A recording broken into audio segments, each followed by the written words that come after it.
looks like everything is good. Let's just hop straight into it, shall we?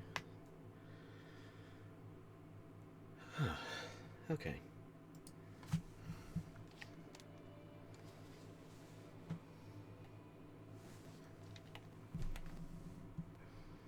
Well, we would be straight into it if... There we go. Okay. I did play a little bit yesterday. Unfortunately, my internet was too dog shit to handle streaming, so I just did some prep to grind shit. I did my first, not Arc Tempered, Ancient Lesson. Today's the last day I can do the Autumn Festival, though, so I gotta remember to cap the hand or cooking at least once. I said I would. Okay, so probably the biggest thing is I had to start making dedicated loadouts and actually naming them and shit. So here's for when I want to strip everything down, layered and all. Here is for a little bit of thunder resistance. Really, it's nothing that fancy. I changed it over to the Dante layered since I wanted something to use it. Here's what I use as my defaults. Again, 3-piece Elder Dragon, 2-piece Diablos, 1-piece layered. Here is what I was using to gather the last of the ingredients for the canteen. So I took care of that off stream. Less grinding, less just refreshing to try and get the proper spawns. Oh, excuse me. Yeah, I can keep that down. Okay. I'm okay. Yeah, this is my Gather Farmer, so I tried making everything a distinctive color, that way I could avoid getting mixed up going into the field. At least slightly less. More. This is when I was farming ATs or Magdaros. I think I have nearly enough tickets to make the Commission layered and the Gamma set. I don't know how many times I want to actually do AT Zora, though. This is for when I fight mostly Valhazak, but I'm sure there's other excuses I'll find. And this is for mostly Kush. Actually, hang on. Your face is the wrong color. I'm not allowed to say that, am I? Too late!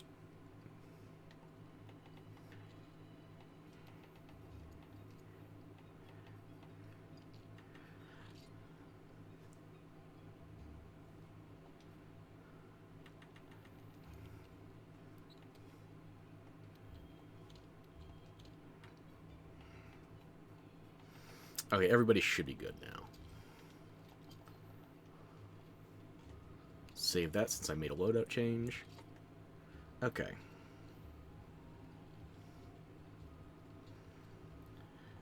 Now, let's just check where we left things off. I should be HR 87? Yeah. Been collecting a few more guild cards as well. Tusk, by the way, cool dude.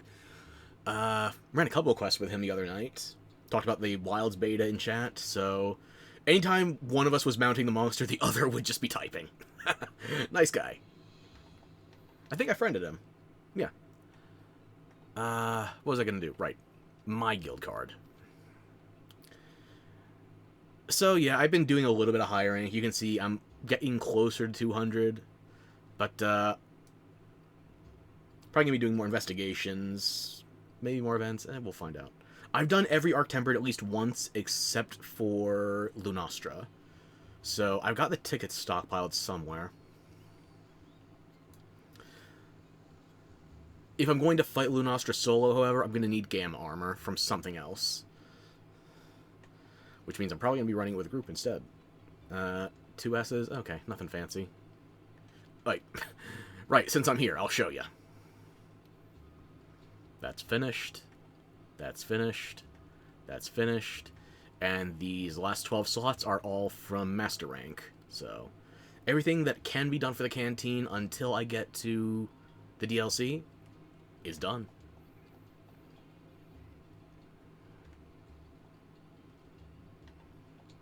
Okay. We're gonna lose our Goth Handler after the day, unfortunately. Handler costumes aren't like Poogie. The Poogie costume stays unlocked after the event. Handler costumes, not so much.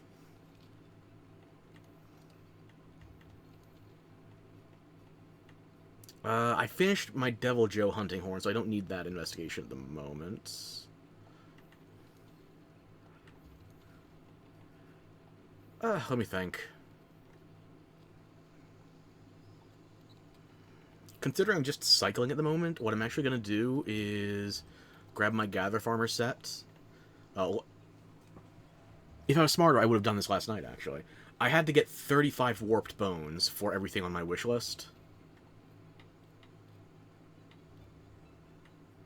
I've used the bulk of what I needed to collect, thank fuck. Ugh. But yeah, I needed 35 of these bastards last night. I used 22 of them. And now... Let me think. Right, Bristly Crake. I still need the fucker. Nothing extraordinary in terms of environmental conditions, so yeah, let's just go to the Vale immediately. And here's the part that is not fun with the Bristly Crake, because you just need to get lucky, so we're going to be going in and out until we can get one to spawn on the back of a Mosswine. There's 2 Mosswine here. If we don't get it, we just have to go back to Astera, try again. And I'm going to wear the damn mantle before I even head out there, so it doesn't even have a chance to run. Cue me finding a new and exciting way to fuck up, and it still gets away. Okay.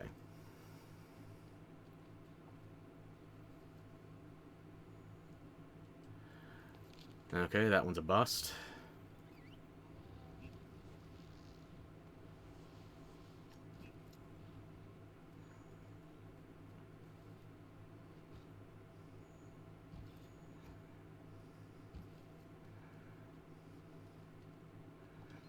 Yeah, if I was smart about this, I would have done the bone gathering while farming for the Bristly Crake spawn. Unfortunately, I still have a nasty case of being myself. No, I can look for the Arrowhead Gecko, though. I think it's the... I forget which event quest it is. I think it's the size farm in the Vale where you get increased odds of the Arrowhead spawning.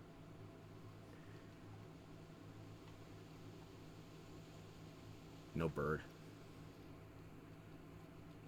I can still check for a Coelacanth, though. Oh, I'm sorry, Petricanth. I see 1, 2... Where's the third fish? Should be minimum 3 regular-sized golds, or... Is that it?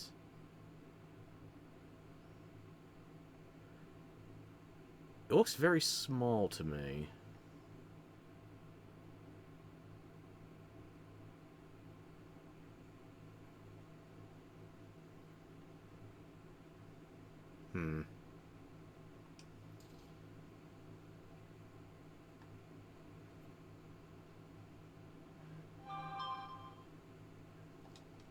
Okay, maybe not that small, relatively. But still, I'll take some gold scales. A little cash never hurt anybody.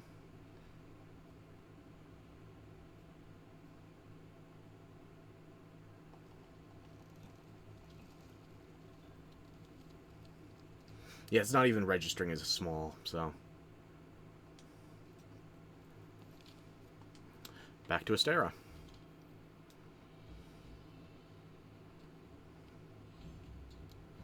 And now we do it again until we get that one rare endemic life spawn. Let me check something quickly. Had some oddness on my social media the other day. Okay. Ah, god damn it. I just went to check whether my post went live, and I'm seeing stuff from Wilds. God damn it, Monster Hunter. I would be playing it now if I could. You fuck. Ah, cock tease.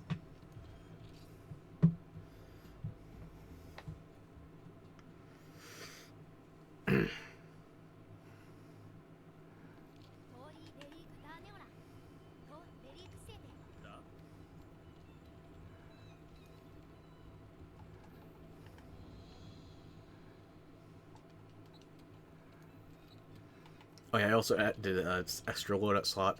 I'm going to be doing loadout 1 as my main loadout once I'm fully stocked up and ready to do a fungi form conversion. For now, though, loadout 2 is pretty much what I'm using.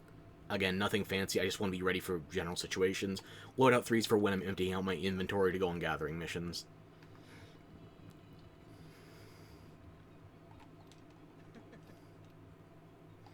Yeah, you're still stocked up. Okay. I guess I'll see if there's anything good being posted for SOSs. I'm not afraid to hop ship. I can multitask. Not well. But I can. Have enough of those. Nothing tempting here. Nothing tempting here. What was I thinking the other day? I needed more Lunastra parts? No, I finished making the Lunastra horns. What I need is 1 horn for the second, and then I have 2 Empress Roars ready. And once I have those 2 Empress Roars, then I have these queued up. I need to get more Research Commission tickets. And Basil Gems. Oof. And Xeno Gems. Ugh. Okay. Not my immediate problem. I'm looking for birds. So, let's go duck hunting, shall we? Might shoot a dog on the way. Actually, no, that's too dark for me. I draw the line at dogs, okay? I need to defend the pups. Unless it's Clifford on this map. In which case, he's fair game. Angry, hairless dog like that is not the same.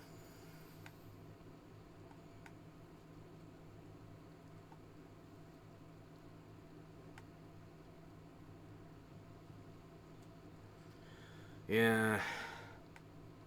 I got here quick enough. I saw you outside. I should have just moved on. But I had to see for myself.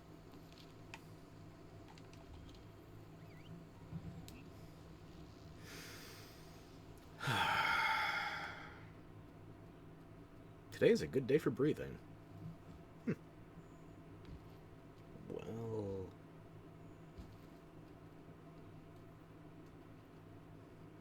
I'm actually not going to grab anything if I can help it. I just want to go straight to the moss wine. And the arrowhead gecko. Arrowhead gecko is something I never really think of grabbing. I say as if I haven't been checking that spot obsessively this playthrough.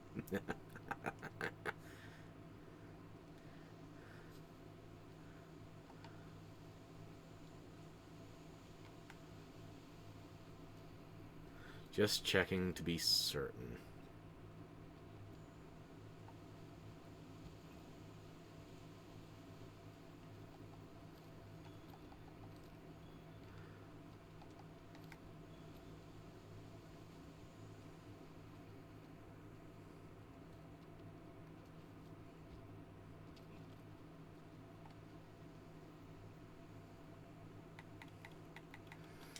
This is what I'm here for. I'll talk to the Linnean researcher in a moment.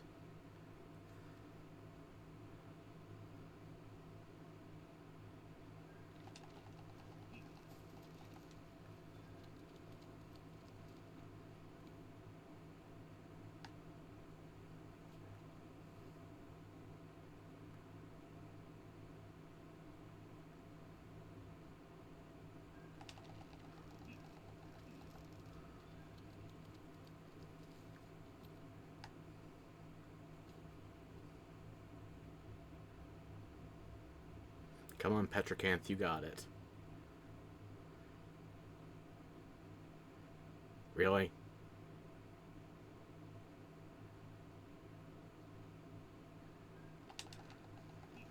Come on, Petricanth, take the bait. I need you to team up with a whale later so we can lead... we can lead an investigation into the Braille Golems!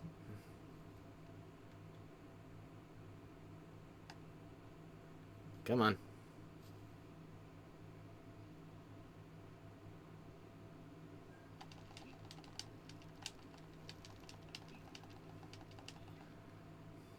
There we go, bigger. Not a crown, but bigger. I'll take it. The more extinct fish I have, the better. My collection will be the stuff of legends. Just like the hero from Pokemon the movie 2000. I don't know why they tried making that guy the villain, honestly. literally back before Gen 3, the campaign was, the slogan was gotta catch 'em all. That guy was succeeding where everybody else pussied out. I forgot to talk to the researcher. We're probably gonna be spawning here quite a bit, so, he'll be back. Ugh. I do not have good luck with spawning this bastard bird.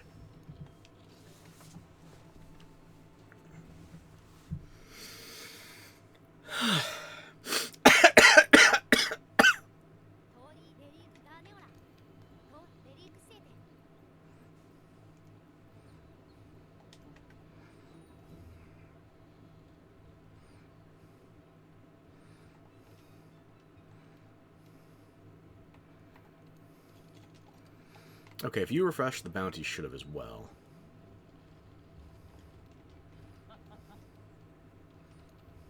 Anything good? No. I suppose I should grab some flowers and rocks while I'm out there. Just knock those bounties out, make room for more and better.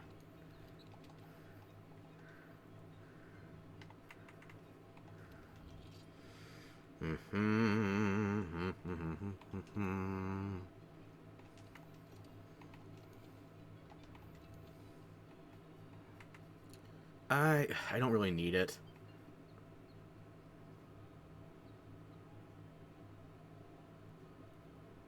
No, not right now. No.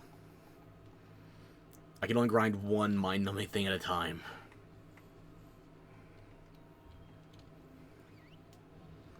Bring me the green bird.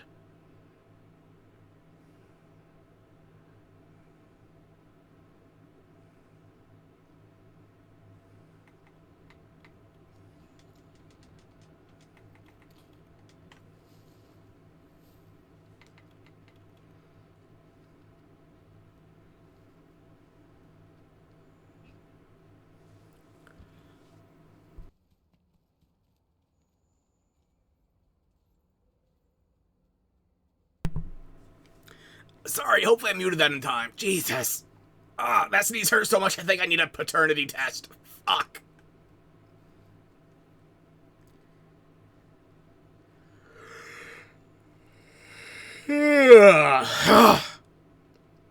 Maybe breathing's not all it's cracked up to be after all.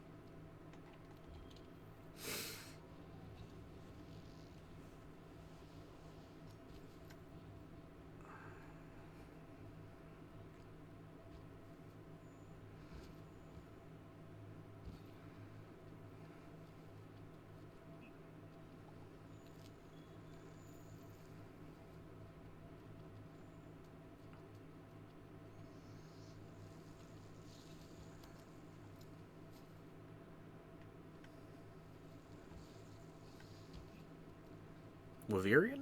Oh, okay. I will be back to chat with you in a moment. I'm checking for the bird first.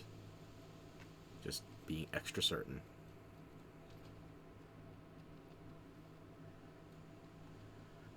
You bitch.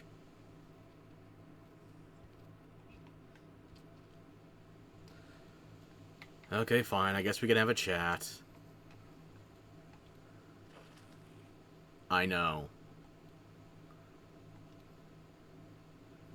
You know what? We're not the bottom of the list. I was watching a video earlier, and it was actually a longsword main from World complaining that Wilds was making it too brain dead.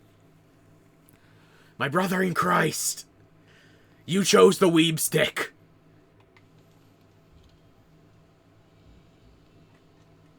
I say this as somebody who has never mained longsword. Of the weapons I've tried, longsword might be close to the bottom. Probably right around bow and... yeah. I'm not saying they're the worst. I'm saying they're the weapons I tried the least of. It looked like the wrong flavor of fun for me. I don't know how else to say it. Back we go.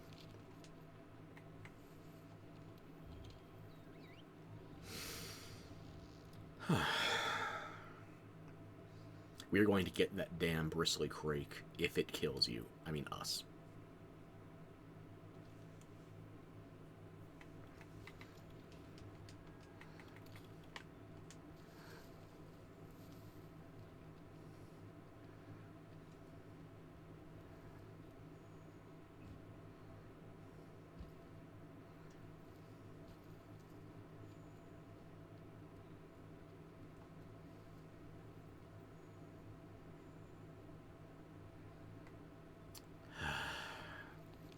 It's a rare spawn. It'll take some time.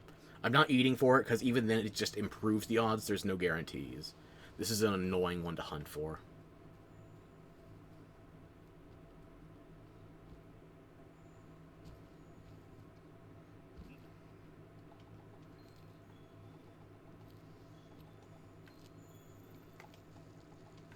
Let me just finish up these bounties I have for plants and rocks while I'm here. Try to knock out as much as I can. No arrowhead.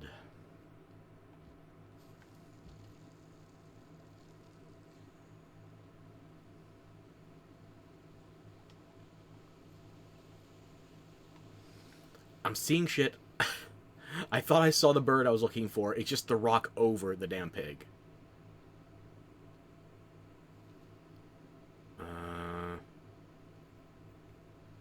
No petricanth.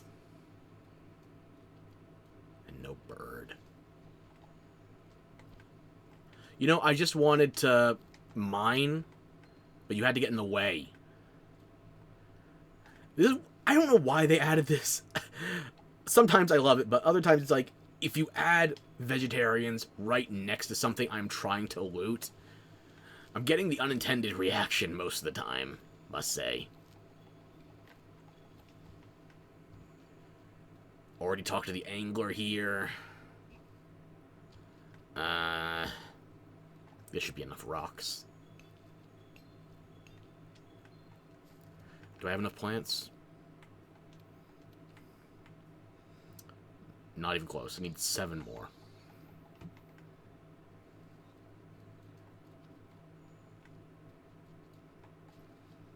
This is a rock.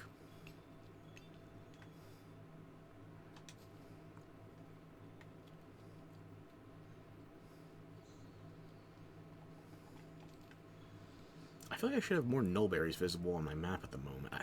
I've not done as much Valhazak farming as I thought.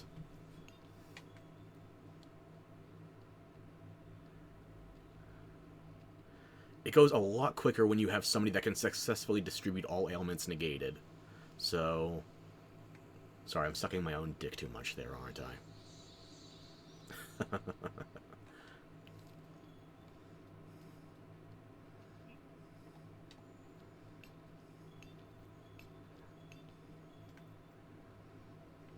I think the only other mineral I need is... Oh shoot, it's the core that you get off of farming Elder Dragons.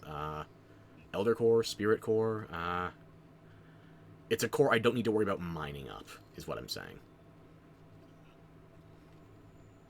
Oh, I haven't been looking at crabs.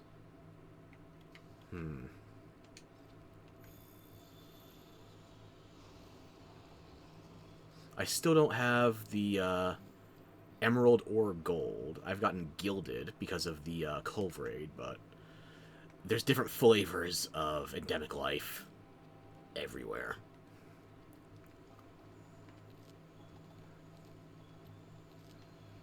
Just need 2 more plants.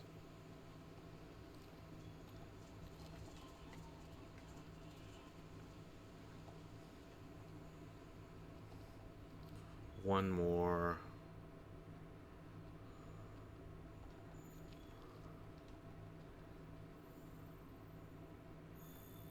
You can ignore me and live. Fuck off.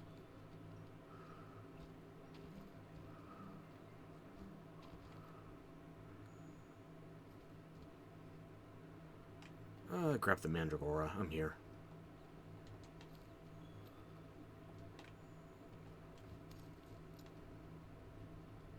Brain, you're not braining at the moment. Where is it? Whatever. I don't have a quest for gathering shrooms. It was just plants and minerals, right? Yeah, okay. Back we go.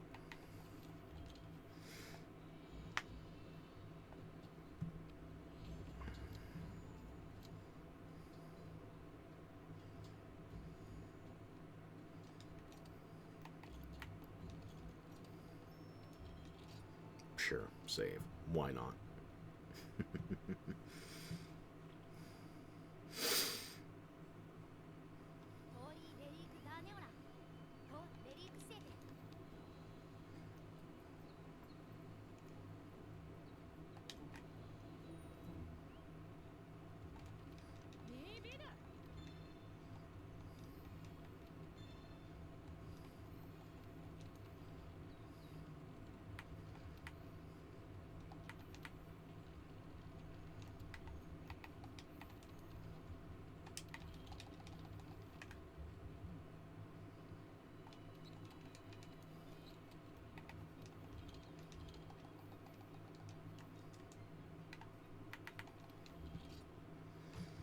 I guess I should show you my wish list, actually, because I've marked it all now.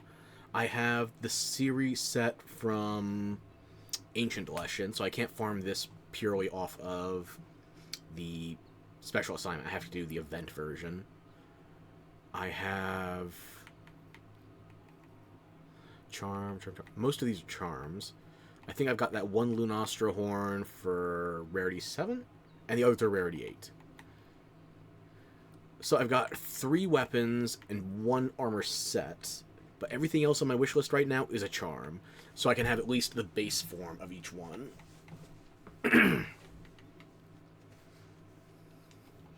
I've started upgrading several, of course, but I want to get all the base ones so that I don't have to worry about that screen again. Yeah, collect, sure.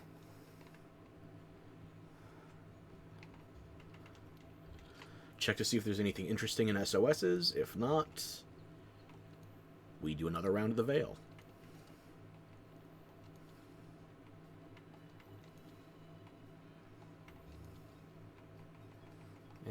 I shouldn't even be checking optional. The only optional that I would want to do right now would be White Winds of a New World. I would also want to do Sapphire Star's Guidance, but I'm not HR 100 yet, so that one's not on the table. Anything where I could get the commission tickets, because those are hard to come by, at least at current difficulty setting. I keep saying it over and over again, but I'm trying to not jump to MR to trivialize shit. I could, but hey, Zara, how you doing? Sub 2. Let's see. Equip that. Mantle. There we go. Yeah! You are back, and so am I. I might have gone slightly overboard with the Tuesday night stream, but hey, everybody's got a pulse again. How's the morning treating you? No Bristly Crake.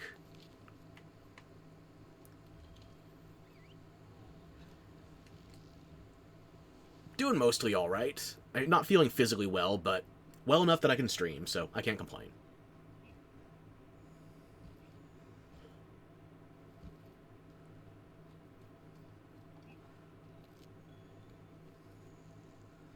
Right now, I am farming for the Bristly Crake. It is a rare endemic life that only spawns on the backs of Mosswine. And if you're looking for guaranteed Mosswine spawns, then the best place to do that would be the Rotten Vale. You can find 2 of them relatively close to... well, 1 close to each of 2 of the camps here, I should say. And I had a Bristly Crake spawn the other day, but I didn't have my mantle ready in time, so... whiffed. I think it's the one rare endemic life that I'm still missing that has an awardment tied to it. Not seeing a Petricanth in there. But I do need to talk to you, actually. You don't have any unique dialogue, but I didn't get it on camera last time.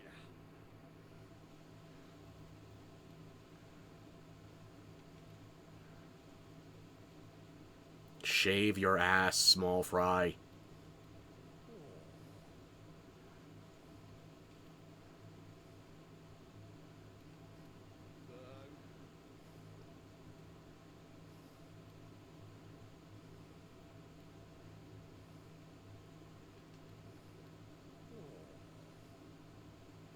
Yeah, I think we've exhausted his unique dialogue already.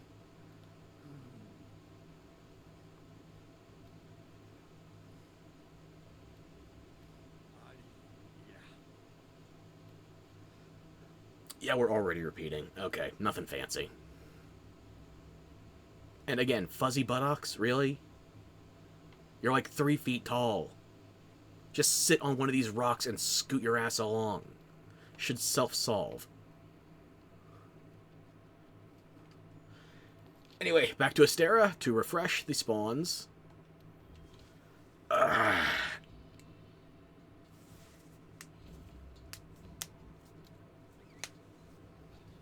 There's probably a quest with the boosted spawns or something at least resembling boosted spawns. But I don't remember. And I'm trying to not look things up if I can help it.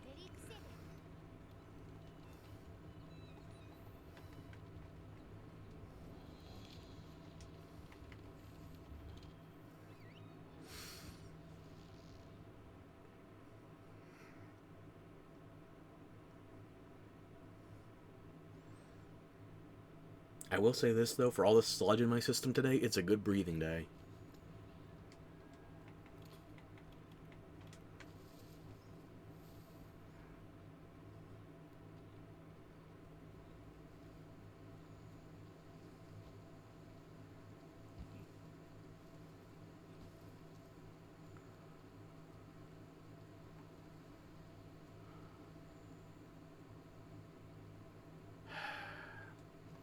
On to the second camp.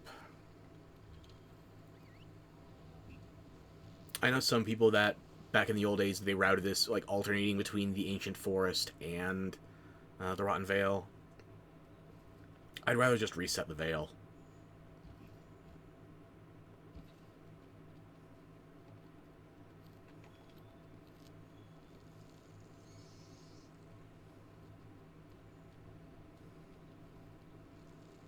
Is that Angler or Wyverian? Looks like Angler.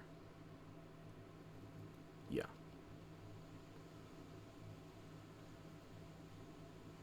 No bird. What are you doing?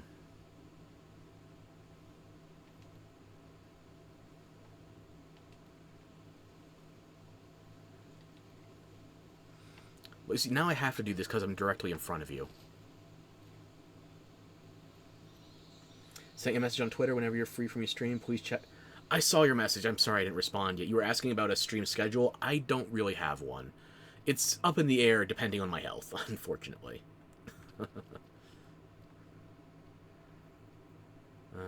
Not seeing any unique spawns there. No Petricanth. But yeah, I saw your message. I'm sorry I didn't respond yet.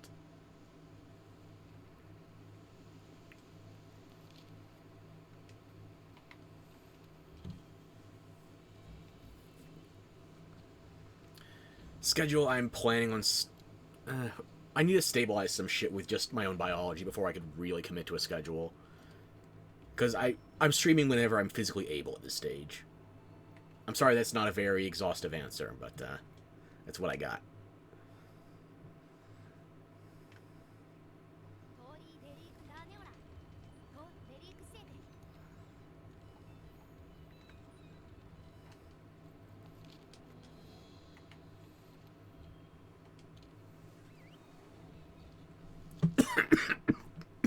Excuse me.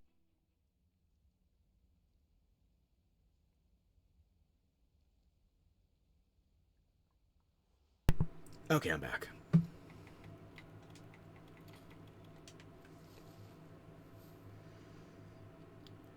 I would be doing this full-time if I was physically able.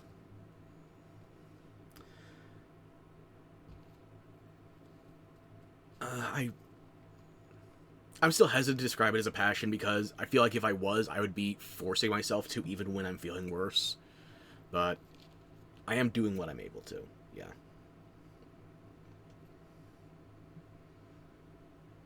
What am I doing? I don't need to go to the world map right now. I need to go back to local, okay?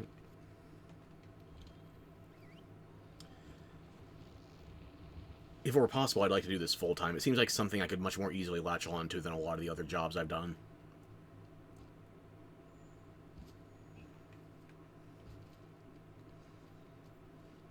But if I'm not well enough to do live performances 5 days a week, then that might be out of my hands. And I know some people where if you're just trying to get that grind off the ground, then you gotta be doing more than 5 days a week. I need to put in the hours. Simple as. Show me the bird.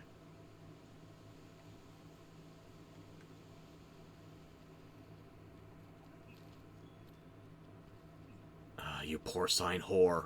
Why do you never have the bird when I'm ready for it?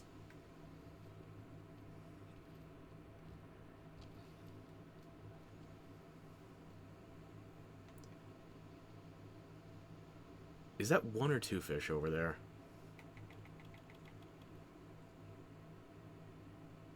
It's 2 fish, okay.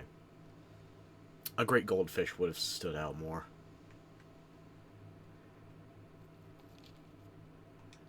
Well, back to Astera then.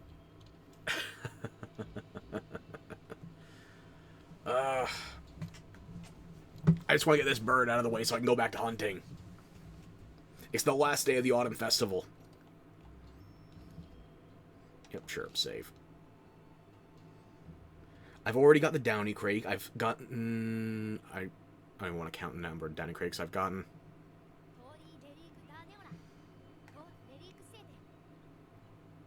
No.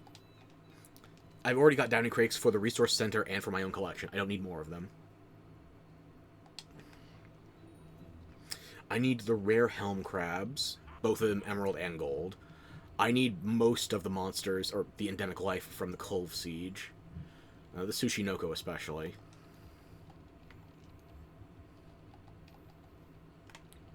Did this refresh my ancient tree yet? No.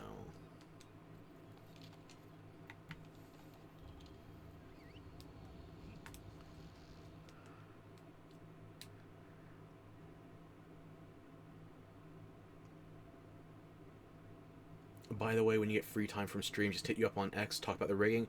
Sure, no worries. Like I said, I'm not planning on doing a new model in the immediate future.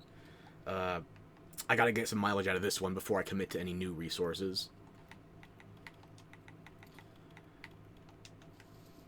But yeah, I'm down to chat, sure.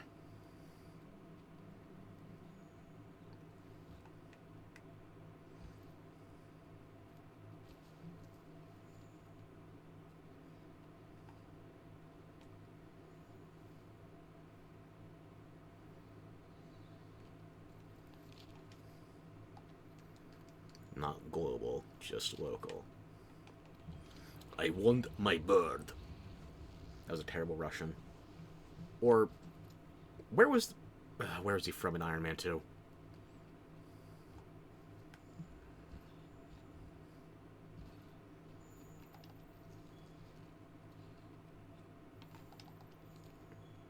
That's great, thank you. I appreciate your enthusiasm. Hopefully I'll have an ounce of that for myself sometime. Okay, no arrowhead.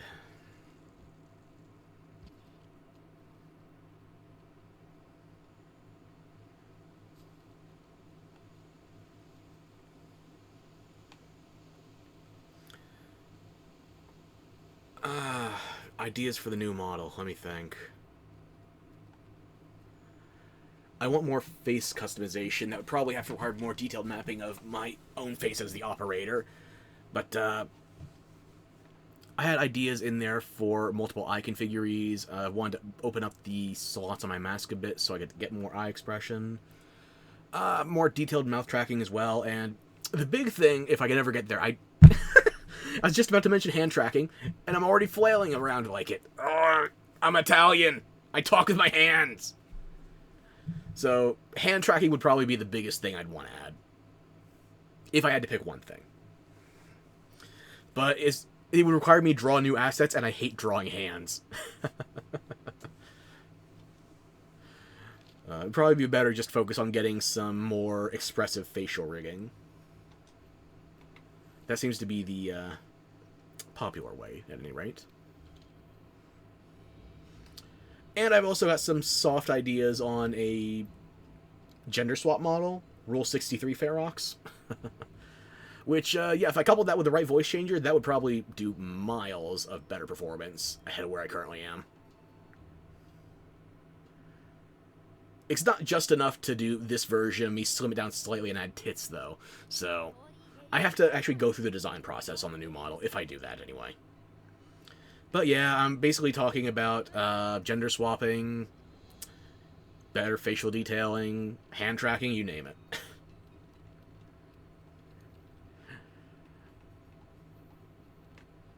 I don't want to commit, though. Not when I'm still just hitting the ground with this model. I did debut... Now that I think about it, actually, I debuted over 2 months ago. I'd still want to go at least... I'd want to go longer with this model, as is.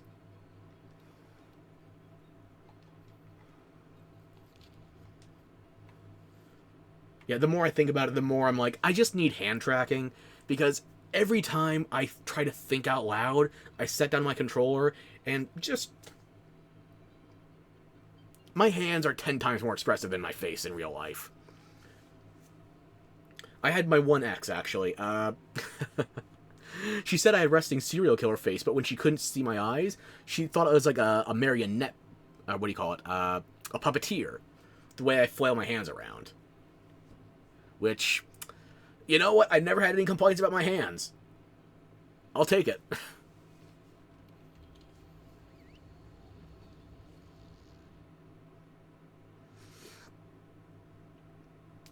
I mean, I've had complaints about the way I draw hands, but as far as my IRL digits go, sausage fingers have their benefits.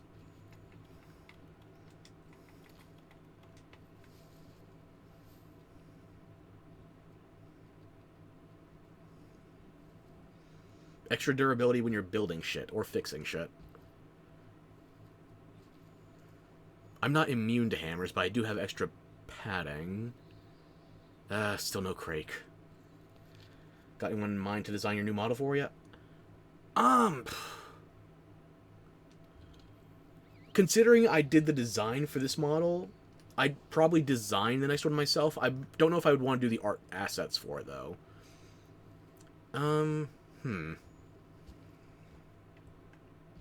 Is there anyone who I'd want to design in particular? I'd have to shop around for that.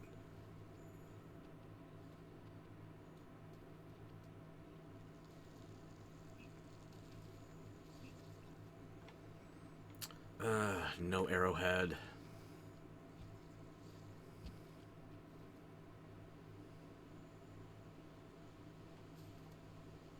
Hang on. No, just a rock.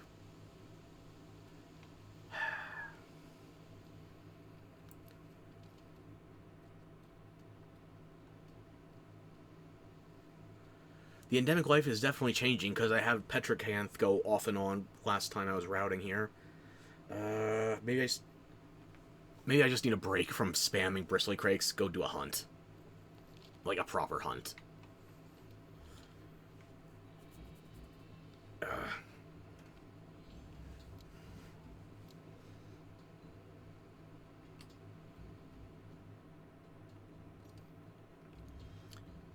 Yeah, I think if I was going to look into a new design... By the way, I have a few suggestions regarding it if you want to consider it. Sure, I'm open to suggestions. Absolutely.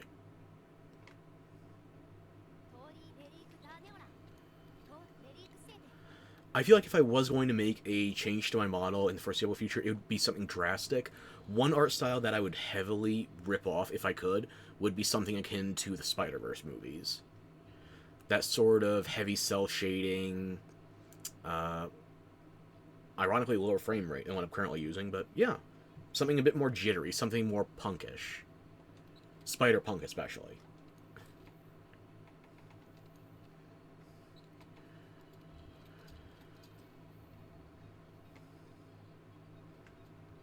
Check the bounty, check the tree. Yeah, nothing updating here. Okay. I'll do one real hunt, and then we'll try and cycle back on those Bristly Crakes.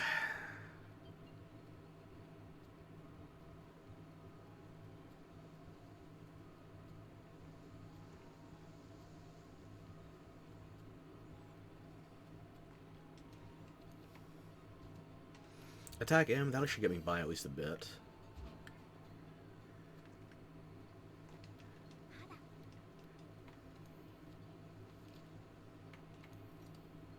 Anything interesting?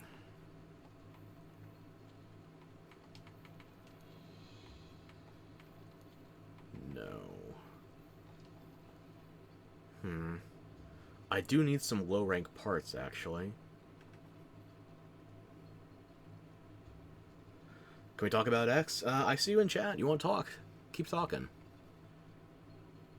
What do I need parts for at the moment? If I'm just knocking out a quick hunt, then... That's a low-rank Palamute part, right? Yeah, high rank is the plus. I need Hornitar wings. Okay.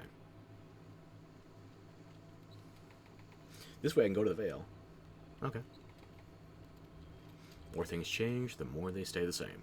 Just gotta slot in some Entomologist.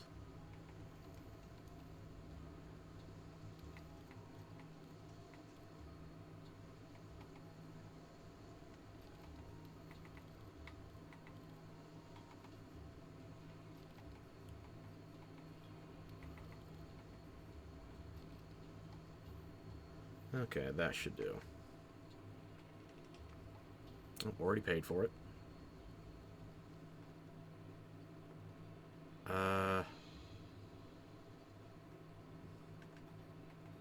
Which Hornithar parts do I need?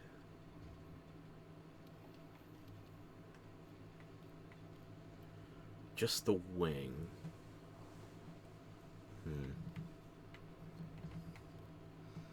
I only need 3 of them. Should I run that as a high-rank investigation, or...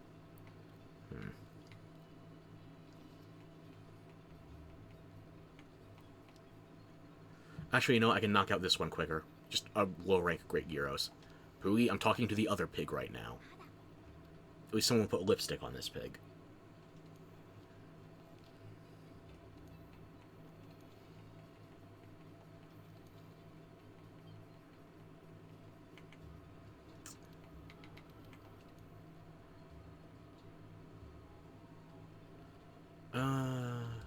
Yeah.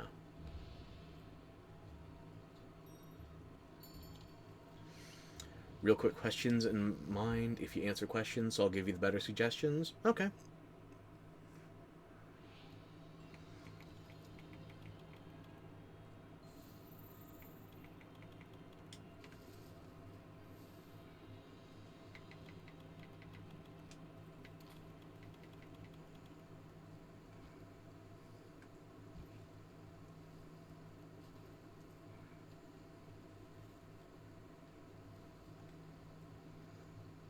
I won my bird.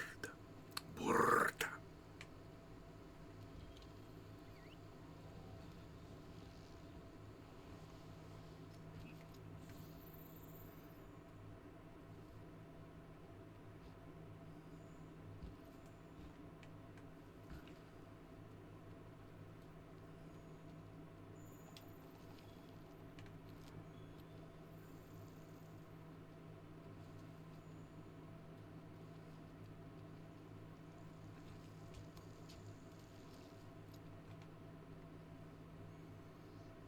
No arrowhead.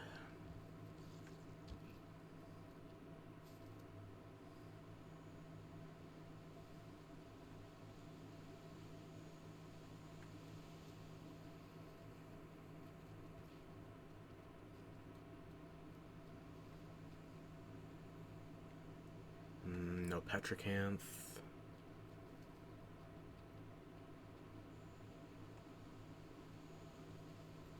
Okay. Well, I guess I'll change to my standard HR set and then just kill this thing quickly. I think hoods are better odds on Slay over Cap. I think.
It's low rank. I'm not going to spend time farming tracking details of this.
You took a bit of a beating there. Good job.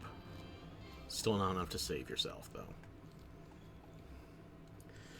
Get free from stream, just message you on X. Okay, yeah. I'll check you out then.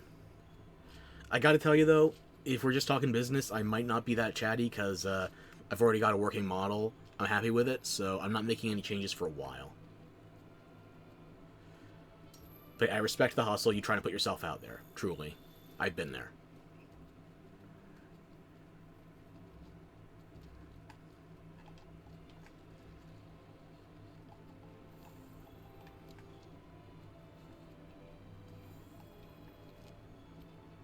You're always welcome to hang, though.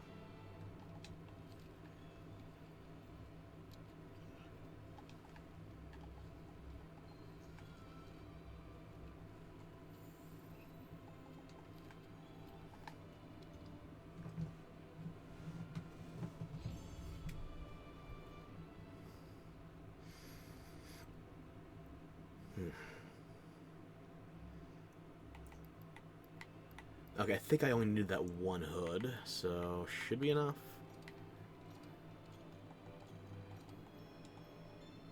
Oh, and maxed out my Gyros research too. I can take that off the list.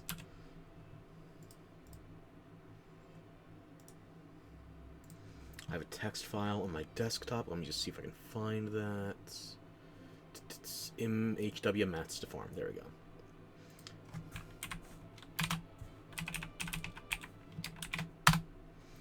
Okay, so now I only have 7 things left to research, 8 including Extremith once we get there, but we haven't done that part of the Final Fantasy quest yet. So, we'll get there. Just, I want to do the Bristly Crake, and then we can talk about the Final Fantasy crossover quest. Because even with MR gear, Behemoth is not free for me. I know my skill level. It's not that high.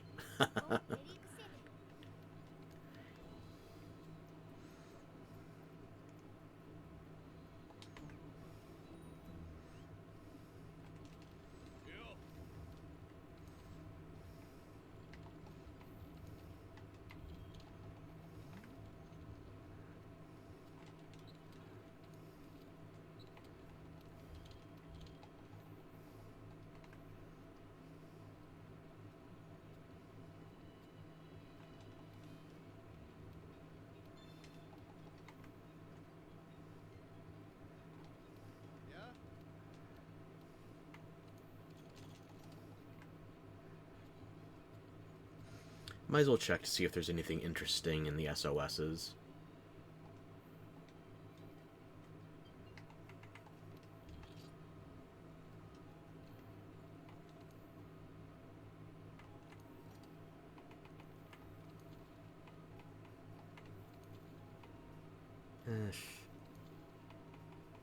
Not really.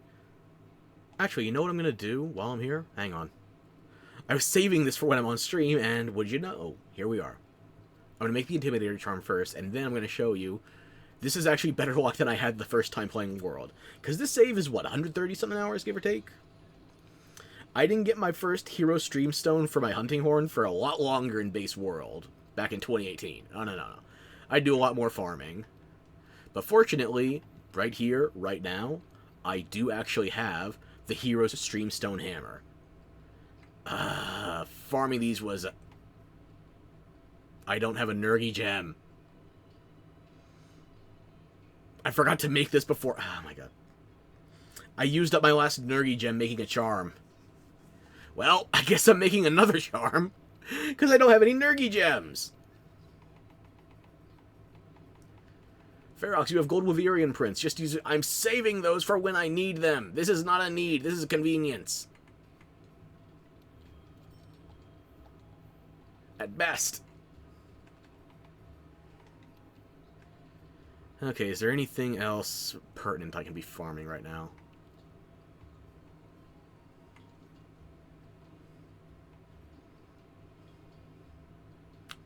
I need 2 Nergi gems, then 1 for that charm and 1 for my AUG.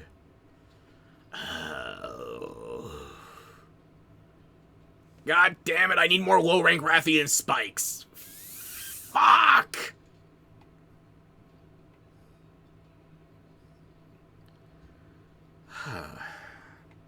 It's okay. It's okay.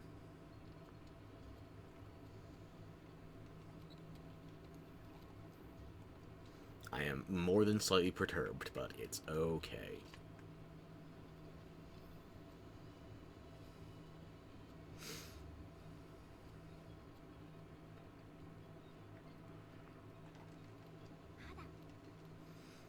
Anything out of the ordinary? No. I do need Toby parts, actually.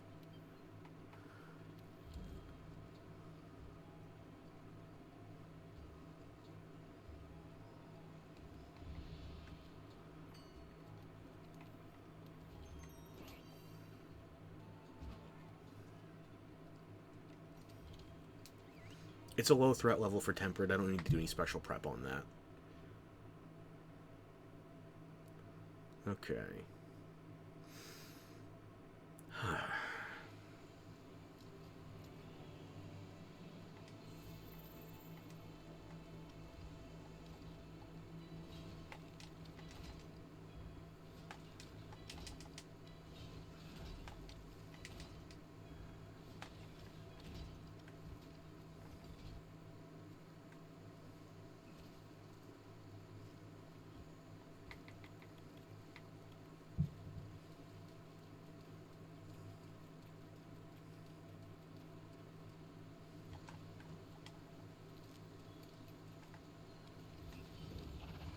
Yeah, this will reach. Do my setup before I hop in there.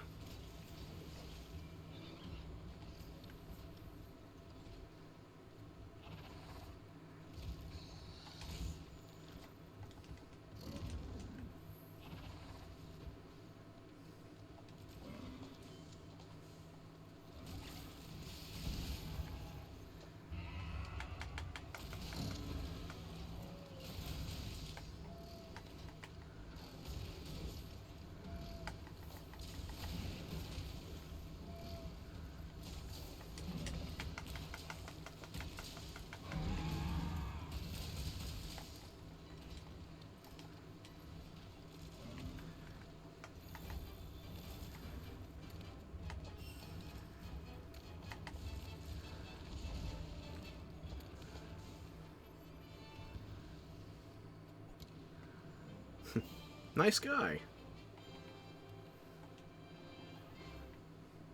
Very generous. Glad I hopped in, because that couldn't have been easier.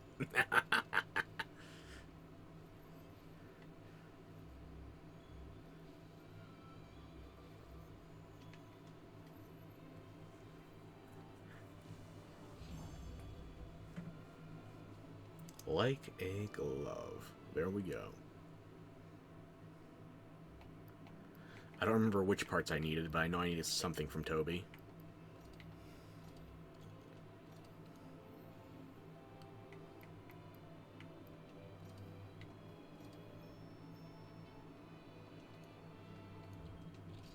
I think it was Electrode, or was it Electrode Plus?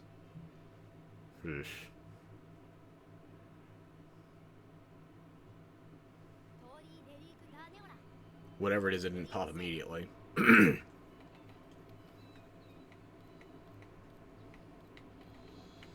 It's a low-rank Toby part. Okay. Well, still, that was a quick Tempered hunt. Nothing lost, really.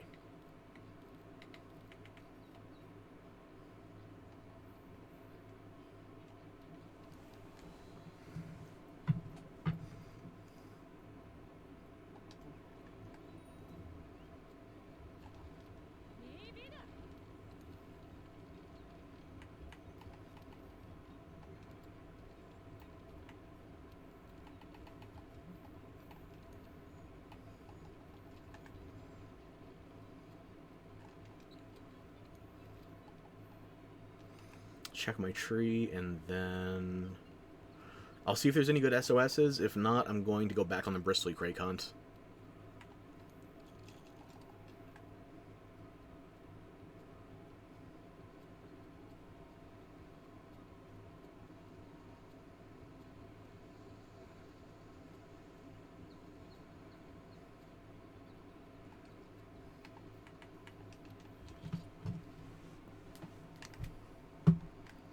check the SOSs first.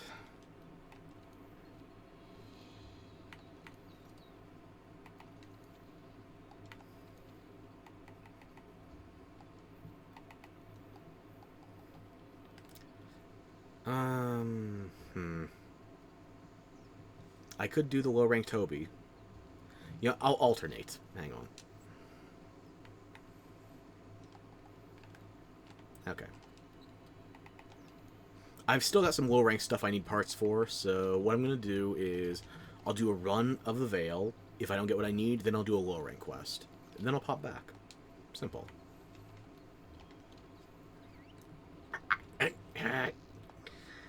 Whew, okay.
No bird.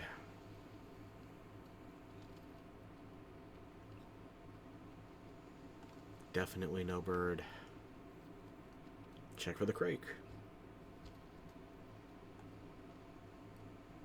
And no Petricanth either. Okay. Guess we're doing a low rank Toby investigation. Actually.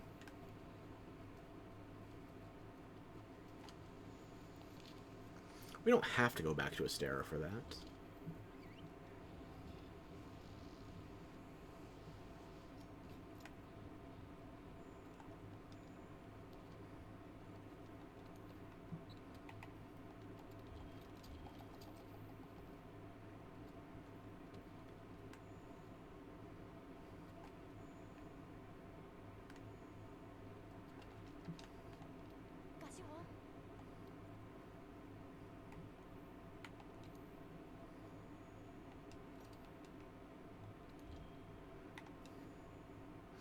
Surprising amount of progress for nothing.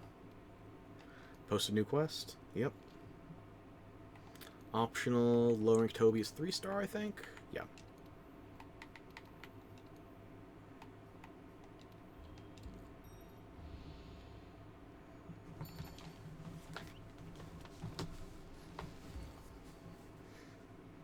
Okay. And I said before, and I'll say it again, we gotta get that Halloween handler cooking cutscene. Let's get it.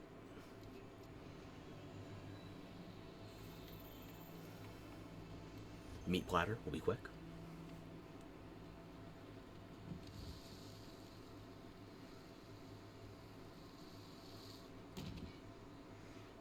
Guys will look at this and just say wife.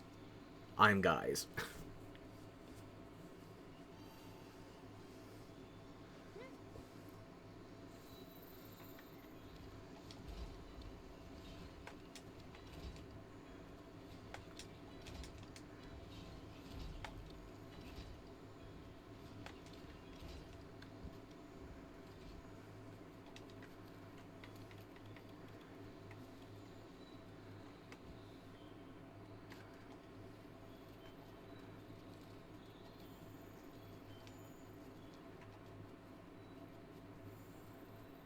Toby, where are you right now?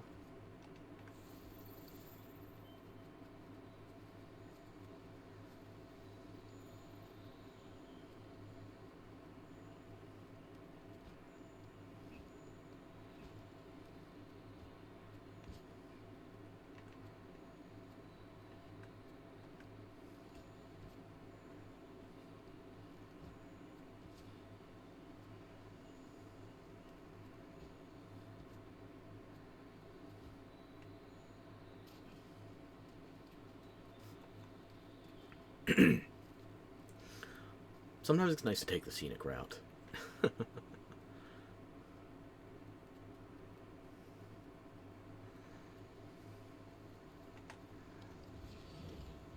We'll be crossing paths any moment now.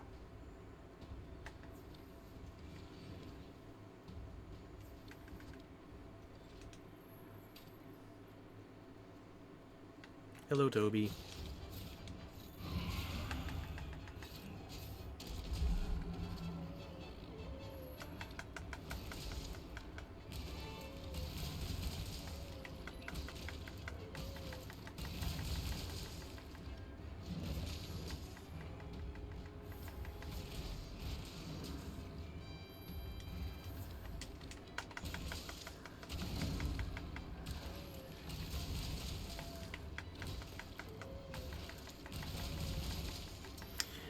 This is why you should do most of your hunting with level-appropriate gear, because otherwise, it's not a hunt, it's just a slaughter.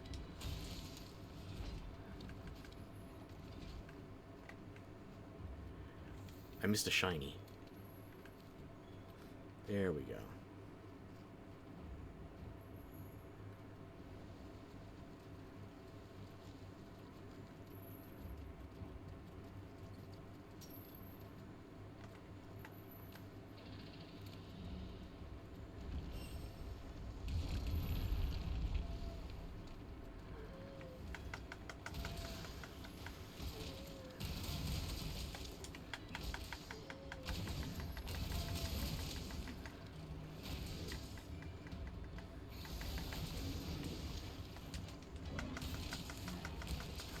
This would only be even more absurd if I was in Master Rank gear.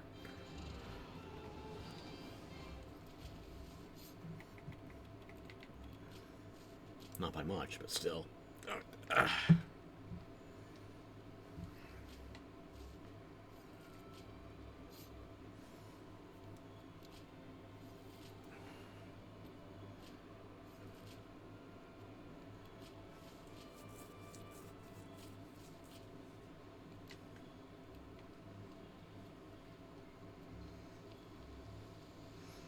Finish on the claws for El Arkadachi. I guess that just means I need low rank electrodes.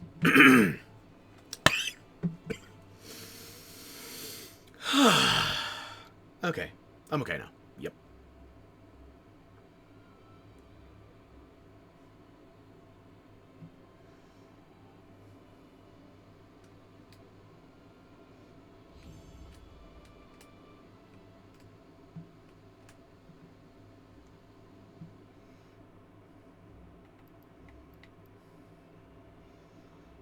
Did I need more than 2 electrodes? Because I had one, get one. Should be enough. We'll see.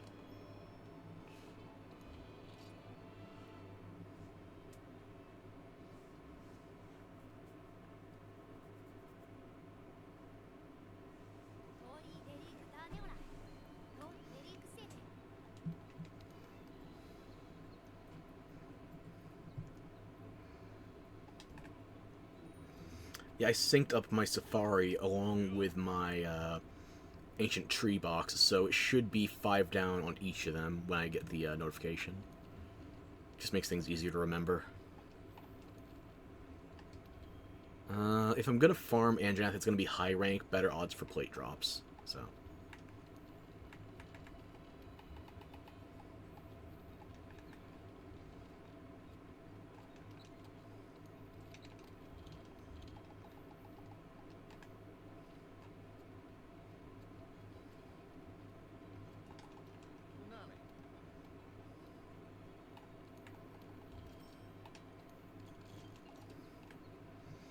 I don't need to think about checking him again since I got that synced up, so...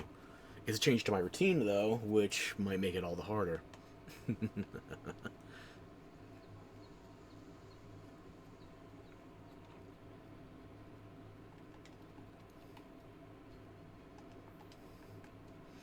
Don't eat immediately, go check on the Tail Raiders first, then save, then start figuring out what you're going to do.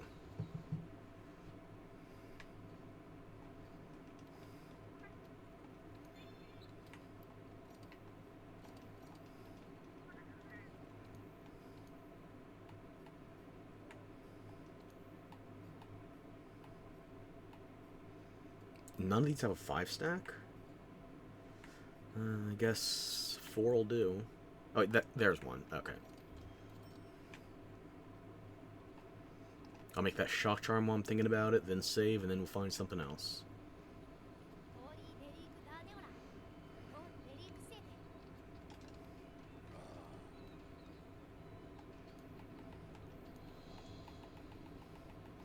Was it a rarity 3 or 4 or 5? I've already forgotten.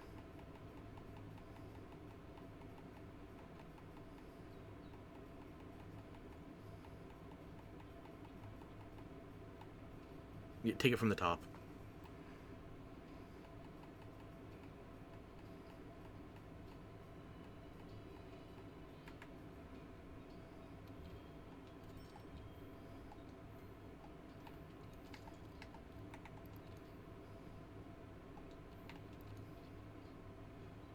Upgrade that now, sure.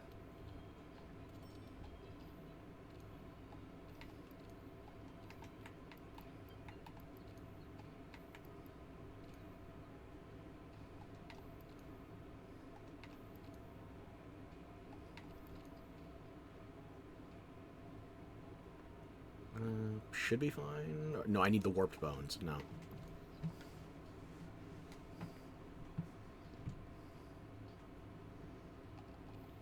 Just don't upgrade anything right now. Stick with what you got. I'll check the investigations if there's anybody doing gold boxed Nurgies. I need those gems, so... Otherwise, if there's anything interesting, I'm not going to be too picky. I got other shit I gotta do.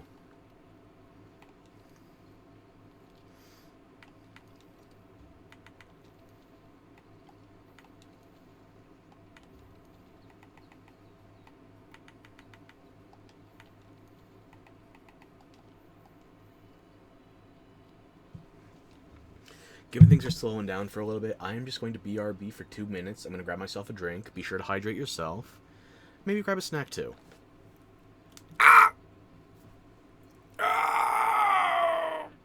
Okay. Yeah. 2 minutes. Be right back. Did I break something? Nope. Still fucking hurts. Fuck.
Yeah.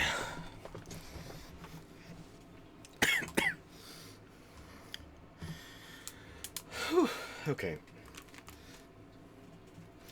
I have a beverage. I have a croissant.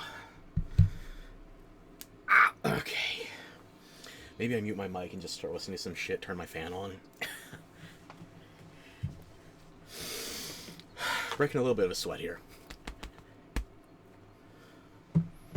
Yeah, how bad is that noise? Bad enough, okay. I'm gonna go stealth. I'm only going stealth mode so I can use my fan. Totally not eating simultaneously. How did I ever play poker? I have no poker face.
I take full blame for that.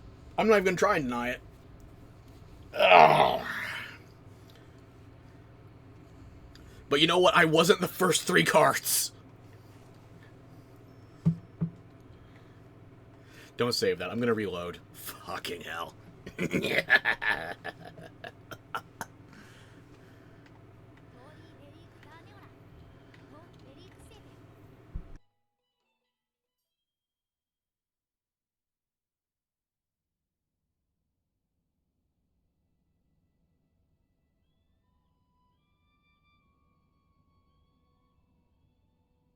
The anti-woke crusade in gaming is just replaying history. For some weird reason, I've got this sneaking suspicion that I'm about to be called a schnazi. I don't know why. It could have something to do with the fact that the average progressive's understanding of history is the Nazis and then stuff that happened before and or after the Nazis. You know, a loosely defined period of time that probably contains something valuable, but gosh darn it, they can never think of it. Which incidentally also roughly reflects their understanding of the human condition in general, but hey, details, details. So, why this article is a little bit interesting is that it is another indicator that the progressives are beginning to understand that they are no longer winning. In fact, not that they are merely not winning anymore, but that they might actually be losing this culture war of ours. One that they have on many occasions even refused to admit that they are currently waging. So, let's have a look here. I'm streaming Dragon Age: The Veilguard, and someone popped in my chat to declare that the game was, in their esteemed opinion, pushing an agenda. Are you going to argue against that? They were fed up with the woke stuff, which in this case meant allowing players to pick their characters' genders and sexuality. I do not think that's quite the only woke thing in Dragon Age: The Veilguard. Having suffered a few hours of it myself, there's a bit more to it than that, just a tiny bit. Now, The Veilguard isn't exactly some radical new experiment. Actually, no, it is very much so. Dragon Age: The Veilguard is a drastic departure from Dragon Age Origins, in terms of combat, in terms of storytelling, in terms of aesthetics, in terms of style, in terms of feel, in terms of characters, in terms of character design, in terms of companions, in terms of pretty much every single way that is relevant to a video game. Dragon Age: The Veilguard is a huge departure from the established formula of Dragon Age. It is the latest in a series that has been out for 15 years, and ignoring all 15 of them, and choice has always been the whole... No. As soon as I start eating, somebody shows up.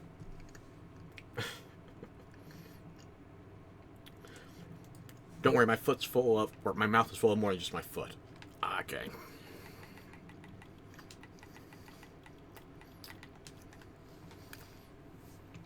So for anyone just hopping in, I'm looking for a bristly crake. And if I'm not getting any luck there, I'm alternating between different hunts to try and get some other crafting mats I need for my wish list.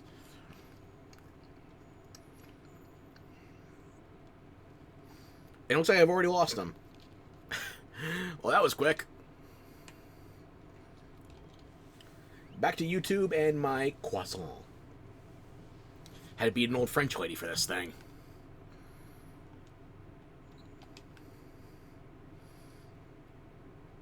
I don't know if I won that fight, though. She just called me something that rhymes with baguette. Like an Englishman asking for a cigarette.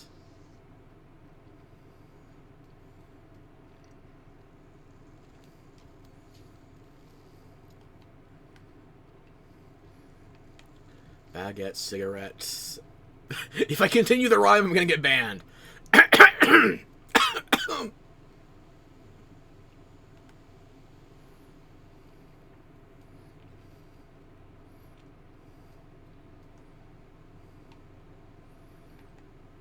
Well, getting banned would require somebody actually watch me, so I think I'm safe for now.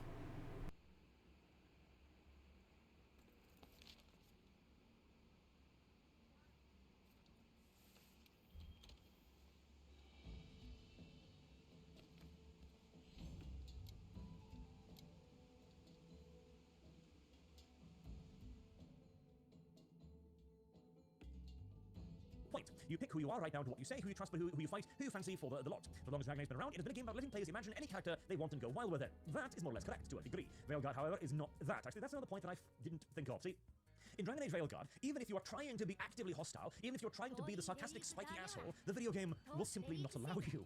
The worst you could ever do with Dragon Age: The Veilguard is give a mildly petulant comment. Whereas in previous BioWare games, you could not only be outright rude, you could just punch people on the streets. You could punch journalists. In Mass Effect, a addition that aged like the finest wine.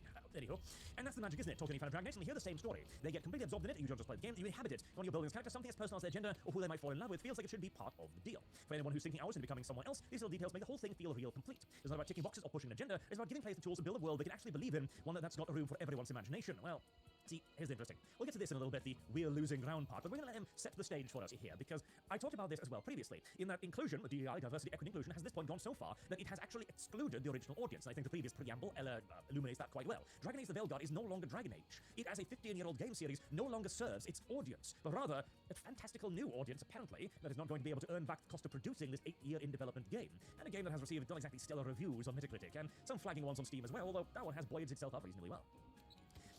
The thing is, Dragon Age didn't end up on the chopping block because it had done anything particularly shocking to upset the frail conservative mind. This guy, again, lives in a completely different world, but we'll ignore that for now. No, Dragon Age has been slightly by a group of self-proclaimed anti-woke gamers working as a part of a movement known as Gamergate. Really? Really? We're back to Gamergate, are we?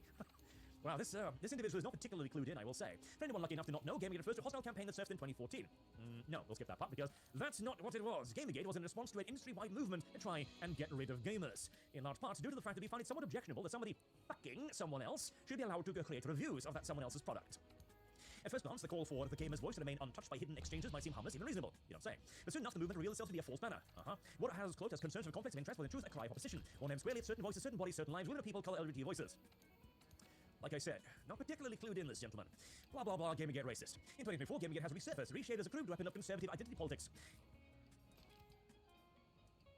You know what? I'm not even going to get into that particular rabbit hole, because frankly, if I get started on exactly who started identity politics and who actually turned this into a literal doctrine, we'll be here for a while. Its advocates loud and insistent speak in language of grievance, throwing out slogans, go woke, bro, go, bro. And rallying against anything that resembles diversity, equity, and inclusion. Correct, the DEI, as in the political corporate term. They mark anyone who holds a different view as an enemy. Well, if by different term you mean attempt to enforce politics and gaming, then correct. In their minds, a more diverse gaming world is not progress, but a threat to what they see as personal and sacred. Our already diverse gaming world, correct. By them, they mean real gamers. Those whose perspective, whose identity, whose entire sense of self has for years been reflected back to them as the norm, the white heterosexual male. Again, now I talked about this in a previous video. In gaming, a tale as old as time is both non-white heterosexual males and character creators where you can pick anyone you damn well choose. This game again is less about ethics than ever before. It is about possession, about claiming a domain and rejecting those who would dare to share in it, to occupy it. That is the key difference, yes. Gamergate of today, Gamergate 2.0, which was basically a meme in essence, is no longer about gaming ethics as a specific point, because that is not the arena on which we are fighting any longer. The war has expanded far beyond that. We could argue till we turn blue in the face about the specifics of gaming ethics, and we would achieve absolutely nothing so long as the wider culture is still massively progressive, and so that is what we have moved to change now, and successfully so. Not because to avoid those who shared in it, because we were the ones who opened our arms and welcomed you in. If you assume for a second that you're speaking the truth here, and this should turn the gears in the brain a little bit, that gaming was entirely insular, only white heterosexual males allowed. How the hell are you here? How are you as a progressive talking about gaming? How do you have a game like Dragon Age the Veilguard? How have you had 10 years of games like Dragon Age the Veilguard at this point? It was because those of us who were already here opened our gates to you. An enormous goddamn mistake. One that we have been trying to rectify, as escapism, which is what gaming was, has practically disappeared in a cavalcade of political messaging, which Veilguard is chock full with, to the point where we even have articles, of course, talking explicitly about how they included that into their video game, and how, even now, it isn't good enough, because, you know, language is super complex and constantly evolving, and the one that they put in Dragon Age Veilguard, well, it's not good enough anymore. We have entire mainstream media news sites dedicated to covering this nonsense. We have entire agency groups and advertising organizations and, like Sweet Baby Inc., narrative guidance companies dedicated to this in gaming and entertainment. You didn't merely just bumble in here, arrive one day out of nowhere. You came with a conquering army. One that we have been attempting to return back to its own house for quite some time now. And luckily, from succeeding in doing so. I'll admit, my run-in with Gamergate instead of Dragon Age Veilguard this year, thanks to my progressive views, I became one of their targets. I was one of the first people tagged on ridiculous haters, curiously called Kotaku Detected, after the website. A list that exists for all the reasons to direct harassment at everyone in it. Direct awareness, more correctly. I mean, you guys were the ones who started with the blacklist campaigns. Welcome to everyone hopping in. Sorry, I'm just letting some videos play in the background while I have a bite to eat. We are, and I've already forgotten, we are doing some low-rank shit to make basic charms while... Here we go. This identity forged in the crucible of history, marked by struggle and resilience, on the heightened consciousness of the power of words, the weight of narratives, and the side... It is! Chrissy, how you doing? Was listening to some Veilguard coverage, just having a bite to eat. I'm guessing you came from your stream, though. How was that?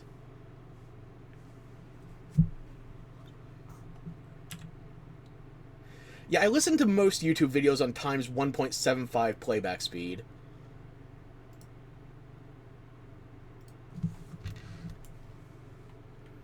Only exceptions to that are usually animation and music. Although there are some songs I would recommend you speed up, like, well, I can't mention it and not show you.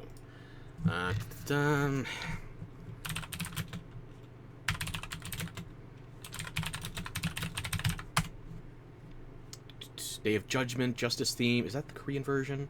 Here we go. This is one of the exceptions where I will say speed up the music. Specifically speed this up to times 1.25 speed. Excellent. Hope you and your hubby have a good stream. Now, this is the Korean version of Guilty Gear X2 Reload's Justice theme. I'll give you the normal playback speed first, and then I'll speed it up.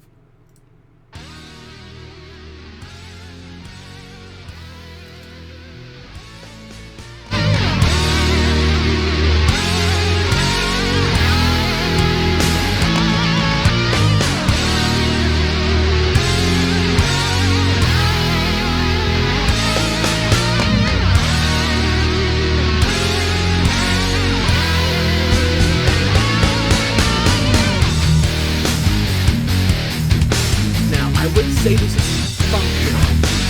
The Guilty Gear Korean soundtrack has some real bangers on it. And this one is like a 6 or a 7, okay? It functions. I don't know if I would say I prefer this version over Justice's Japanese OST. Now, let's crank it to times 1.25 speed.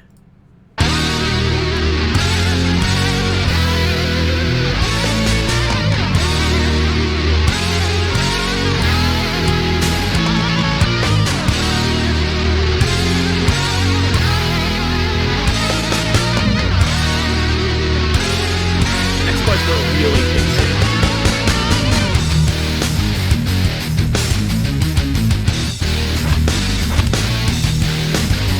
To my uncultured ass, this sounds like it belongs in Megas XL. That is the opposite of a problem.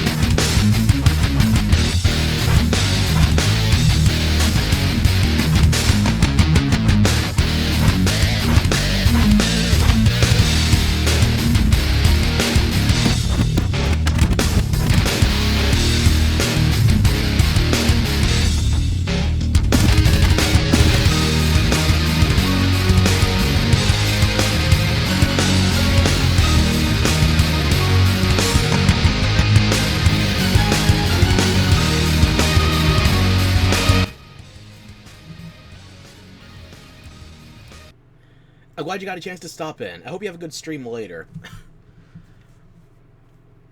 I appreciate you showing up. And anytime I get to show off the Korean version of the Guilty Gear soundtrack, even better. In fact, I'm just going to let my Rocksteady mantle run out, grab another song off of that. Let me see. If I had to pick anyone... This is controversial, because my favorite song on the Guilty Gear Korean soundtrack is not everybody's.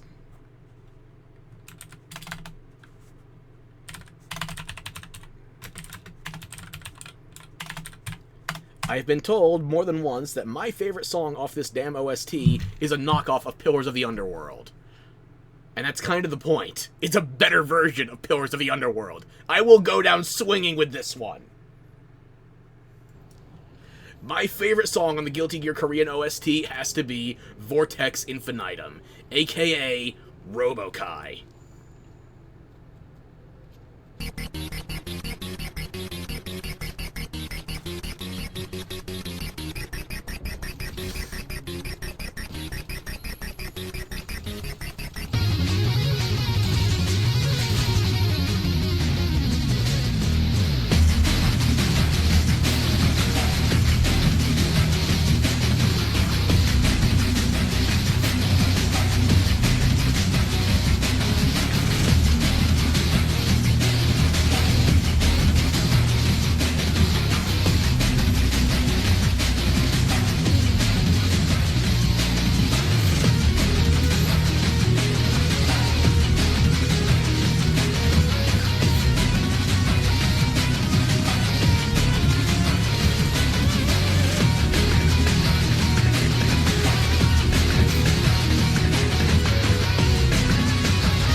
I can't be playing this music the entire time.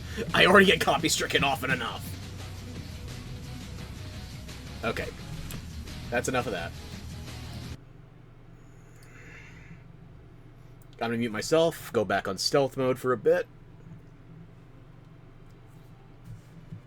I still have to demolish this symbol of France. Alistair often follows. I'll put back Arch. It wants me insight into the complexitiness nature of movements that wrap themselves in the shroud of righteousness while wielding hatred as their blade. Now, as soon as I hit mute on myself again, somebody else is gonna show up. Well, and regretfully, I must inform the reality that this identity takes me up to ideologies. So reader, listen up. We're losing ground here. Nobody's coming after you because you're Jewish. God. This absolute paranoia around this needs to end. There is no Jewish hatred in the West today. You're going to find a hell of a lot more of it in the Middle East than over here, and certainly not in America, of all places. The Shadow Game movement has become alarmingly prominent over the past years. It would be easy to chalk this up to the works of faceless operatives, those right-wing profiteers who lurk in the dark corners of social media for their own gain. Those right-wing profiteers that appear to now dominate every single source of news media, the ones that were streaming to hundreds of thousands during the election. Those dark, shadowy figures that cannot be named. Or to think that this wave of anger and destruction is simply a byproduct of our broken social platforms that feed off reactionary conservative conflict. I do love again here how there is absolutely zero introspection here. At no point does he even for an instant consider that he might have caused some of this, that the progressives might indeed be the reasons for the backlash, that their actions upon gaming and entertainment might be the cause. Rather, no, it's because he's a Jew. Come on now. Jesus Christ. What do you think this is, the 1940s? What's the rest here in that company is to miss something critical, something urgent, or either unable, perhaps unwilling to reckon with this movement head on, and until we do, we can only expect to see it grow. You know what? I would love to see that. I would love to see you confront the movement more, as you put it, because it's going to make you look somewhat ridiculous. What strikes me in that strange specific place with both memory and warning collide is how familiar these tactics are. Their leaders have adopted the pose of every tyrant. Each time-test maneuver learned from the pages of the past. They manufacture enemies, create threats, and bolster their cause by rallying against targets that look different, sound different, and are different. Manufactured enemies. Manufactured enemies. Their qualification in the guise of greater good, crying out for ethics and fairness, but wielding these words only as weapons against women, against queer people, against any who would disrupt their narrow vision. Hold on a moment. Just for yet another second of introspection here. How about women words like, we're talking about, we're creating an enemy, right? Without even really defining it. Something like, I don't know, a shadowy figure that hides from social media, for example. Something ill-defined and sinister that is out there, that uses specific words like ethics and fairness as weapons to get their way, and to silence their enemies, like, oh, I don't know, queer, Jewish, woman. No resemblances here? This isn't ringing some sort of bell anywhere? Nowhere, really? How have we arrived at 2024, and still we have progressives with zero sense of introspection? This is generally why I believe that the Democratic Party is going to double down, by the way, and grow further left-wing, because there doesn't appear to be any sort of room whatsoever for a self-critical thought in their minds. Blah. Brings to mind the history is each story of a time when oppressors rose not by their strength alone, but by their cunning use of fear and resentment. Like the fear of being called racist, for example. I think of the tales I grew up with, or the movement that used righteous fury to mask something darker. The socialists in Nazi Germany, you mean? The progressives of their time. To cultivate society that through sheer force of repetition and fire, I mean, that does indeed represent progressivism pretty well, can be made to believe in threats that didn't exist. It feels as if I'm hearing once again the low, terrible hum of history calling back to us, testing whether we will recognize his voice, and so far, we are failing the test.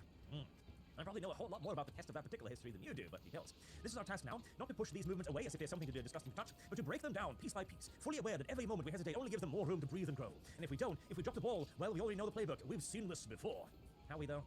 And there's the interesting part as well. The progressive is now just about ready once more to throw off the veil and stop pretending that this is about some sort of protectivism. Oh, we just want gay rights, etc. You have them. You've had them for a while now. We just want the same rights. You have more rights. Instead, we are coming down to we must break it down piece by piece. And why must we do that? Well, because it's a dark, shadowy organization that you should be afraid of. You know, every single thing you already mentioned. I feel like I'm reading something from a toddler from 2016, I swear to Jesus. And here we find ourselves at Good Talk Detective, a website that finds itself a watchtower for perceived enemies, assembling a list of names. My dude. But to break them down piece by piece. Perceived. You have declared yourself this movement's enemy. You have declared yourself this movement's enemy to the point where you are going to break it down, where you're going to try and rally people to break it down, yet you do not believe that it has any enemies that are legitimate. All the name of holding accountable those claims are tainted the gaming world with their agendas. Is a tally of journalists, editors, and developers each named dragged through the mud, not for actual fraud or errors, but for simply having a different opinion. A bad and corrosive one. You know, kind of like the Nazis. Simply different opinion. Different idea of what gaming could and should look like. And let's be honest, this tactic isn't new. Germany. I've been reading When Books Went to War by Molly Guptill Manning. I'm another one, where she details the work of Dr. Paul Joseph Goebbels. Aha, I see. You've taken some lessons to heart, I imagine. Nazis. Guitar Detective resurrects this very tactic, dignitized and crude. Instead of a bonfire, we're now dealing with social media outrage and a race for YouTube views, making individuals the target instead of ideas, cranking up hostility rather than offering a real critique. That is literally all we do. That is literally the entire definition of our channels. Now, he's leading this towards a point down here. Now, this is actually something that I do to a degree agree with. Again, we need to douse this fire before it spreads. There's an irony here. One we would do well to see clearly. The folks who shout the loudest about freedom of speech are often the same ones who can't stand the existence of certain games or the gamers who play them. Because you were the ones who started this to begin with. The reason why we have observably less freedom of speech today than we had in 1990s or 2000s is not because of the gamers. They love to proclaim their rejection of identity politics. It is funny how their blogs and YouTube channels, which they insist are all about gaming, spend way more time defending their version of acceptable identities than actually discussing the games themselves. Not about acceptable identities, it is about unacceptable politics. And hey, you know what? I do agree here. There is a point. There is a point of certain channels that simply produce the same content over and over again, without a whole lot of additional information added or thought given to it. Hell, I'm guilty of it on some occasions as well, though I try to bring it to a wider context again, and find things that are a bit more interesting. Take the guy complaining about the agenda in Dragon Age Railgun. He's not upset that politics are creeping into gaming. He's furious that politics aren't the ones he's agree with. And how do you know this? It's always someone else pushing agenda, always someone else running the purity, ruining the purity of their beloved hobby. But see, this is kind of what I wanted to do about these articles, because it is just one long period of absolute lack of understanding, of absolutely zero introspection. You are playing a game with progressive politics, and yet you do not believe that the guy complaining about progressive politics in the game, defined by wokeism, is complaining about the politics. My dude, my brother, holy shit. Nobody's asking for right-wing politics, not a single one. We are asking for less left-wing politics. And if we must therefore demand the tyranny of neutrality be enforced by the right, then well, so the heck be it. Let's be real. Identity is all they talk about, hammering away to like they're defending some last bastion of truth. Come on. Never mind, we're not going to go away. They want to think they're fighting against bias and the politicization of their spaces. But the reality is that their every move is just as political. Resisting one's enemy is every bad as the enemy themselves. Part of carefully crafted campaigns deny and diminish anyone they can't stand. So are these people hypocrites? That is a very good question, sir. Are people who would do this hypocrites? It's an interesting question. What is the answer? Absolutely. Thank you. I didn't want to call you out so obviously, but I appreciate the honesty. There's the catch. Calling them out and sharing that truth in gleeful posts can be mistaken. A trap even. In our rush to show off how virtuous we are, we end up playing right into their hands. The reality is that these individuals are deceivers, and engaging with them on their terms only distract us from what they really want. Their goal, as the loudest voice in this crowd they keep reminding us, isn't about having an honest chat about games or gaming culture. We tried that. By God, did we try that. Didn't really work out very well. No, they thrive on chaos they create, twisting their conversation until even the most harmless topics become fodder for outrage. When they conjure wild claims about diversity, equity, and inclusion, these things that just don't exist. These things that are just fantasy things that we have no indication of, and that appears to be no reality to. DI, or whatever the latest buzzword is, they do not seek to elevate discourse, they seek to provoke. They want you to read something ridiculous about a video game and immediately jump to the conclusion that it's all about wokeness. That's the trick we need to watch out for. Engaging with their nonsense isn't just a mistake, it's handing them the keys to the narrative. And there's the crucial one. Now, they've understood here, and there's a bit more, but it's mostly just waffling around, honestly, until we get to this part here. The narrative, that is the key part. Indeed, the left has lost control of the narrative because it has lost control of the platforms. Up until this point, every single platform on the internet, be it Facebook or Twitter or YouTube, were all left-wing to the extreme, to the point where they were even willing to censor, as we saw with... Welcome. Just saw somebody pop in. How you doing? Oh, they immediately disappear as soon as I unmute. Should I just leave somebody else randomly playing? Is that the meta now? Do you really want the things I'm trying to catch up on times 1.5 or 1.75 speed in the playback? To be fair, they probably are more entertaining than I am. Okay. Well, I am just going back and forth between needing some LR parts and trying to get the damn Bristly Crake for my collection. So, I need, was it 5 or 7 low-rank Gyarados parts? Hang on. I need fangs and fins. Fuck, I don't think I have any low-rank investigations left for it. Maybe? I can double-check after this. The big thing I need, however, is that damn Bristly Crake, just so I can stop thinking about it. I had it yesterday. I fucking had it, but I put on my Ghillie Mantle a second too late. And here we are. Crushing Mudfish with a bagpipe. A sapphire bagpipe that's also half hedgehog. Dragon hedgehog.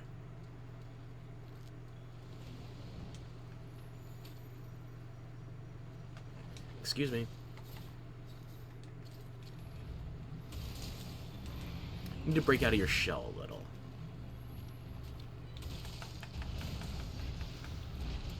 It's LR, I'm comically over-equipped. Let's just stomp this thing and keep moving.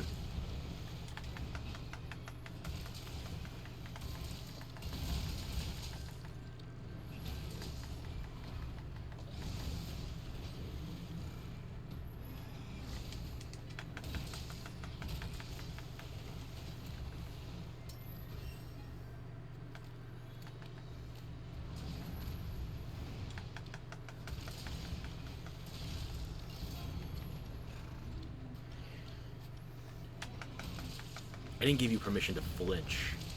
You're wasting what's left of your life. Die faster.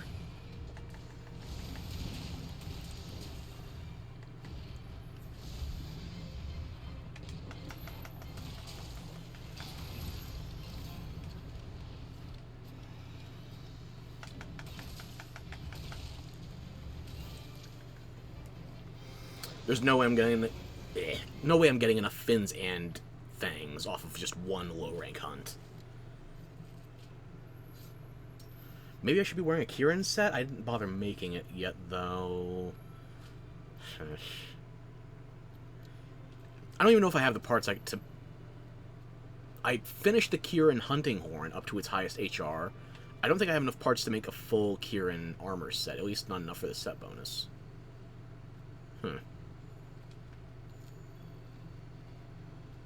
Yeah, my rambling drove him off. Okay, I can mute again. Thank fuck.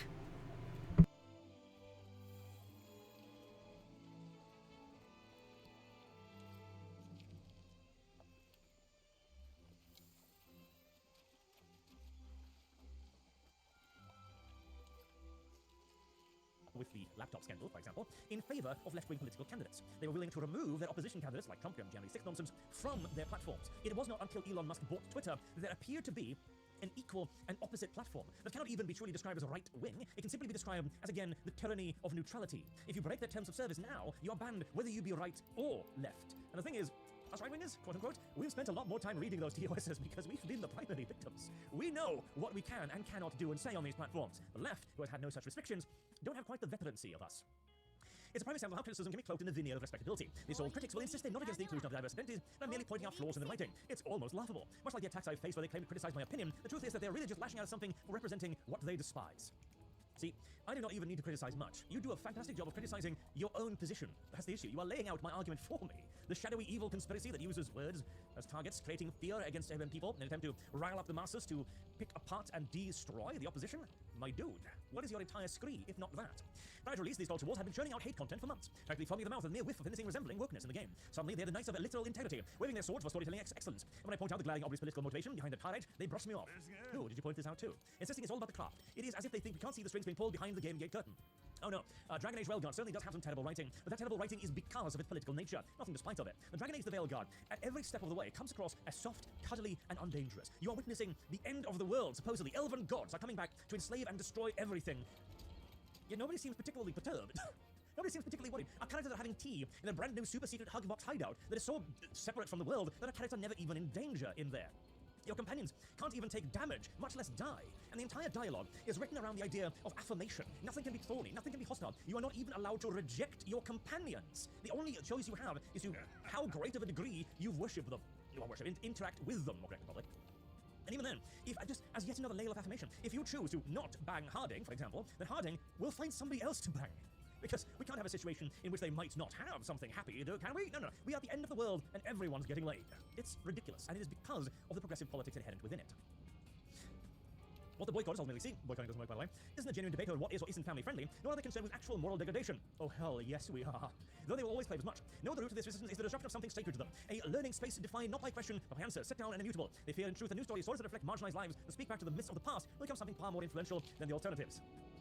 Judging by the sales figures of Dustborn, by the sales figures of Concord, by the fact that EA and BioWare themselves declare loudly that there will be no further expansions or additional content of Dragon Age Origins, I don't think we really fear that anymore.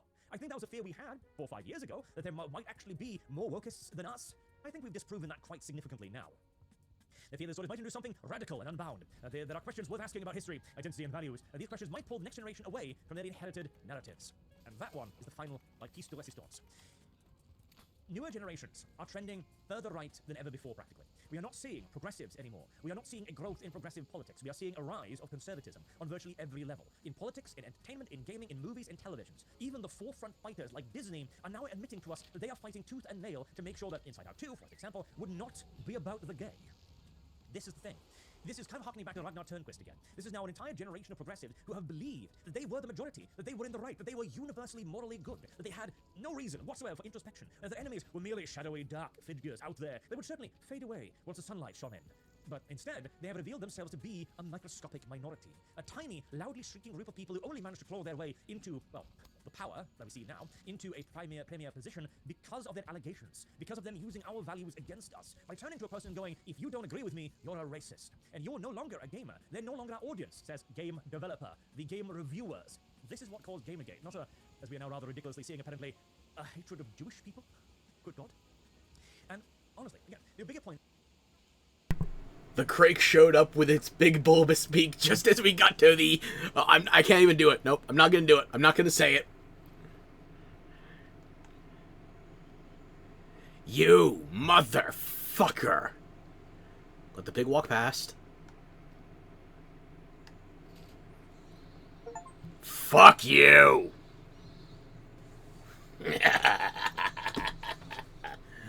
Okay. I think that's all of the high-rank, rare, endemic life taken care of now. I got the Prism Hercudrome, the Gold Hercudrome, the Petricanth, the Downy and Bristly Crakes. I can pull up a list later.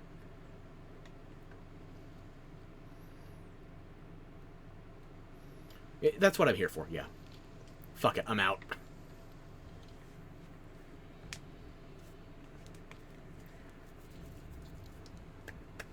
The timing on the Crake with those, mentions. Maybe it is a little bit too spicy for me.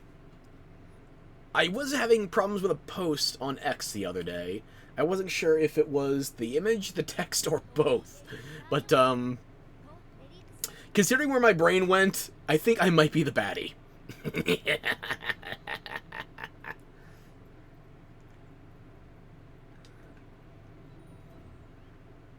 Okay, that's enough of that. Well, I don't have to worry about farming for that again. At least not on this save.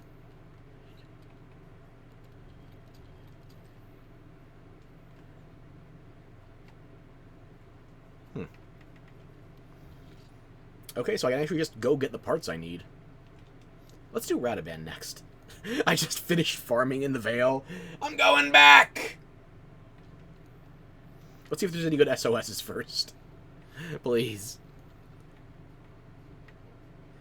Oh, 2 gold Nergi boxes. I need gem.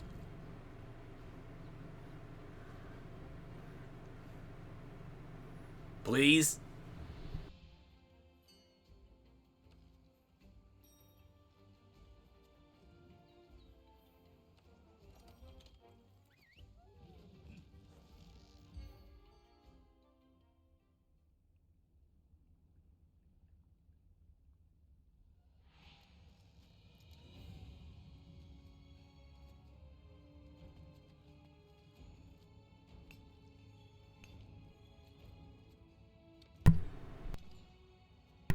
Not me.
Okay, that one went disturbingly better than expected. I'll take it.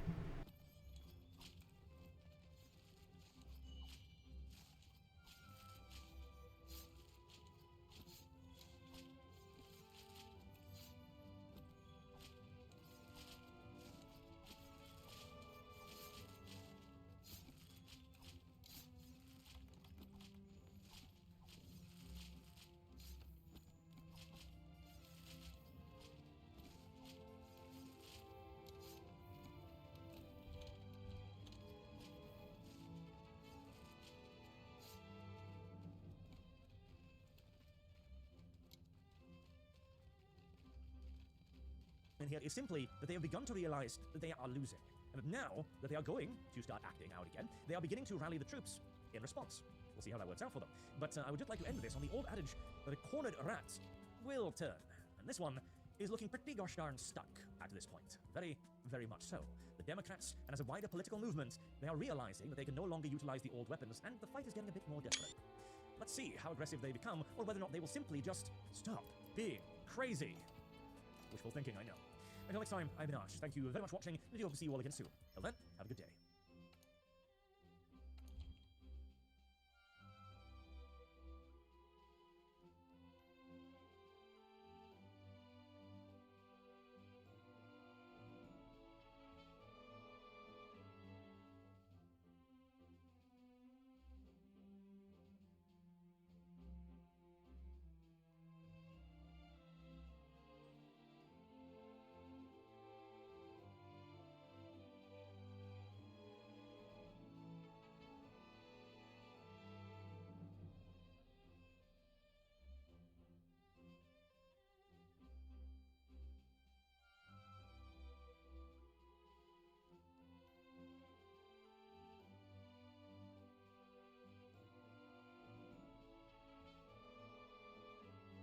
I got approval to say this. I've been working on Dragon Age the Veilguard. I've been sat on a secret for nearly 4 years, and I'm so excited to finally be able to tell everyone I'm in the credits. Thank you so much for Patrick Weeks for reaching out to get me involved. Is this one of the writers, I'm pretty sure? Oh, this is what we were talking about yesterday. Super Smash Bros. Ultimate Persona 5 DLC includes a disability slur. This is that person! Earlier today, an update to Super Smash Bros. Ultimate brought the game up to version 3.0, brought several changes. Players can now create share custom stages, adding Persona 5 protagonist Joker to the game. For those that don't know, they use the word but because the person is Japanese, they don't enunciate it like perfectly, and this dip made an entire article bashing Super Smash and saying that they use the word retard. This guy is so dumb! Laura here says that this is the person that wrote and scripted those horrible dialogues for Dragon Age Veilguard. The same person. I don't know, man. It's always these talentless idiots who don't know what they're talking about. Do game studios think low IQ is a good thing? No, I think it's people wanting diversity hires. I looked into it. I think they're a trans woman. Yes. Oh yeah, I remember looking at this yesterday. Yes, a gay trans woman with autism, undiagnosed until adulthood. Why must you make your entire personality based around like characteristics of your body and your mental? Why can't you be like, I like video games? Why can't you just do that? Because they don't like video games? Yeah, maybe it is a bitterness. The bitterness of not actually liking video games and not caring. And again, it makes sense because they just don't do the research, they don't do the work, they don't put in effort. They got Sam Max to work on COD Vanguard, same shit that Crunchy got GTA Online? No, is that the same person? Chad, do you remember an article a long time ago of people crying about getting sexually assaulted in GTA Online? My sister in Christ, you could literally log off the video game and then you stop getting quotation marks. Years and years, 9 years ago, I think it was 9 years ago to this day, I had the gamer girl who claimed she virtually became the lead writer in Insomniac. Oh my god, I remember this, dude. It's all coming back to me. H3 made a video about this. Oh, it's unlisted. And they're still in the video game industry, these people that are so disingenuous and so dishonest. They have jobs in multi-million-dollar companies. I hate the industry.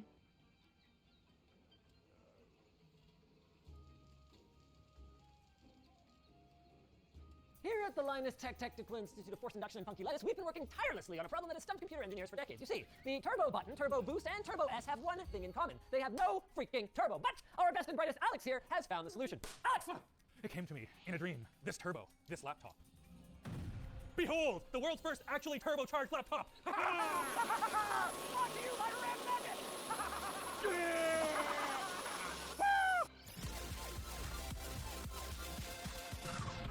This right here is a conventional turbocharger for a car, specifically the Volkswagen Golf R. The exhaust gases blow into this side right here, spinning this little turbine right here. Then there's a shaft going through the middle that connects to this compressor, which in turn compresses air that is blown into your engine right up here. More air plus more fuel equals more power. Excellent. But also problematic. You see, our Red Magic Titan 16 Pro, powerful machine though it is, does not produce exhaust gases. So to make Alex's dream a reality, we need an electric turbo. Now, terrible electric turbos are plentiful on eBay, AliExpress, and Wish.com, but we wanted an electric turbo that legitimately works, so we got this. Meet the Torque Amp, a 6.7 horsepower electric turbo that blows enough air to substantially increase a car's horsepower. This says Alex to write disclaimer about turbo versus supercharger. Oh yeah, technically this could be considered a supercharger because it is driven by this and not exhaust gases, but they say turbo on the website, so we're going turbo. Whatever you want to call it, this thing is absolutely flipping wild. I mean, look at the geometry on these fan blades. I have never seen that. Each blade is 2 blades. I guess to increase pressure? Probably something to do with compressor efficiency. I don't really know. Then there's the motor, which maybe I'm just out of the loop, but I thought would be a lot bigger given that it's 5,000 watts. And there's the super lightweight construction. Because we only need the one side, it can be made out of cast aluminum instead of also having to have steel in it. With that said, it's going to cost you elsewhere because you've got to power the thing, and that's where the rest of this kit comes in. What's the whole thing run you? $2,978. Oh my god, this power box though. Keep 2 centimeters free for cooling. Do not block the holes. This is gonna be fun. This looks fairly self-explanatory, color-coded. 48 volts out, I assume? Yep. Harness goes into the turbo or supercharger, whatever you want to call it. Okay. That's the motor controller right here, so we get our DC, AC, 48 volts. Okay. And I assume this needs to plug into some kind of control thing. This is a temperature sensor actually, so if this starts getting too hot, the motor controller will be like, we're stopping by. That's something that's important to note. Because this is designed for use in a vehicle, only when you're accelerating hard, it's only rated for 1 second of boost for 10 seconds of recharge. So using it to cool a laptop continuously? Well, it's not going to be continuous, but, you know. We'll see how it goes. Yeah. Make sure the red dots are lined up. It says explicitly in the instruction manual to make sure they're lined up. They're lined. Also, Torque Amp, excellent instruction manual. Like, I don't say that very often, but it was actually very informative. Dude, I'm jazzed. Like, I'm legit extremely excited about this. This may not be the dumbest thing we've ever done, but it's up there. It might be the dumbest. You think so? Well, we haven't had other things, spoilers, that actively heat themselves up that we've tried to cool the computer with before. But anyway, we'll worry about that later. For now, here's a 1200 watt DC power supply plugged into the power input side here. Is that enough to, wait, but I thought this is a 5,000 watt motor. So what they do is you have your 12 volts, well actually like 14 volts, from your car that goes into this, charges this up, and then the lithium battery that's in here is what powers your turbo. Got it. So that's why it can't run continuously. It actually has a battery in here. Yeah, and you also don't want to be drawing 5,000 watts from your car because you will drain your battery and your alternator will probably not be happy at all. Right. You have experience with that. I do. Do you want to know how this is supposed to work? Is this something to do with the accelerator? Yeah, you literally just put this under your gas pedal, and you go all the way down. She click and it goes. Oh. There are much better ways to do it. Like you can have full ECU configuration using this guy right here, but if you just want to do it for dirty, And I guess that's how we're doing it. yeah. Neat. One final thing before we power it on. Oh, yes. Oh, we want to filter the air going into it. Yeah. That makes sense. It's both to make sure that no dust and crap gets in there, hurts the turbine. Also to protect dust, because like you don't want like your wheel to get stuck in there real bad time. Or a really good time for a really No, short period of really time. bad. That's on its own circuit. On. Okay. Power button's here. Okay. You want to hit the thing. I do. Okay, so how long is like safe to hit it for? Oh, I don't know. You can just hammer it if you want. Should we have hearing protection in? Probably, right? Well, we can hit it and see. Yes. Holy bananas. That is crazy. That's through the filter. Yeah, Well, I mean, without restriction. not very much. Some. Let's get earplugs. I know I shouldn't be that surprised because that's kind of the benefit of an electric motor is that you've got that immediate torque and immediate ramp to full power. But holy crap! It does blow. It does force the induction. That was crazy. You should hit it again. I mean, I will. Hold on. So I want to put something on the end so we can kind of see what's shaping here. Hold on. Just give me a second. I got a concept. I've got a concept. If you're wondering, yes, that technique is why I have 3 kids. Okay. I gotta feel it. The air's not hot, but it sure as heck isn't cool. Do you want to explain to the people why that would be? Before we do that, I want to play with these. But before we play with those, we need to go and have a little listen to some turbo sounds so you know what's good and what's bad. Right now, everything in the engine is as it should be. So we'll just have a little listen to what the turbo would sound like so you hear. Okay. That's fine. You know, you just hear. That psh that you're hearing, that is the diverter valve. This little guy's job is that when your throttle body closes while you're making boost, it just diverts all that boost somewhere else and makes that fun psh noise. On other cars, you might have a blow-off valve instead, but let's just come in here, take this plug. Oh, there we go. This is almost definitely going to give me a check engine light, but my warranty is already very void, as you can probably tell. So we're not too concerned about that. I'll just clear it later. Just so I'm clear, what you've done is you've made it so the valve won't open. Huh. Yeah, probably don't do this, unless you want fun noise and turbo damage. You can't have a warning that includes unless you want fun. Well, that's not a good warning. Okay, you'll hear in a second, and you'll agree that it's very fun. Don't blow up your car. I'm not gonna go full boost, but now if you listen, you get... Oh. So that's compressor surge. That is when the air that you've been compressing blows back through the turbo. It's very fun. Right. Very, very fun. Probably pretty hard on it though. It's not ideal. It's not so bad in this situation where we're not at full boost and, you know, you're not making power once that throttle body's closed. But with an electric turbo, like the one that we have back there, You're gonna generate power. yeah, if there is a restriction and it starts blowing back through, you have an electric motor that is not going to stop. So it will just kill itself. So if we start hearing that kind of a noise, we stop. And now I have an engine code to clear. If those nozzles or that laptop turn out to be too restrictive, I made this. It is 2 ball valves, JB welded into some 3D printed stuff. Please tell me you at least used like a high strength filament or something. No, but like, yeah, it's pretty good these days. I did a lot of infill. Okay. I got these off of Amazon. They're very, very cheap intercooler tubing. Cool. Then you just throw a worm drive clamp on there, and that's not going anywhere. This is even cured. Like, if there's actual pressure in here, these fittings are gonna go flying off like a bullet. That looks dangerous now. It really does, doesn't it? It was already dangerous. Now it just looks the part. Here's a pair of safety glasses. Instead of putting them on my face, Alex, go ahead and hit it. Oh, they're over here, buddy. They done got yoked across the room. What are you using that for? What are you doing? What? Please. Okay, do it. Why? Because I want to be more portable. Yes. Nice. Oh, that's good stuff. Yep. Okay, throw this one on the arm. Oh, I don't know. No, it'll be fine. It'll be fine. Do it, you cowards. It'll be fine. I've done worse for my craft. The Red Magic Titan 16 Pro features a full metal CNC chassis, an Intel Core i9-14900HX plus an RTX 4060. It's got dual fans, plus high-spec quad copper heat pipes and phase-change silicone grease, a 1080p camera with Windows Hello, DTS:X Ultra audio, 16 gigs of 5600 megatransfer per second high-frequency memory, plus a 1 terabyte PCIe Gen 4 SSD. It's got a 2.5K screen with 100% DCI-P3 color gamut coverage, and the cooling is basically gooder than we need, but that doesn't mean it can't be gooder. So we're going to attach this to it in a minute. But first, let's have some fun. What do you think? Can I close the lid of this laptop with this? Probably. Okay, let's try.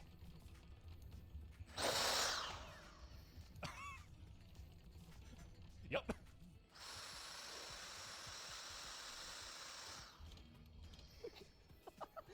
Oh, look, we got pom-poms. Dude, this is like the most juiced up leaf blower ever.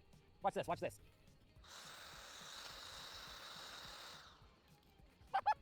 And they're gone. Dude, this is more like a rock blower. And the best part is we haven't even tried the tight nozzle yet. I think it's time. Let's see what you can do to this duct tape roll. Think I can get it in that garbage can? Whoa! Too perfect on nothing! You know, I think she's actually more restricted. I think she's less powerful this way. Well, that's a downer. But it allows us to direct it a bit more. For example, we could spin the turbine in here. Woo! Look at it go! And this. The bottom line is, it moves a lot of air. Let's cool a PC. Ah, you're going so slow, Alex! You're killing me here! Ah! Woo! Jeez. We obviously can't fit this inside the machine. Well, I've made the world's first ever turbo manifold for a laptop. So you've just taken the entire air intake at the bottom and made this. It looks like a freaking vacuum cleaner head, Alex. It really does. I am a little worried about bolting this on, though. Like, does this have enough structural rigidity for that? Oh, the plate's right there. Ah, oh, there we go. So that goes on the inside. All those are threaded holes. Boom. Make sure that you line up the broken tap with the spot that doesn't have a hole drilled, just like so. Sure. And then in terms of the seal, are we just going to allow for some leakage here? Now we've got an O-ring. 332nd, it goes on the other side. In all seriousness, making your own O-ring is not as weird as you'd think. All you need is... Parker O-ring handbook. You just go in there, they tell you how big to make this little hole right here, a little groove. Chuck it in, you're done. Nice. Easy. Oh, nice. Okay, I got this one. That helps a lot. That's an important one right there. Okay. We got the 2 on the ends. Oh, yeah. Oh, but not very good. I'm good with this. Question for you. Yep. Now there are spikes going into our motherboard? Yep. No. Do you want bolt cutters or an angle grinder? Angle grinder. All right. So this one's still intact. I guess we have a sacrificial lamb somewhere? Oh, I was going to swap the bottoms on that one. Oh, perfect. Yeah. Are they all the same? Yep. Nice. Thank you, Red Magic, for that. Just use all the same screws. Love to see it. Also very nice. In here they have upgradable RAM. There's a free SSD slot right there over top of your other SSD. Ooh, them some chunky V-pipes. That's about all that you can expect these days, really. Do we unplug the fans?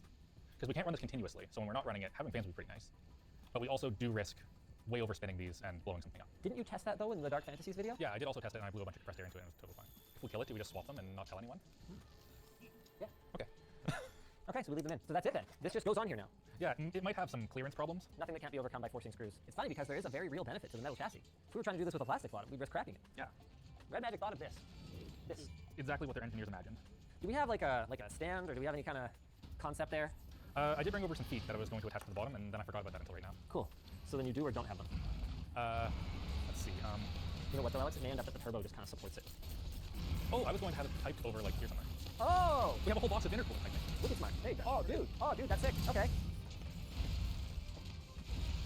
Theoretically, we haven't really changed much here, so I'm going to boot it up. The fans didn't collide with all the stuff that we put in there, so that's nice. Perfect. Let's pop out CPU core temperatures, GPU temperature. Is there any other temp sensor we could maybe? I mean, we could grab our SSD temperature. Why not, right? Yeah, I'm sure there'll be airflow over that. There's going to be air everywhere. Okay, let's fire up FurMark. This is going to get our GPU a little toasty. So here's our GPU temperature. She's rising. It's also still 44 degrees. That's pretty good. Yeah, give her a sec. She's gonna go up. Oh, dude, GPU is kind of running too cool. Yes, 2060 is pretty efficient. We might have to hit the CPU if we want to see something actually run at high temperature. But what we can do still is we can see if more airflow will help this GPU. Oh my god! Did it get hotter or colder? I couldn't even tell. It went down. Oh, wow. Oh yeah. I do wonder if we may have unseated something. Our temps are higher than they were before we ever turned on the turbo, though. Yeah, they are. I wonder why. Let's watch GPU temps here. I'm gonna hold it down this time. Okay, GPU temps. Hotspot 55.2. Here we go.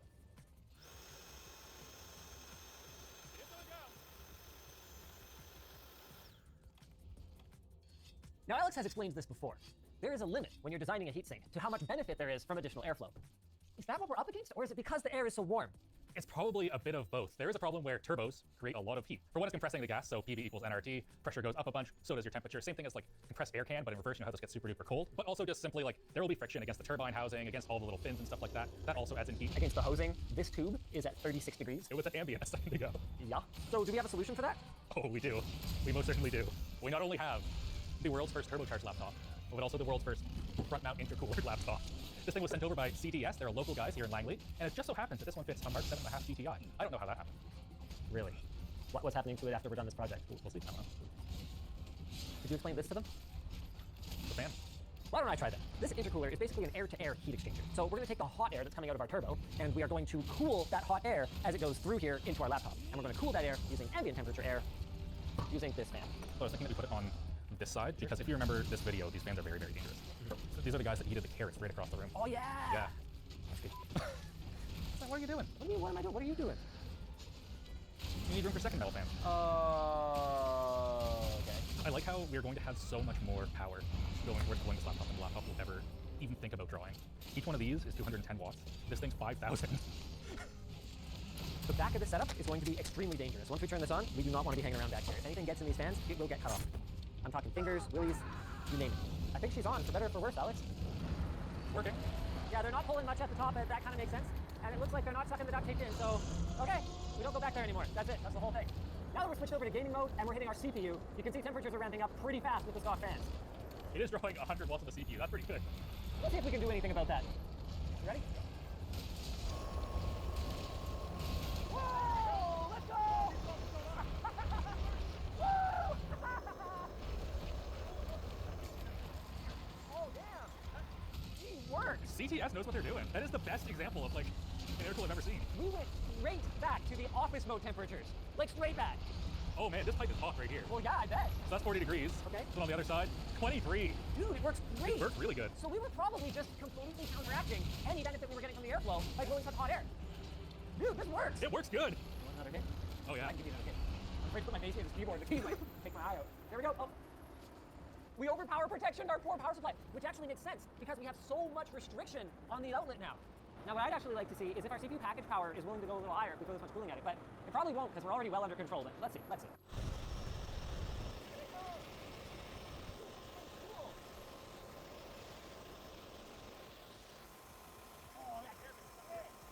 That is so cool. To show you guys how much air is being pushed in this laptop, I have an idea.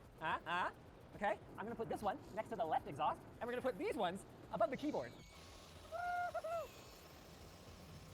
Oh, the trackpad! The poor trackpad! Oh my god. Okay, we have to game on it, right? Yeah, we have to game on it. We obviously have to game on it. I'm really impressed at how well this removes heat from the air. I don't know why, but I thought that wouldn't be able to do much to that volume of air. Oh no, that's what it's made for. That's a sick intercooler. That thing's good for 450 horsepower apparently. Now it's time to actually game on this thing. I'm sitting at around, oh wow, 35 degrees on the GPU, 73 on the CPU. Well, we don't really need it, but hit it. We're down to 60 on the CPU. That's crazy. We blew off one of the pom-poms. Very practical. Ooh. Oh, she's hot, dude. Oh, it's fine.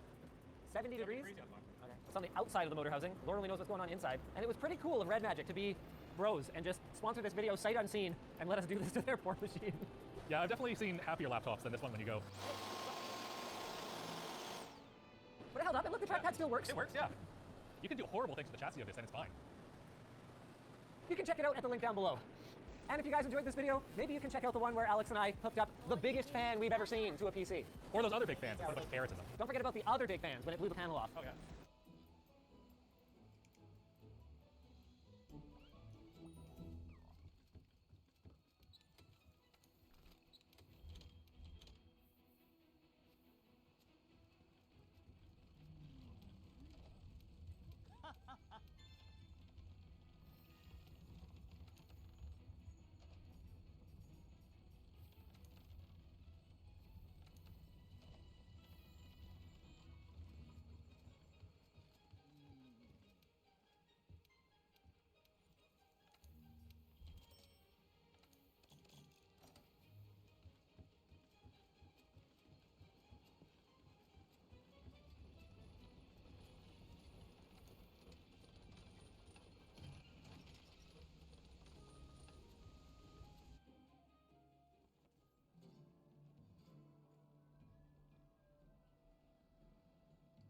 Now, I already talked about this on my other channel, and it was through the political lens. But after I finished making the video, I realized that I have seen this message before. I have seen it in the world of entertainment. And this message actually highlights what I said in the other video, which is why woke people are incapable of making good art. And I will remind you what the message is. It is said by a person by the name of Stephanie Jones, and she is president, attorney, writer, former U.S. Deputy Chief of Staff, Senate Judiciary Committee. So it's a public person, right? It's not just everyone. It's someone with knowledge from the inside. And they are replying to the mainstream media saying that the Democrats should have done better. And her response is basically that, no, the Democrats couldn't have done anything better because they are absolutely perfect the way they are. As such, nothing can be improved, and if it was 2028, they would do the exact same thing. Because changing anything would imply that they are fallible, that they didn't understand what they're doing, and that is not acceptable. That they have to display a level of godlike perfection. And you get to see that some individuals are coming up and they're saying that, well, it is a messaging issue, and immediately like, no, the messaging isn't the problem, it's the problem that America has racism. So I guess like the solution is for the Democrats to keep nagging, and as you get to see like other messages are saying, yeah, this is absolutely right, the Democrats need to stand tall and resist, like no negotiation, no compromise, no self-reflection. And I'm like, where did I see this before? Like, this is not something new. This is something that I have seen for the last 4 years. And then I realized that this is exactly what's happening in entertainment. This is why The Acolyte failed. This is why Lord of Rings of Power plus Privilege failed. This is why Concord failed. This is why Suicide Squad and many other productions have ended up failing, including Forspoken. And every single time, you get to notice the same playbook. The people pushing for the product, again, whether it's Forspoken or Concord or anything like that, they pretend that their product is perfect. That their product has nothing wrong with it. In fact, it's a 10 out of 10 game. And it's the people who are wrong. And this is coming from the mindset where they believe that the people are uneducated, the people are dumb, and they don't care what the people think. In fact, if you go on many of these game journalist websites, you'll see that the comments have disabilities, specifically because they don't give a shit about what people think. And if you also go and you look at the game developers' Twitter feed, they share block lists. They do not care about their customers at all. Because they believe they already hold the answers. They believe they already know better. And if the game doesn't sell, it's the customer. You know, the customer is a racist, is a bigot. That's why the game isn't selling. And they have like the set of ideas, the set of beliefs that when you make a game, for instance, you need to remove the word feminine, you need to have words like body type A, body type B, all female characters need to have skin disease, cellulitis, vitiligo, they need to look like men in wigs, because this is the moral thing to do. It's not about selling the game, it's not about anything else besides ethics. Like, it's unethical to have a female character that looks like Stellar Blade. So like, if the game doesn't sell, it's not because you made a poor marketing decision or a poor casting choice, it's because the customers are unethical. And the idea is that if they keep doing it, if they keep pushing it, eventually the customers will change their mind and they will become ethical. And this is exactly what we see in the realm of politics. We see the Democrats that are basically suggesting that America is unethical because they're not voting for the Democrats. And if they keep nagging, if they keep this energy 4 years in the future, maybe people will become more ethical. But it's also interesting when you're looking at Concord and you're studying the history of that game, because it seems to be right now the biggest failure in gaming history, not just this year, but in history. Like, it's probably going to be a worse game than E.T., which is a video game made back in the day based off of the famous movie Extraterrestrial. And it's sold so poorly that it actually killed the Atari. There's still copies of E.T. buried in the Nevada desert because they didn't have anything to do with them. And I think Concord actually beat that. Like, it's actually now in gaming history. And it cost around $400 million to make, like, massive failure. And when you read the history of it, you realize that they had this thing called toxic positivity, where within the development team, like within the actual game developers, they weren't allowed to say anything negative about the game. Like, even if a developer would see that the characters are unappealing, they lack grace, they don't look heroic, like, it's not going to sell, they weren't allowed to express any of that because of the culture of toxic positivity. And this type of culture reminds me of growing up amongst evangelicals. Like, this was the type of culture that religious fanatics used to have. And that is like, the person that is in power claims to have read the Bible, they claim to have interpreted the Bible, and they know better than anyone else. And you can't question them, because questioning them would actually mean questioning God, right? Like, they now speak on behalf of divinity. And if the things that they're trying to accomplish don't work, or end up backfiring, it's not that the message was wrong, because the message is divine. It's the way that the people are acting. The people are sinful. And this is the exact mindset that I see with woke ideologues now. Like, they genuinely believe that what's coming from academia, like diversity is our strength, representation is important, inclusivity is the way forward. That cannot be questioned. Like, there is no poking at the message, because the message itself is divine. It's coming from the academia. It's infallible. So when the message is applied, if it produces a different result, like let's say you have anti-racist courses and it actually ends up making people more racist rather than less, it's not that the message was wrong or that the methodology was problematic or that some introspection is required. No, it's simply that the people are wrong. The people are evil, the people lack ethics, the people lack compassion or empathy, because everything up until that point is perfect. And that can be the only piece of the puzzle that would explain why the result wasn't the way they wanted. And they can't make good games. This is why, like, criticizing and saying that a game is woke is valid criticism, because when you make a video game or when you make art, you gotta be open to criticism. You gotta allow people to say, well, yeah, like this scene didn't hit well, or I didn't like this part, maybe you can change it. Like you gotta be open to these types of suggestions. But if you're close-minded and you're basically thinking that everything you do is perfect and you shouldn't listen to anyone else, especially not your customer, then it's impossible to make good products. Like you're never going to be able to accomplish that. I mean, you know, this is how gaming actually evolved. Like you have a first-person shooter like Quake, and then someone goes like, well, you know, why doesn't the character ever reload the weapon? Like that would be a fun mechanic to reload the weapon. And then, you know, someone takes that criticism and makes Half-Life. And when you reload the weapon, it adds a new strategy to the whole combat system, because now you're vulnerable while you're reloading. It's really cool, right? But like if you're with the mindset that no, the game is perfect, you don't need to change anything, people are wrong, you're not going to improve, you're not even going to apply that. Or the way woke people do it is that, okay, well, reloading the weapon would probably look good, but who suggested it? Oh, it's a Trump supporter. If a Trump supporter suggested reloading the weapon, we can't listen to him because that would validate the bigot. All of these things are connected, right? Like when someone says a game is woke, they're also referring to the people who made the game, and the people who made the game with this mindset are very unlikely to create a good product. You can't have this level of bigotry and manage to create works of art. Let me know what you guys think, though, and as usual, I will see you in the comment section. Take care.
It's that time of year, folks. Happy Thanksgiving's Day. Thanksgiving is a magical time of year, blah, blah, blah. It's thanks and family and love. But most importantly, it's a giant meal that has wildly different components that you're making for a huge group of people that will be sorely disappointed if literally one thing's wrong. So today, on this very special Thanksgiving episode of Botched by Babish, I'm going to run down the top 10 Thanksgiving ups. I'm going to show you how to fix them if you can. Most importantly, how to avoid them. Let's get going. This episode is sponsored by my favorite butter, Danish Creamery. Danish Creamery's exceptional butterfat and creamy, rich texture is what makes it such a valuable ingredient in the kitchen. Danish Creamery European-style butter makes every butter-forward dish the star of the show. I used it in today's episode to level up my turkey, mashed potatoes, gravy, and pie crust. For more info on Danish Creamery, head to the link in the description. All right, it's Thanksgiving Day. It's 2 o'clock. I told them we'd eat at 4. I have 10 hungry people in the living room and 12 more on the way. Time to get this bird in the oven. Damn it! So what's the lesson here?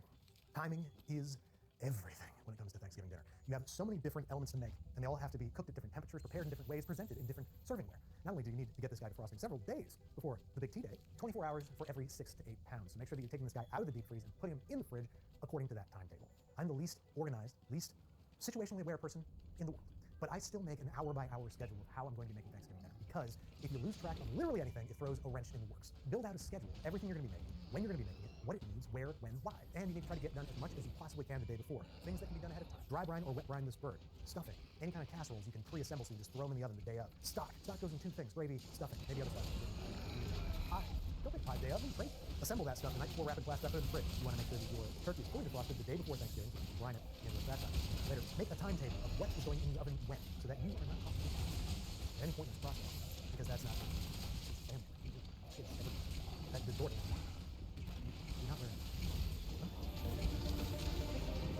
All right, turkey's defrosted, ready to go in the oven, right? Just like this, no problem. This is what my grandparents did. No, I feel like a dare officer right now. Whether you do it wet or you do it dry. you're going to want to brine, okay? You only want to brine this guy. Once it's fully defrosted, it's time to brine. That brine, 5% salt solution, dunking the whole turkey in it. The thing with wet brined turkeys is that they take on a lot of water, so naturally, they don't taste as turkey. Dry brine, which I think is a superior method because it's crispier skin, and the meat is more sort of turkey flavored juicy instead of wet water juicy. The dry brining helps the turkey contain instead of adding to it. So the end result is you taste better. If you're opting for a dry brine, this is also an excellent opportunity to improve your turkey experience massively with this one weird trick. Shoving a whole lot of butter underneath the skin of the turkey. Not that weird, actually. In fact, it's a very popular technique. If we're going to shove butter in there, why don't we make compound butter? What is compound butter? It's butter with stuff in it. Danish Creamery isn't just the sponsor of today's episode. They're an excellent butter for this application because they have 85% butter fat. That means there's less other stuff, usually less water, that needs to evaporate and get the hell out of there before the butter fat is gone. Last step before this turkey takes a long, sweet fridge nap, and that is to dry brine, and that is the act of putting a pretty generous layer of salt on the outside. In the past, I positively packed this thing with salt. Then you gotta scrape off all that salt. You can rinse it, but then you're introducing moisture into the situation which you don't really want. So I prefer now to hit it with the amount of salt that I would want it to have. Press it on there, make sure it's good and adhered. Hit the underside generously. This turkey has been spatchcocked, butter-stuffed, dry brine. This guy's heading in the fridge at least overnight. You want to give this guy hopefully 24 hours. If you only have like 4 hours, that's better than nothing. But hopefully you're doing 24 overnight, uncovered in the fridge. It's going to help the skin dry out, desiccate, and crisp up better. So you Alright. Our turkey has rested the night in the fridge uncovered. Dry brining, so now the skin is nice and dry. See that? Got nice and tight, dull, but shiny, it's good and dry. And now, what I like to do is to roast it on a bed of mirepoix, because they are going to steam and release delicious fumes into the bottom of our bird, perfuming it from below, out of like a squirt of perfume right in the breath. And there's going to be drippings from the turkey. And if we just let it drip onto a naked pad, it's going to burn. So, put this bed of mirepoix down here, steams the turkey, and catches the drippings, keeps them nice and safe. I'm going to hit a little bit of oil to help aid in the browning process. Now, making sure that the extremities are well over the pans, so we don't get Aaron's drippings. This guy's heading to the oven thighs first. They get hit more heat faster. Stuffing gravy, 2 of my favorite things. So it's probably not important, right? Wrong. Boxed stock is pretty. It barely tastes like it's supposed to taste like. It's usually made with byproducts. And if you don't believe me, do this. I would call it a memory of turkey. And it's really important to use high-quality stock in the next dinner. Gravy is just thick and stuff. Gravy is one of the best parts of Thanksgiving. And it's like, hey, you just drink this. There's nothing terribly wrong with using box stock, but what can we do to make it better? Well, so my old friend. From this turkey, because I spatchcocked it earlier, my cup runneth over with pieces of turkey. So I'm going to use these along with some basic aromatics, either to fortify my existing box stock, or to just make it from scratch if you have the time. So the first thing we want to do with these bones is pack them up. Ooh, a little something. Wait a minute. It's a good thing turkeys don't have salmonella. So I'm tossing these pieces into a 400 degree Fahrenheit oven for anywhere from 15 to 20 minutes. Really? I was that far away? Really? It wouldn't trigger the fucking Superman dive. God damn it. This has been a terrible run for everybody, except for the one guy who hasn't guarded yet. I lost track of who that was. Clearly not me. Fuck. 2 reasons. 1, to make sure that everybody is submerged, and 2, because this boxed stock was salty. So if we reduce it by a lot, it's going to be really salty. So don't be afraid to top it up with water. And I'll tell you what really is letting all this fun here. This stuff is just flavor. I'm going to scrape up that good stuff and pour it into my pot. And simmer this for at least an hour, up to like 4. If you, for some reason, didn't end up with a neck or spine, even if you just simmer your stock in these aromatics, it's going to make it a lot better. So either way, do what I'm doing, not as I'm end of what I'm saying. Do both.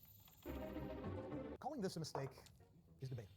All right, this is really a matter of preference. I know some people prefer canned jellied cranberry sauce. Kendall's one of them. Kendall, tell us why. I like the texture. I like the flavor. I like how it doesn't taste like cranberries. I like how sweet it is. I like how it feels in my mouth.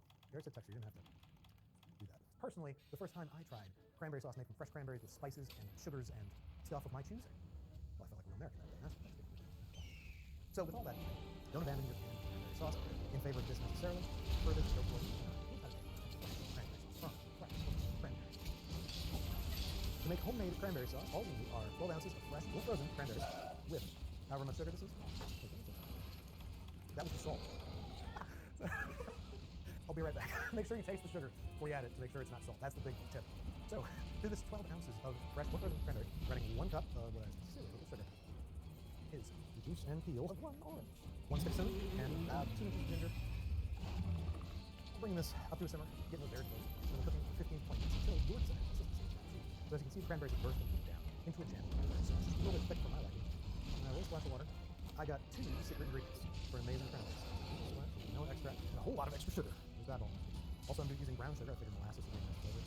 Have whole, a little bit of salt, a lot less than earlier. I'm going to take out hunks of ginger, the orange peel, and the cinnamon stick. This stuff you can keep in an airtight container in the fridge for 5 days. Take it out, let it come to room temperature. a big day. Thanksgiving today, and I need to make pie right now. So I'm gonna get my ice cold butter. I'll chop it up in pieces. Flour, butter. Oh, let's add some water. We have a dough that's just come together here, and condense. Keep things cold, let it rest. These are all just words designed to make me feel a certain kind of way. And my therapist told me that only I am responsible for the way I feel, nobody else. So what's my takeaway? You don't have to do any of that stuff. Here we go. Pie crust is shaped. I'm gonna put it in the fridge again. That's just tonight. Pie weights are in. It's good. I'm blind bake, and then I'm gonna have pie before I eat them. All right, pie's done par baking. Let's see what we got here. Oh, jeez. Honey, I shrunk. Why does that happen? To me, it doesn't matter if you're good. I mean, it does, but not in terms of pie crust. What matters is keeping everything cold and letting it rest as many times as possible. Let's see how to do things right. This pie dough was made in advance, fridged overnight. Yeah, that went terribly. Just running joining a random AT out of nowhere. Yeah. I can't even say, yeah. I don't need that, so I'm just gonna reset it. Now we got this nice cold pie dough. We're not gonna press it down into the pie. We're gonna lift and drop. We don't want to stretch the dough Damn. whatsoever. So now we have our pastry all trimmed and shaped. Now instead of going in the oven, this goes straight back in the fridge. It needs to be cold and relaxed, like a polar bear. All right. It's been in the fridge for a solid hour at this point. You want to do at least 20 minutes, but the longer the better, really. First thing I'm going to do, now it's fresh out of the fridge, is dock it. This is the act of placing lots and lots and lots and lots of little bitty fork marks all over the pie crust. The holes prevent there from being large bubbles. You can, of course, crimp the edges. It's not really doing anything but making things look a little bit nicer. It also helps it from shrinking, so it's not optional. Do it or die. Now it looks like it came out of a box. This time we're putting our crinkled parchment paper in there, and we're not half-assing it with the beans. Fill that guy up all the way to the rim with beans. This is going to prevent shrinking, missshaping, and it's going to keep the bottom of the pie nice and flat. Now we're going to blind bake that until it's nice and crisp and starting to puff, and then we can fill it with our desired filling, bake it the rest of the way. It's been an amount of time. Let's see what we're working with. As you can see, significantly, I took a corner out here, just ignore that, significantly less shrinkage as opposed to this one, which sunk down in several places so far that it could hardly hold a filling of any kind. So yeah, do all that stuff that I said, and this will happen. So there's no one way to screw up potatoes, and we didn't want to focus on just one mistake you can make. We want to try to focus on as many as possible. So I'm going to start preparing my mashed potatoes, and every time I do something wrong, Kendall is going to strike me with the problem cabbage. Let's get started. Okay, so first things first, got peeled potatoes. These potatoes are pretty dirty, but I'm peeling them, right? Skin's coming off, so it doesn't matter. Yes, it was. Ladies and gentlemen, I was acting this entire time. I knew what I was doing wrong. You might think you don't need to scrub your potatoes as you're peeling them, but here's the deal. As you peel them, your hands are going to get wet. Then as you grab the next potato that's dirty, that dirt is going to stick to your hands, and then it's going to end up on the potato. And you're going to end up having grit in your potatoes. It's going to go into the water with the potatoes. So even if you're peeling them, you got to scrub them first. All right, potatoes are peeled, ready to cut into chunks. Doesn't really matter what size chunks, you just gotta sort of cut some chunks. They can be any size, doesn't matter. Again, I fooled you. You wanna try to have chunks of potatoes that are relatively the same size so that they cook at relatively the same rate. When cubing your potatoes, I try to shoot for like, ½ inch to an inch. Okay, potatoes are peeled and chopped, water's boiling, means it's time to cook. Oh, damn it. I dropped some in for real. No, this did not go according to plan. Another carefully orchestrated skit. You don't put potatoes straight into boiling water because you want them to cook evenly. If you put them in boiling water, the outside is going to start cooking and it's going to work its way towards the center. And then you're going to end up with overcooked outside, undercooked inside. You start in cold water and bring it all up to a boil together. It's all going to come up at the same temperature at the same time, and they're going to cook nice and evenly. So let's do that. We have our peeled and chopped potatoes headed into some nice cold water. That means now we can head over to the stovetop. Here we go. To get the ideal texture in your mashed potatoes, especially if you're using russets, you want to rinse off the excess starch. You do that by putting the potatoes in water for at least 15 minutes, ideally like 4 hours. Put them in the fridge, let them sit, then drain them, rinse them, and you're going to get rid of a lot of that excess starch. That starch is a binder, it's a thickener, which means that you're going to have thicker, denser, gluier potatoes if you leave it in there. You're going to have lighter, fluffier mashed potatoes if it goes away. So I'm going to let this sit for at least 15 minutes, drain and rinse, cover it again with cold water, then we're going to head over to the stovetop. All right, got my potato here. I'm going to test it for doneness. Yeah, it's mostly soft. I don't think anything's going to happen wrong with that. I'm going to step away from the boiling water. Oh, no, I made a mistake. You got to make sure they're fully cooked all the way through. Now, I want to show you guys a little tip I learned from the mysterious old man on the beach. And that old man's name was America's Test Kitchen. He told me that when you're making mashed potatoes, you throw the cooked potatoes back in the pan, turn the heat on medium-low. Then we're going to gently stir the potatoes around, which is going to help drive off a little bit more excess moisture. The less water you got in these potatoes, the better they're going to be texture and flavor-wise. So you can see after it's just been like a minute, and these potatoes are looking a little fluffier right now. They're not as like thick and dense because we cooked off a little bit extra water. As soon as they start sticking to the bottom of the pot, that's when you can stop. Okay, cream and butter, nice and hot. So I'm going to add that in there. All there is left to do now is beat the living hell out of these potatoes. Here we go. Oh, damn it. Particularly with russets, you don't want to overwork them. Even if you rinsed off the starch, there's still a lot of starch in these potatoes. And if you overwork them, if you beat the hell out of them, you're going to create these strands of starch, almost like gluten, that start to form in potatoes. At best, they're going to end up gluey and thick and kind of gross in that way. If you want to keep your potatoes nice and fluffy, I recommend just simply mashing. Stuffing. To me, it's not just a food, it's an instruction. That's what you're supposed to do with stuffing, is stuff it. You put it in the turkey, you stuff it in there, that's why it's called stuffing. Come on, give me a break. Throw the cabbage already. generally, putting the stuffing in the bird, not a good idea. You have to cook the stuffing to 155, 165 degrees Fahrenheit so that it's food safe. And by the time you've done that, the whole rest of the bird is way overcooked. So by the time it gets up to temperature, everything else is going to be dry as a bone. Instead, just put it all in a casserole, bake that, and if you really want to get those turkey drippings, once the turkey's done roasting, pour them over top. Don't do the same thing. Keep it food. Well, folks, if you've watched even one video on this channel, you know what I always say. There's nothing in this world like homemade gravy. And I got my homemade gravy right here. It's too thin. It's so very, very thin. And well, it tastes okay because we use the homemade stock, but it's kind of boring.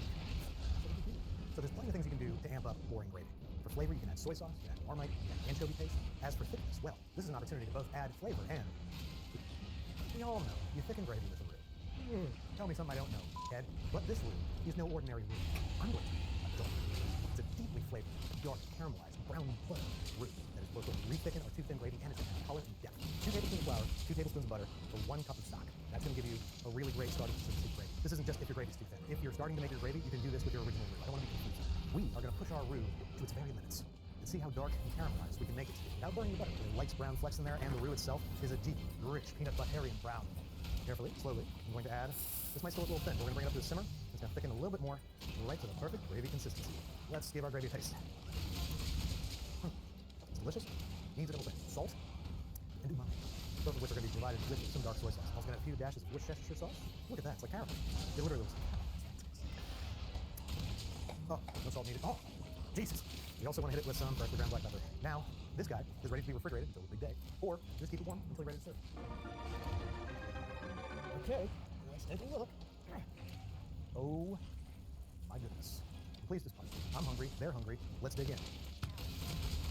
You know, the cabbage is right. This has to sit for at least 20 minutes. The muscle fibers are completely contracted from cooking and they need to relax. If we cut into them now, they're gonna push out all the juices and you're gonna end up with a pool of juices instead of on your plate, instead of in here. All right, it's been 20 minutes, the turkey is properly rested, time to carve.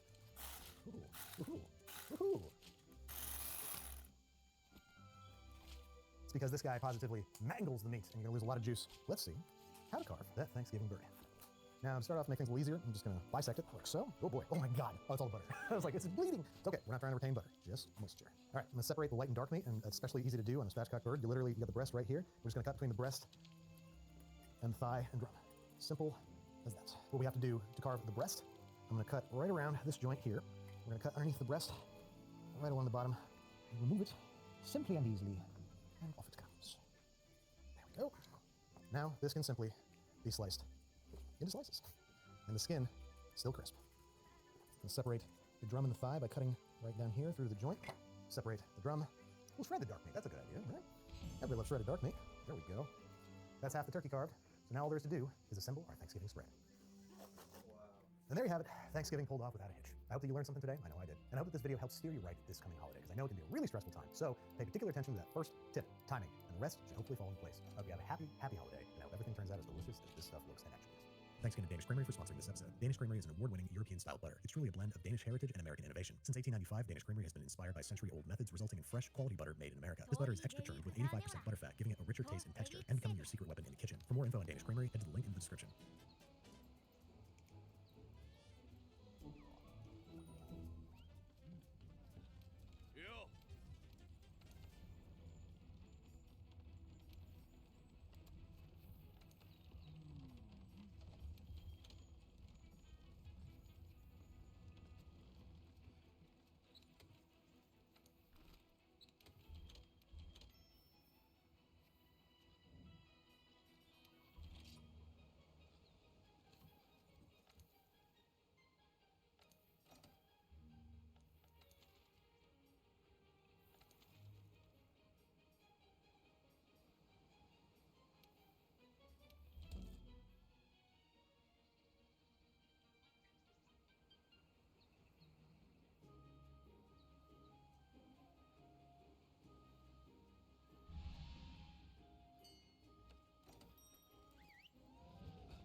レリークダーネオラとレリークセーテ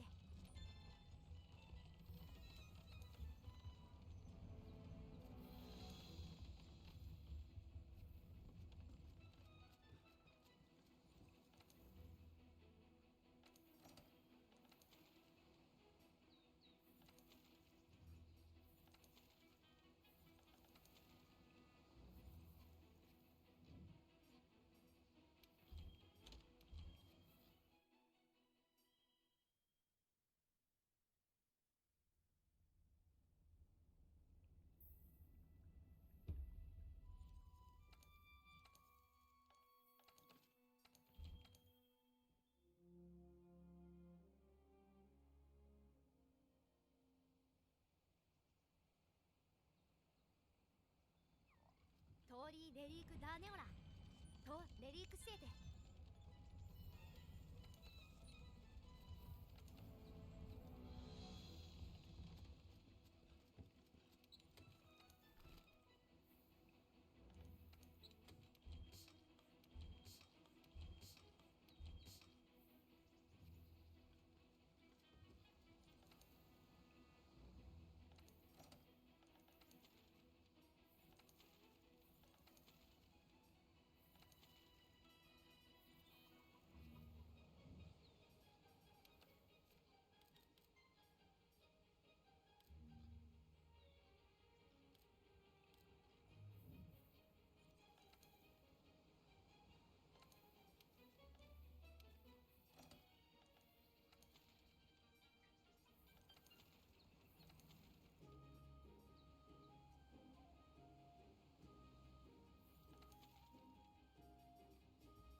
リークしてて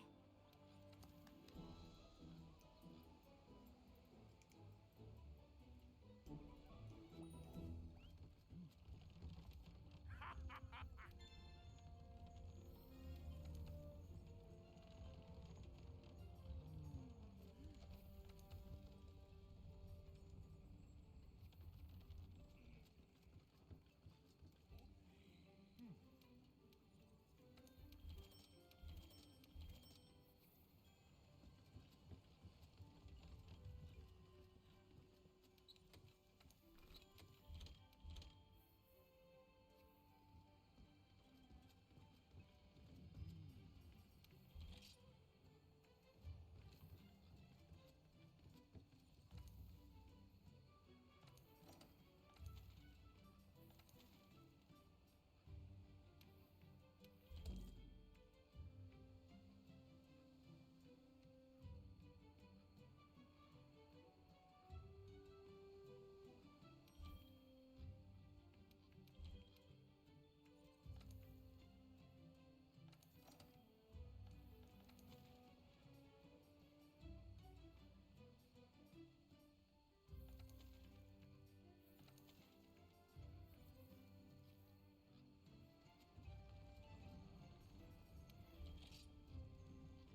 It looks like one of those fucking beads that you do pelvic floor exercises with. So like I think it's fine. On top of that, since Poliwag is also a water type, you can double it up just like Squirtle and use it for enemas. Except Poliwag looks a little weirder. You could pass it off like you're not fucking your Squirtle, or you're not using your Squirtle for enema purposes. But Poliwag, ain't no way. Everybody knows. Everybody knows that thing is covered in your fucking woman juices. Watch as Nintendo comes in with a cease and desist. That sign can't stop me because I can't read. How do I want to do the Abra line? I feel like if you're a submissive, you can instruct your line of Abra to be like, I want you to hypnotize me and then use me, right? You know? So like you could just be like at their mercy because that's something you enjoy. But they can also be used as rape Pokemon. Bigger spoon. I think Abra, even though he's cuter and like disarming, from a woman's perspective, that would make her more likely to approach him. He would be used as the rape Pokemon, since you would not suspect someone to use the Abra. But then I would use the other two for personal use, alright, okay? I would use them for personal use. I'd be like, fucking hypnotize me, and then fuck me up. Machop looks a little weird. I don't really like how Machop looks, so I'm gonna put him in the absolutely not category. But Machoke and Machamp, dude, like absolutely, they're basically human in shape. They even got the like head shape of like a really dumb Cro-Magnon.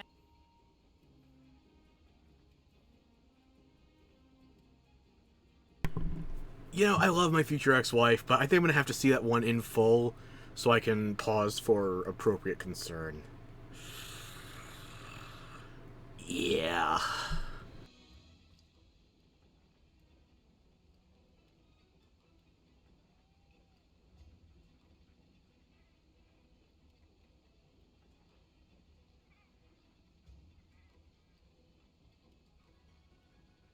All right, we need to get into this one right away because I again have limited time, and Garbodor put the fear in me. I didn't think it was going to be as bad as it ended up being, and I think that Cofidrigus it potentially could be worse, which is saying a lot. Okay, let's talk about tier list quickly. Just quickly. Garbodor got a first playthrough time of 3 hours, 20 minutes, and 52 seconds. If you haven't seen that video, go and watch it. It took a while to figure Steven Stone out. I think that we may have similar problems here today with Cofidrigus. So let's go through all the things I have done to backport it into Generation 3. Base stats, 58 HP, 50 attack, 140 defense, 30 speed, 95 special attack, and 105 special defense. Oh, cool. Special attacker, right? Let's look for some special moves. Remember, all ghost moves in Generation 3 are physical. So we start with Astonish, Protect, Disable, and Haze. Then by level up, we get Disable, Haze, Nightshade, Astonish, Will-O-Wisp, Shadow Punch, Curse, Pain Split, Scary Face, Shadow Ball, Grudge, and Mean Look. Well, also Destiny Bond at 57, but obviously not good for a solo challenge. We get no special moves. The only special moves we're going to get are going to be through TM and HM. Hidden Power and Psychic. That's it. So we have 2 special moves. Luckily, we also have Calm Mind, and we have a good special attack stat. Our speed is absolute trash, but the game, until we get Psychic and Hidden Power, is going to be so slow and just not fun. Also, hopefully you're going to see the problem that I'm going to encounter right away. So this Pokemon, I think, is a contender for the longest first battle in a playthrough that I have ever had. Someone else will fact check me on that probably in the comments and let me know if I have had one that's been slower than this, but I doubt it. I really doubt it. Anyways, this is not a pre-recorded run, so the format of this stream is just going to be 2 live runs, provided we have time. I don't know if we're going to have time. We'll find out. Okay, let's go. Cofidrigus only, Pokemon Emerald. I made the front and back sprites as downscales of the Generation 5 sprites. And Austin made the music player so that we're going to have synchronized music throughout the run. I will, yeah, at some point I'm going to do a metronome-only run just for fun. It'll maybe be like an April Fool's release or something like that. I'm going to pick Torchic. Okay. So we can't really do anything here. We just have to get rid of all of our PP. And wait for the Zigzagoon to either run out of PP or for us to run out of PP. Because we have to fight a normal type. And there are going to be a bunch of normal types in the early game. And we got to manage them somehow. Also, Disable is a terrible attack, but I want to kind of disable stuff, at least here and there. I don't know what happens if it runs out of one move and it has the other move disabled. I'm pretty sure it just uses Struggle, so maybe you can get this fight a little bit shorter because of that. I don't know. Haze has a lot of power points, 30, so at least we don't have some move like, I don't know, something that had 40 power points would be worse, and Protect only has 10. So yeah, look at this first fight. Most Pokemon are like fighting the rival right now.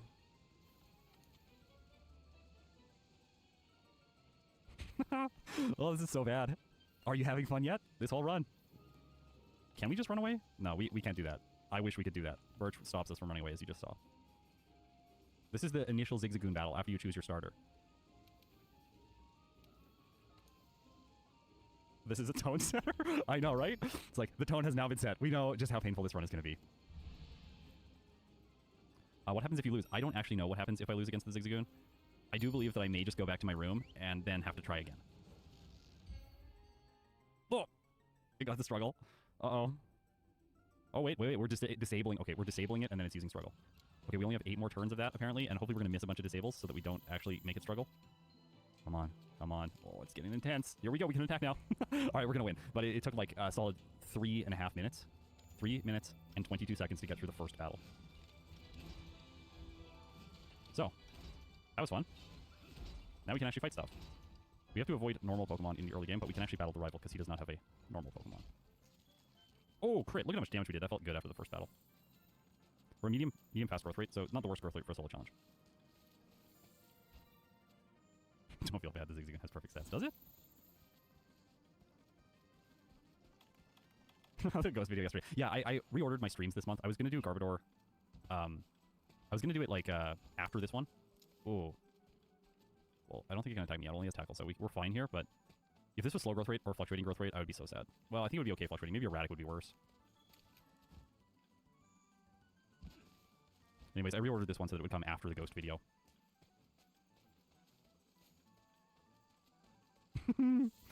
Okay. Here we go again.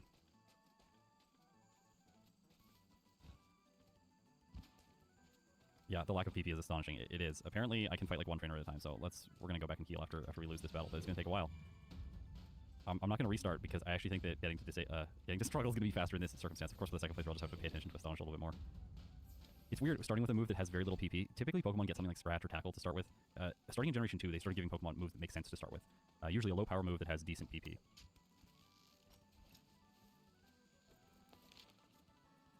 We'll need to optimize the tutorial battle.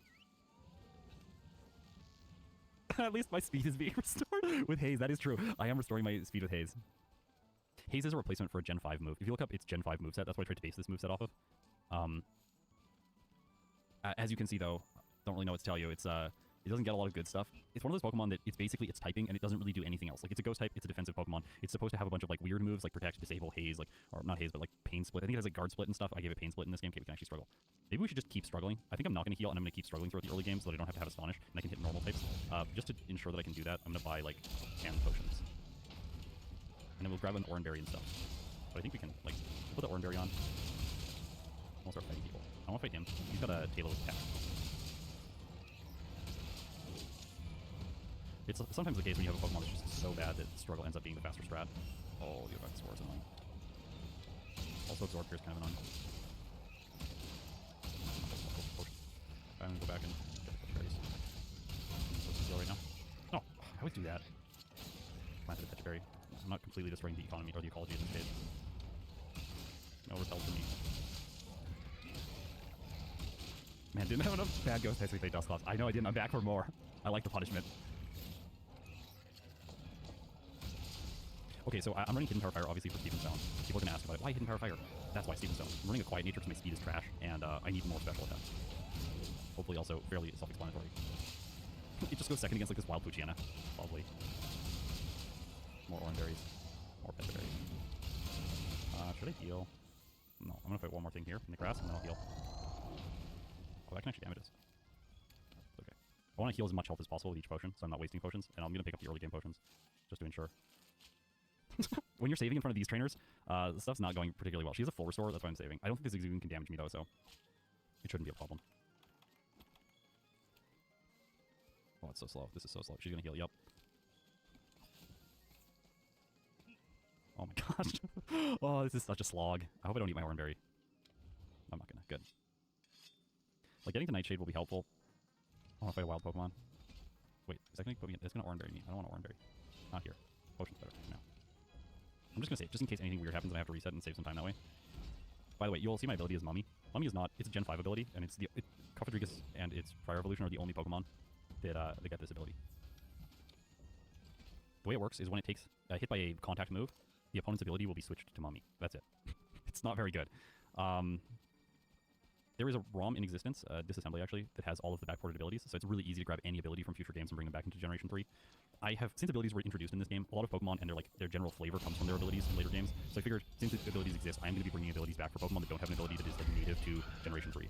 Oh, this is absolutely awful. This is also setting the tone. We're trying to use Struggle, but we can't because of Sand Attack. Oh. So anyways, we got the Cofagrigus flavor and I don't like it. Wow. Yeah, we have Psychic and we have Hidden Power, so we do get two. See, it just got its ability to be Mummy now. It's not going to switch on the right-hand side of the screen for the enemy's Pokemon, where it shows ability for them. I'm reading that from static data. That's why. I read everyone very this time. Just getting to Rustboro City is going to take like 20 minutes. Normally that's a bad Roxanne. I want Nightshade. And Nightshade doesn't really improve things because we still have to knock out normal Pokemon. Or Oranberries. We're just going to grab a bunch of the free stuff because I think money is going to be important. I want to buy Psychic as soon as possible so we don't have to use our lower attacking stat. If this Pokemon started with one special move, like Confusion or something, it'd be so much better. Imagine starting with Confusion. We would have beaten Roxanne by now, for sure. Oh, this is painful. Yeah, also, if Ghost was not physical in Generation 3, this would be a completely different story. Like Shadow Ball being special, boosting that with Calm Mind would feel so good. Didn't I grab the Super Potion? I thought I grabbed the Super Potion. Everyone, like, the obvious reason that Ghost is physical that everyone always cites is, oh no. The obvious reason is that it's, Lick is like a physical action, and Lick was the only Ghost move in Generation 1, so then they made it physical, and then they just didn't change it. But I don't know why they wouldn't have changed it. Like, I think they should have changed it. Also today, I have a new controller, so hopefully we're not going to have any controller-induced errors like we had last time. Like, after the last one, where, like, the little piece of paper I was using to... No, I don't think we want to do that yet. Do we want to do that yet? I think we want to keep training with Struggle until we get access to, Nightshade. I don't really want to use Astonish. Astonish seems worse. We're getting close to it. It's 13.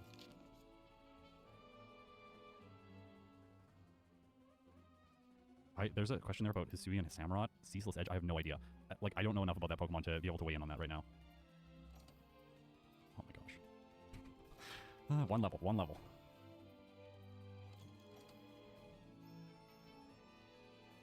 They give one Oranberry for Roxanne.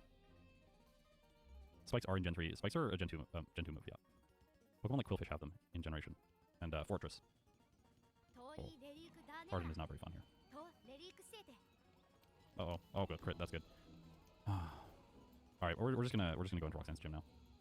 I don't want to go over, like, further in this grass, and I can defeat some of the rocks with Astonish. Okay, it has 15 PP. I'm gonna pay attention. Wait, we're gonna get the Quick Claw. The Quick Claw might just be one of the best held items for a Pokemon that is this slow, like with Dusclops. You just give it the Quick Claw and just leave it there for a while. Faster than the Geodude. Haha. Now, one thing about a speed lowering nature, which I do have, is that Roxanne's Pokemon like to speed control you. We're gonna get rid of Disable, I think. Disable is trash. When you're using Disable, something has gone wrong. It has 55% accuracy. Protect has some niche uses, like stalling out Sun on Flannery. Also useful against Norman's Slacking, which does have moves that can hit Ghost types.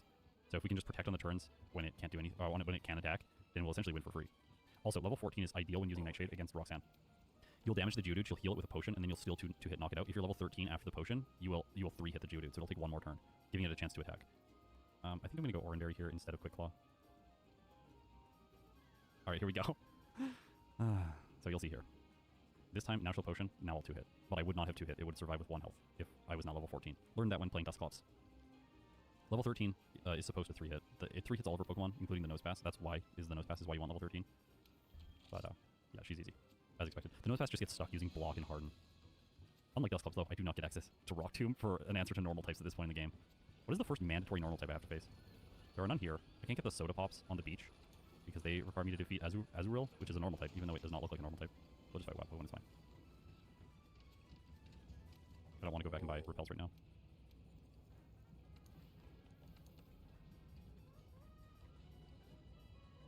Robin has a normal type. Robin is not mandatory, though. This is a Poochyena. There are no normal types on Dewford Island. There's the normal type. There's a Zigzagoon in Watson's gym. He is mandatory.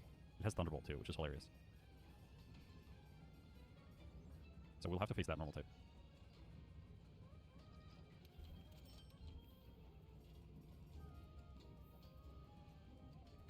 Yeah, Paul, I can imagine that this thing is awful or like really awful to face in competitive.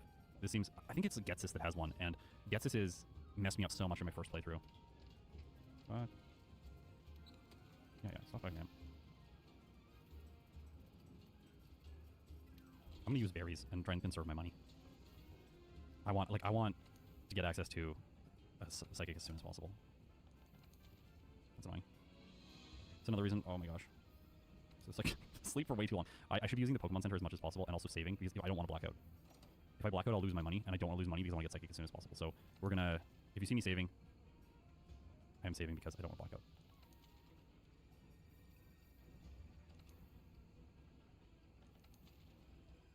I can't comment on how I'm gonna play black and white when I get there.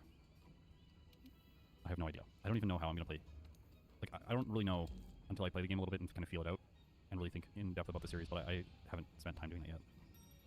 I know there's like the first league battle with Adler, and then there's the second one with N. Or no, second one's with Adler, first one's with N. I'm probably gonna KO with Astonish. Oh, just barely not. This is why I don't make my Pokeballs 100% catch rate, because Pokemon like this that are weak have a little advantage in catching Pokemon. Look at that execution there. Talked right to him. Let Pico go by. Beautiful. Getting better at this game. I might have to use a normal move. Let's be real. So we'll get this Stardust that's here. To sell. We don't have any repels, do we? Well, let's just go through without repels so that we save the money.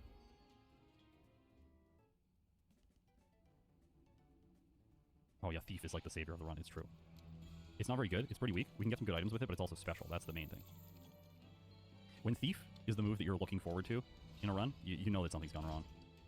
Oh my gosh. We're so slow we can't escape from the Zubat. Zubat shows up and Cofidrigus is just like, no, I can't. I'm too slow. No, it makes sense for this Pokemon to be slow. Look at it. It's a coffin. It's literally the coffin Pokemon.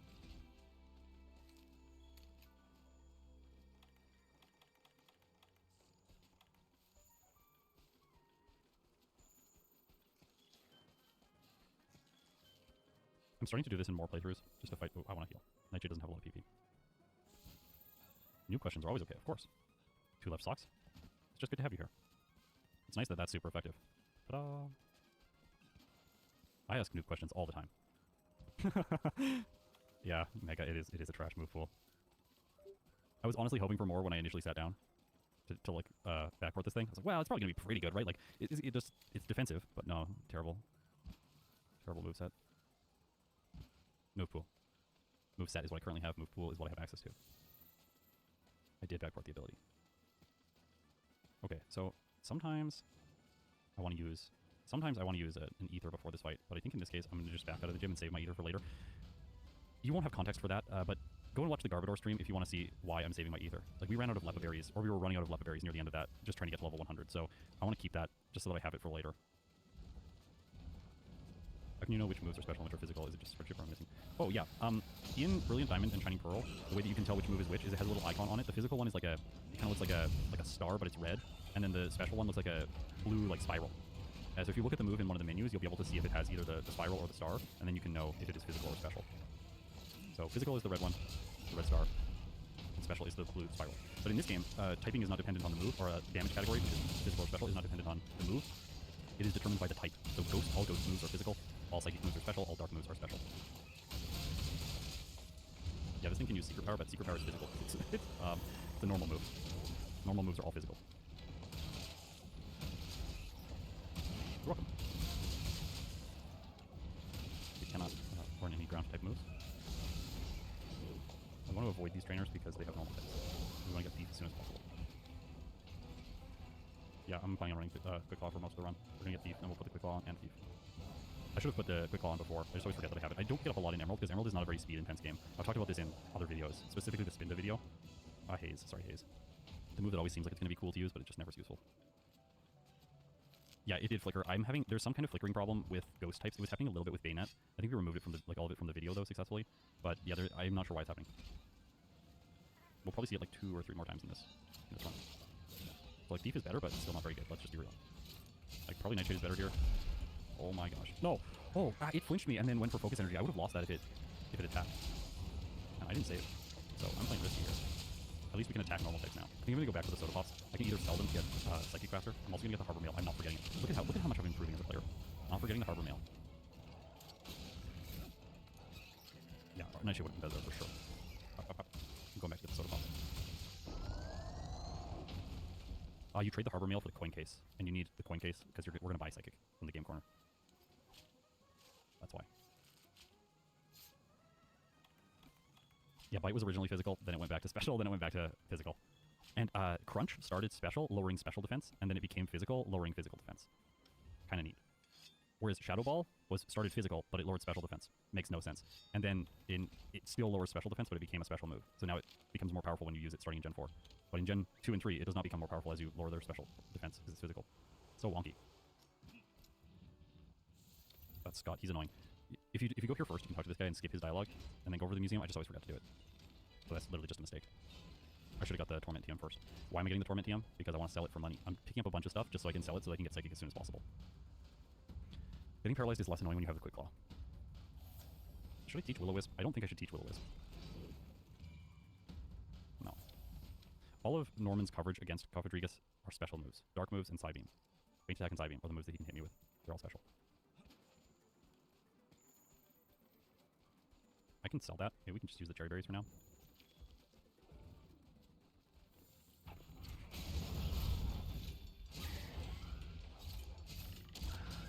Oh. I thought I would have enough damage. My routing software is not currently working with these backports. I'm having a couple problems with behind-the-scenes software. It's mostly working, but then it deletes all my stuff every time I reset, so I need to figure out what's going on there. I need at least one Cherry Berry. There are more over here. Almost. Lack of berries. I forgot what this is, but it's something kind of bad yet first. We can just sell it. Voltorb and then Makupita. Okay, level 22. Also, it's like 30 minutes in and we're only level 22. A Pokemon beating Watson around like 30 minutes, 35 minutes, that's pretty slow. Like, that's a slow playthrough. So we're like behind pace. Gosh. We're not allowed to attack right now. There we go. That's bad. TP up, which I will sell. I think we'll fight Roselia for a while. Oh no. Oh no. Oh, we should be fine.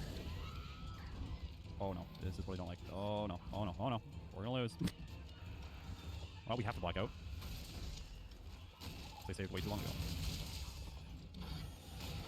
There is no other choice. This fight is difficult if you get hit by a Leech Seed because the Roselia gains back massive amounts of its, like, massive percentages of its health every time it gets a Leech Seed. Does that put our money on? Yeah, we lost a lot. Very bad.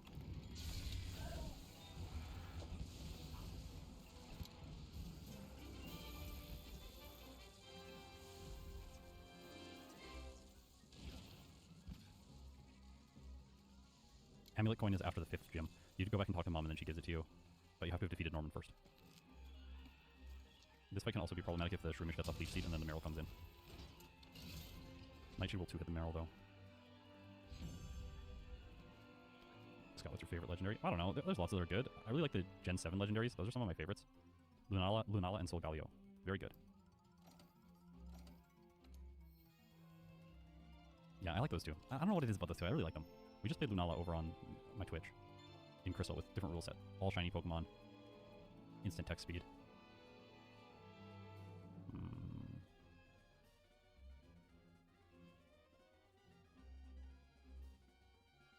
I'm playing really conservatively. Outside of not saving. That's just a mistake though. Yeah, when they make contact, they get the mummy ability, correct.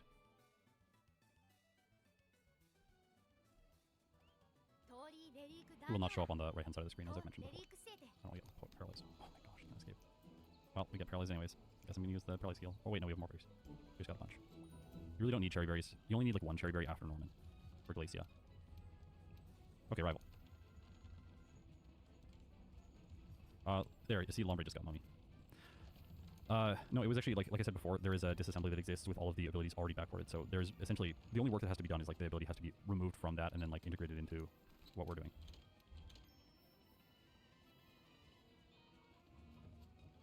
Let's just keep going. We can get black glasses soon.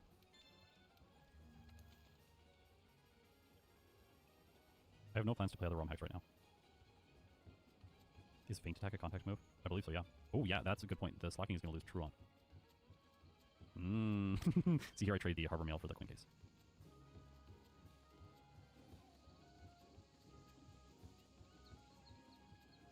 This is going to be problematic. Slacking without Truant, that's terrifying. Oh my gosh. Oh, right now I'm keeping, like, my intention was to keep Protect for Norman. I think we're keeping it, and then it's not going to attack, and then it's not going to lose Druon. We're going to be okay. Oh my gosh. What happens when you're not allowed to attack? This is ridiculous. Shadow Punch. Okay, we finally get a decent move.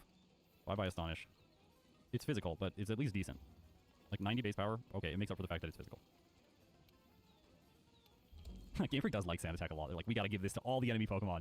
Make sure that players are like aware that their accuracy can be lower. There was a Dobbs made a video a long time ago. This is like 10 years ago, I think, where it was like a 10 things that like you learn when you first start playing Pokemon or something like that. And one of them was it was a joke about Pidgey, like, welcome to the world of Pokemon. Here, have some Sand Attack. Yes, it feels so annoying. Why did they put one of the most annoying moves right at the beginning of the game? I don't know if they're trying to teach the player that like being like inconsistent with things like Double Team is not the way to play. Like Double Team and Sand Attack are probably not the best way to play. Like you should use more consistent moves, so they give those to you early on, like with Pikachu in yellow version and then Sand Attack with Pidgey and stuff. I don't know, but maybe you have to encourage switching and having like a team. Like I don't play with a team, so this is irrelevant to me. I don't think we can beat Watson, but we're gonna try. Let's go. So we do not 2-hit currently the Magneton. The Magneton has 59 health. So in order to 2-hit it, we need to be level 30. We will, at 25, we 2-hit the first 2 Pokemon at least, and we 3-hit the Manectric. Hey, it didn't... Okay, it didn't Thunder Wave us because we're so slow. That's so rare, by the way. It's almost always the case that the Magneton is Thunder Waving you. Maybe I should not have the Quick Claw and just thief this thing's Citrus Berry. Wait, what if we just win? No, we're not gonna win. Darn. First reset. I'll do Cherry Berry and try the Thief strat. I can't thief the Manectric when I have... Oh, what's it called? Can't thief the Manectric when you have a Hell item. It only works when you have no held item. So you have to get paralyzed first and then use your berry. Oh, the super potions on the... See, if you 2-shot the Magneton, we don't have to deal with all this, and then we don't have low health by the time this comes in. This is probably possible, but I don't want to deal with it. Let's just fight people. We get money from fighting people, which makes up for the earlier blackout.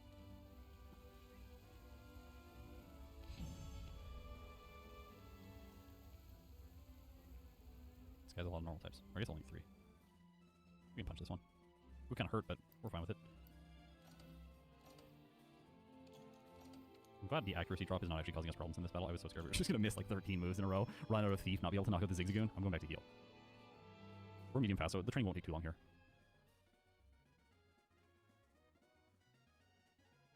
I did not see any RNG video with Platinum. Right now I don't really have a ton of time to watch content. We're deep into production right now for the end of the year on my channel. And if you're new to my channel, I do a video every day in December. And these are not like 10-minute videos. They're like, I mean like a 30 to hour and a half video every day. So we've been prepping for this since January. And we're deep into it now. And I'm doing these backport streams because I like to start new backports every year in October. I'm doing 5 Generation 5 backports in Pokemon Emerald. I kind of like the image of Cofidrigus punching things. That gives me happiness. Little ghosty arms coming out of the coffin just going like, whap! That sounds funny. Like the concept of that. Not the sound I made. Oh, is that why you also did Garbodor? Yeah, that's why I did Garbodor.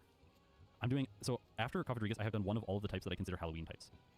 Bug, Dark, Poison, and Ghost are what I consider to be Halloween types. They're all like kind of scary in some. Like bugs are scary, and like there's like you have like a horror movie about spiders like Infested. That movie, I'm actually scared of spiders. My wife showed me the movie Infested. They perfectly bottled the fear of spiders into a movie. Like every aspect of spiders that's terrifying, they put in that movie. They're like, what if spiders like came up from the floor when you're just chilling in the shower? Yeah. What if spiders dropped on you while you're in the shower? Yeah, they put that in. Like, what if there's just a corridor and it's filled with spiders, but the center is safe and you can walk through it, but there's spiders everywhere? Like, oh my gosh. Oh, I'm getting like, goosebumps right now. Oh, this movie. My wife has a video of me and I'm laying on the couch while I'm watching it and like my legs are just like thrashing back and forth and I'm holding a pillow in front of my face. Like, this movie was scary. I think I fought this person. I'm just gonna save just in case when we get like a leech seated or stun sport or something.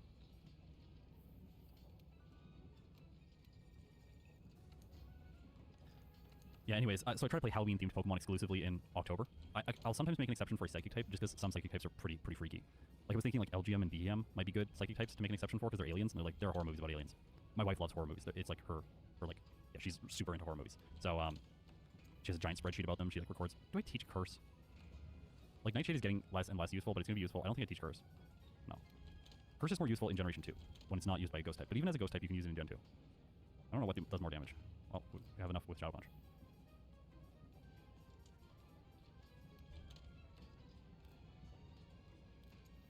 Oh yeah, Haunting of Hill House is amazing. We watched that the year it came out. It's so good.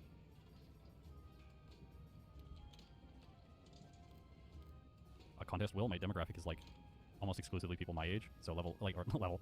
Yes, we are currently level 27 to like 36. That's the level of the viewers, and mostly the US, even though I'm in Canada. Yay, level 30. Okay, we can go back and fight Watson now. I'm going to run just Quick Claw here because I don't think we need the Thief strategy now that we two-shot the Magneton. Like, watch how much easier this is with the two-shot on the Magneton. This is how I did it with both Dusclops and Bayonet, level 30. Just for the two-shot on the Magneton. Oh, why did it paralyze me now? Am I faster than it? Nope. But, like, so much easier. He doesn't use the potions. You can use them here on the Manectric, but that's fine. It's not as good. Oh, well, it's good this time when I get paralyzed like 3 times in a row. Yeah, the female mon is specifically because I want to ensure that I can use Attract against Stephen Stone, and that Attract cannot be used against me from Flannery. All of my Generation 3 runs are female because of that. Come on. Maybe we do need to thief. Alright. Claw's not the answer. Learned that.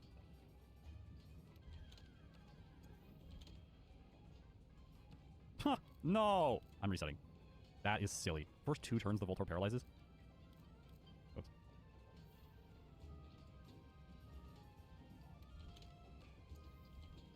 Why are you attacking now? You like know I have the Cherry Berry? Like, I'm not going to attack you. You got a Cherry Berry.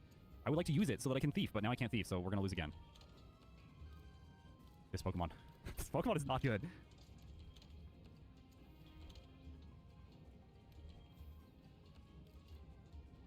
Yes. Okay, we used our berry. And then we got confused. Amazing. Oh my gosh. Alright, we're gonna get the thief though. Let's thief. Yeah, we got a citrus berry. Let's go. No paralysis too. Hey, I think we're gonna do it. Just barely though. Oh my gosh. Oh my gosh. Oh.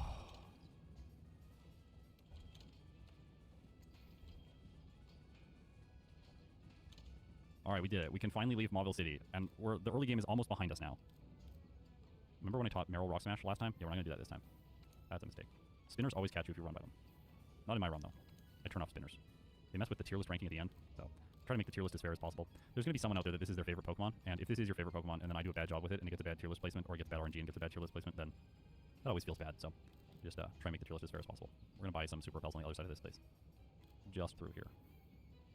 I've held off on buying Repels, and I'm glad I did because I had that one blackout. We need to save as much money as possible. Oh, we don't really have something good to knock that out with yet.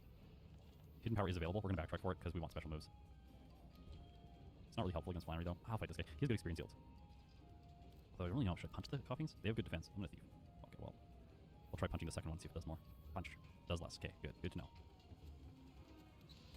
When an effective power 40 move is doing more than same type attack bonus. 90 power move. Oh, we don't have a healing item.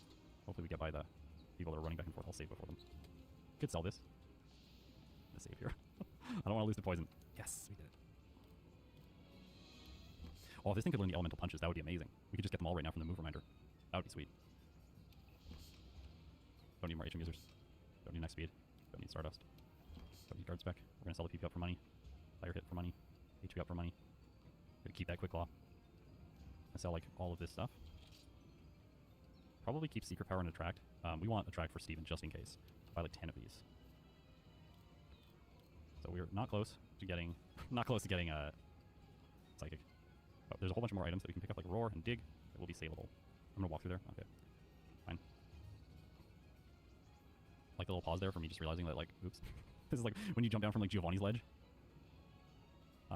Psychic is 3,500 coins, so 70,000 Poké Dollars.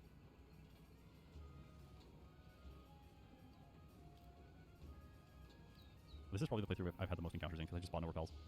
Intentionally too. But we're getting like protein carbos, so we can sell all these for money. We can get one more PP up too.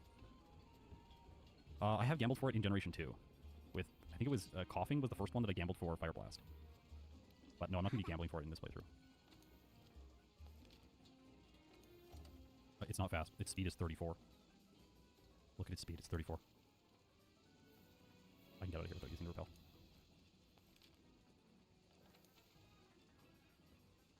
Oh, I just don't want to have to use Thief against normal types anymore. It's getting so annoying. Not me. 32. Spoink. What a weird Pokemon. I always forget that Spoink is a Gen 3 Pokemon. I always think that it's... We had a little flicker there.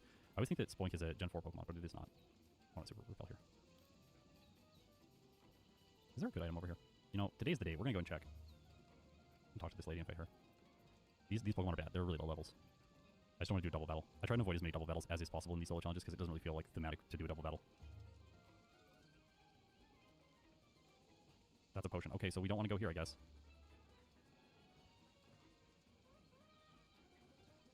Never been over here. Oh, what's this item? Maybe something good? No. Hey, Oh, Marion, how are you doing? Oh. Thank you for the first time chat. Sorry I was a bit slow to respond. I'm kind of in farming mode. Thank you for the first time chat and the follow. Oh, I'm doing better with more people hanging around. Okay. Let's see, I need Dodo and Lavasioth. Don't I have one with both of those?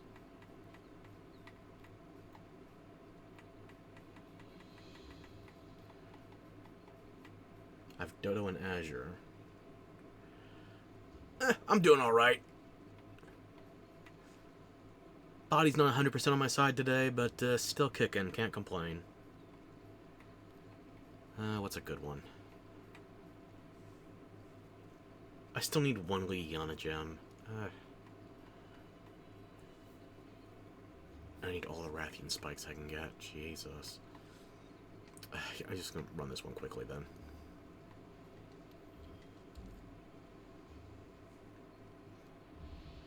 No, what caught your eye? Why'd you want to click on this?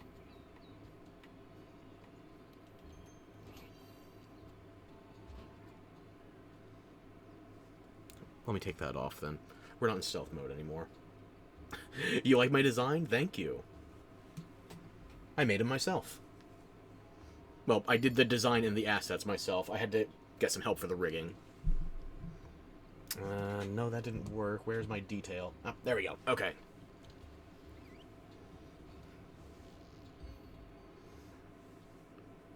Yeah, I'm very happy with this design. I better be happy with it. I wasted a month and a half on it.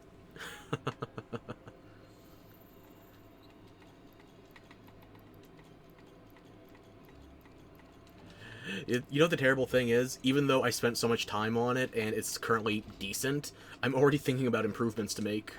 Because there's a lot of room for improvement. First time I ever made a model. And I still feel like I can't fully take credit for saying made the model, given that, you know, I did have to commission somebody for the rigging.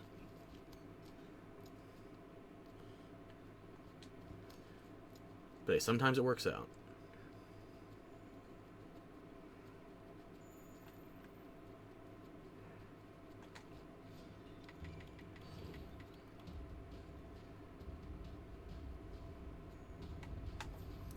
Baroth, you got in my way. This is on you.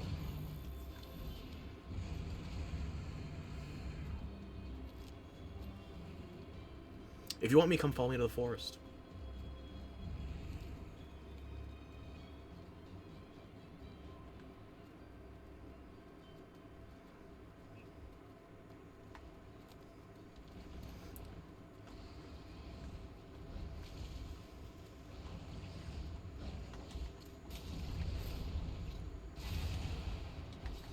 Probably not going to hit that tree. Might as well give it a shot. Nope, it worked.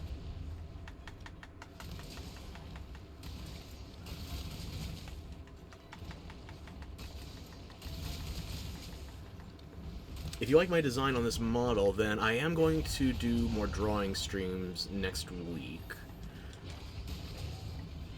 Have to do some single art for, let's see, 2 songs now. One song I'm still finishing up. Well, the song is done. It's the single art that I need to finish up.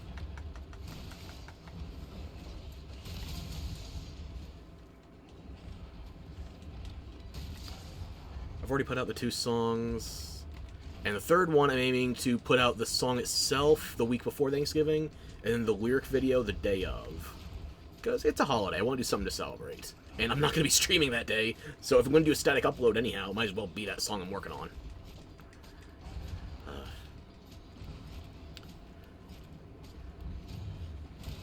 Yeah, I gotta get the art finished for Kintsugi Crown, and then, let's see, Omnicidal is the one I still need to finish the lyric video on. Shit went kinda haywire last month.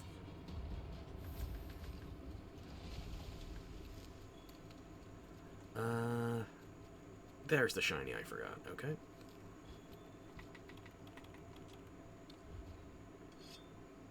Nice. Do you have any of your art on Twitter or X or the like I could check out? If you want to, feel free to link it in chat.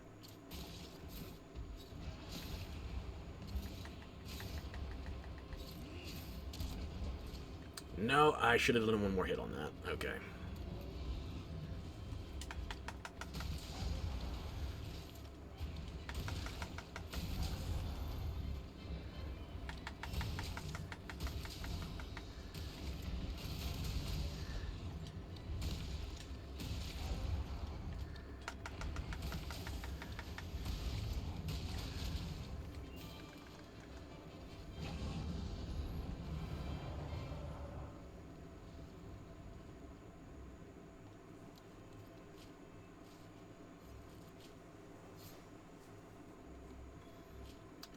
I am not getting the luck I need on these Rathian spikes, so... You just had to do that as soon as I said it out loud. Well, I still need 4 more of them. I'll give you a follow on X and give you a sub on YouTube as well. Thank you, that's very much appreciated. I will keep my eye on my X notifications, because I want to see what you do as well.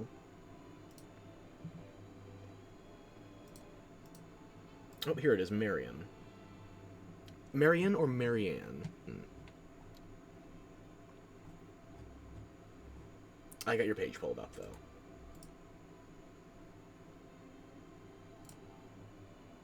I gotta check you out sometime. Thank you very much.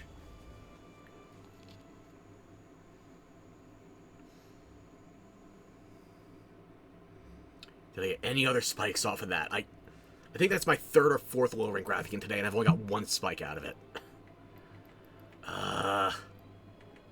I'd be better off farming the Rathian Ruby from the goddamn high ranked version. Fuck me. Well, it is technically still progress. I'm not happy about it, though. Have a good lunch. Hope you have a good day in general. Thank you.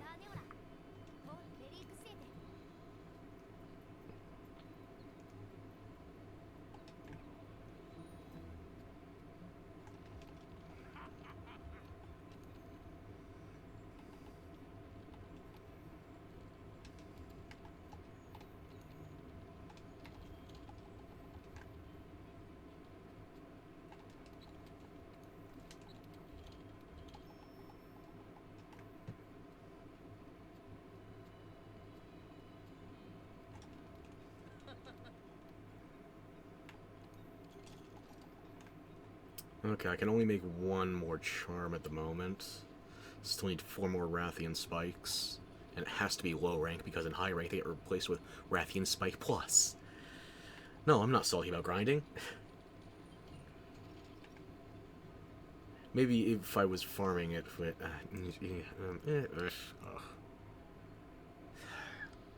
maybe.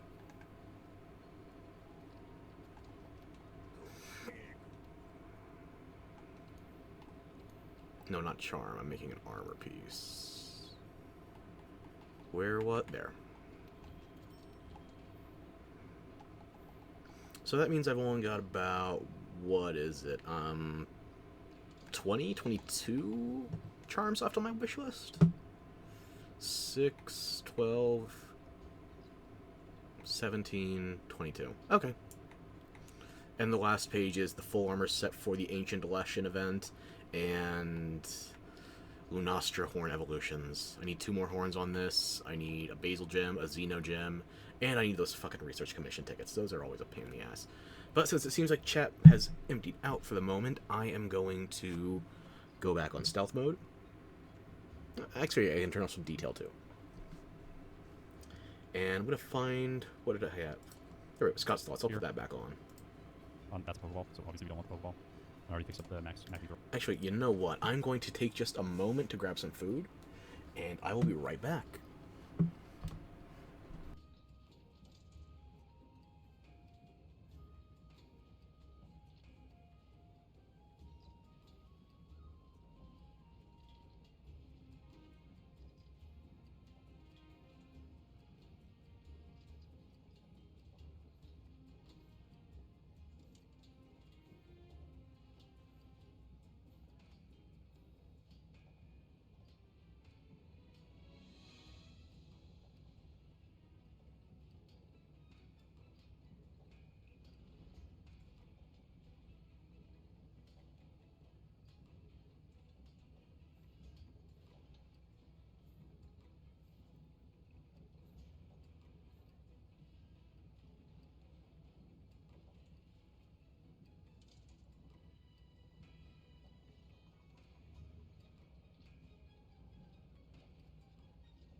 back. And alive, technically.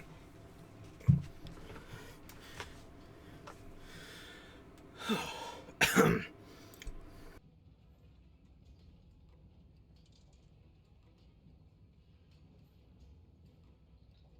over here. Oh, I have a nugget.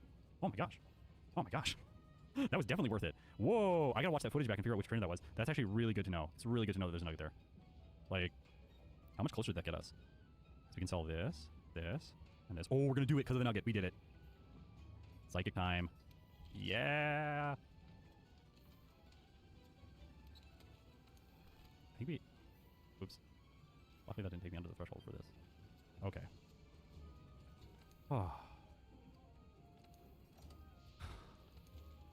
I think we get rid of Nightshade now. It's not really a useful fixed damage once we get past this point in the game. I'm going to skip, because we got Psychic, I'm going to skip Hidden Powerfire. No, we're not going to skip Hidden Powerfire. That's a mistake. I played Dusclops and Duskull.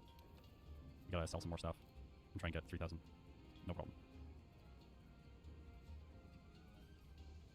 Next special.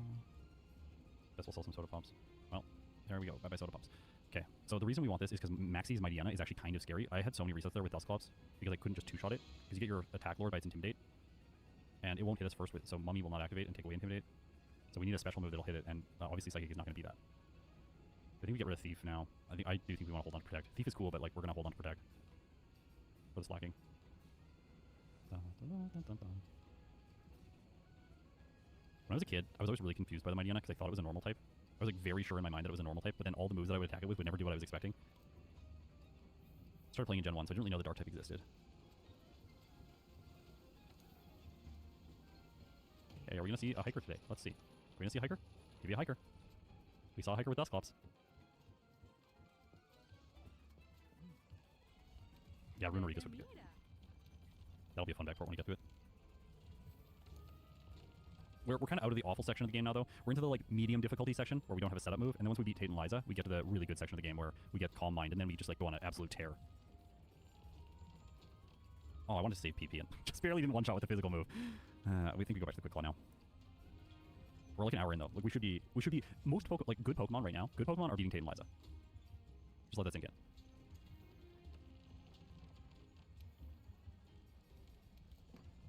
Oh, oh. Yeah, crit. Nice.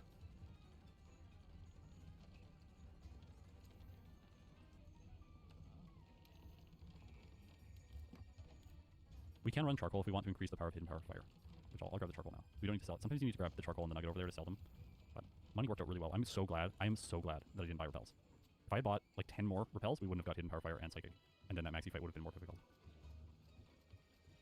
Okay, her Pokemon are really slow. Okay, Psychic 1 hits. Psychic 1 hits. We were expecting that. Her first two Pokemon are trash. Overheat, that is not fair. Critical hit, Overheat, more than half. Scary Face. You know, that actually makes sense on this Pokemon. We're not going to teach it, but it actually makes sense for once. Oh. What just... Okay. Oh, yes! The miss! The miss, and then the crit! The miss, and then the crit, and then the special drop, and then the win. Oh my gosh. Oh my gosh. This fight was ridiculously lucky. I am so happy with this battle. Like, I should not have won. This was wild. Like, literally, all of the RNG I needed, there, happened. Alright, let's go.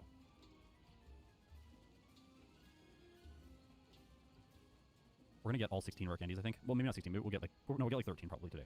Because we have Calm Mind. I forgot Calm Mind. Like, we're not gonna have Calm Mind. I'm just like, this is a bad Pokemon. If it's a bad Pokemon, yes, we should get all 16, but this Pokemon's not that bad. The biggest amount of pain is behind us. Cofidrigus is unleashed. Bump into people. Deposit so we don't do the double battle. Heal. Am I healed? I am healed. Okay. You're not faster than the Slacking. I just want to mention that to everyone. Luckily, it won't play out. It won't be meaningful because we should just like protect his priority. So unless I mess up on the Slacking, we'll be fine. The Vigoroth and the Spinda can do damage to us, but I don't think, I don't know, maybe Person Berry for the Spinda, but hopefully we won't. Hopefully we'll be fine. Okay. Oh, little flicker there. Fighting an I don't know. Why would there be flicker there? I'm gonna go back and replay the replay file, recreate this run, and see if we get flickers at all the exact same moments, because then maybe there's a diagnosable issue.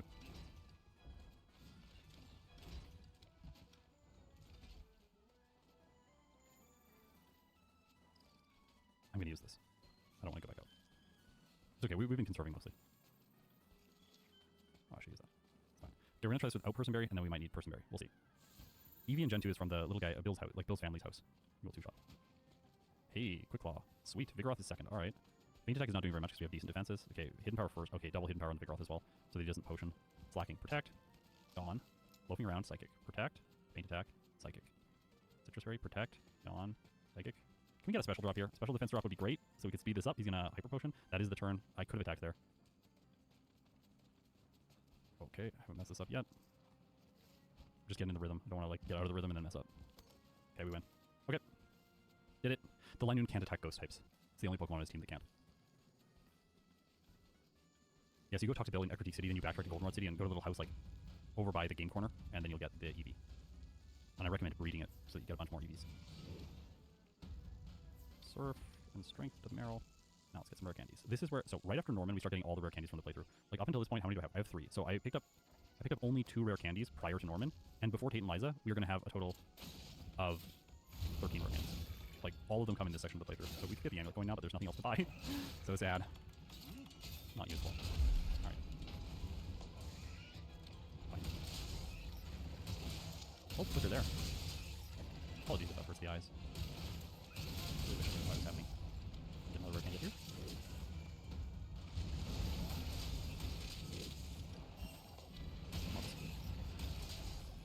Yeah, Shadow Punch probably would have been better. That's true. I've been just trained to not use physical moves. Like the rest of this playthrough is just like, don't do it, it's gonna be bad.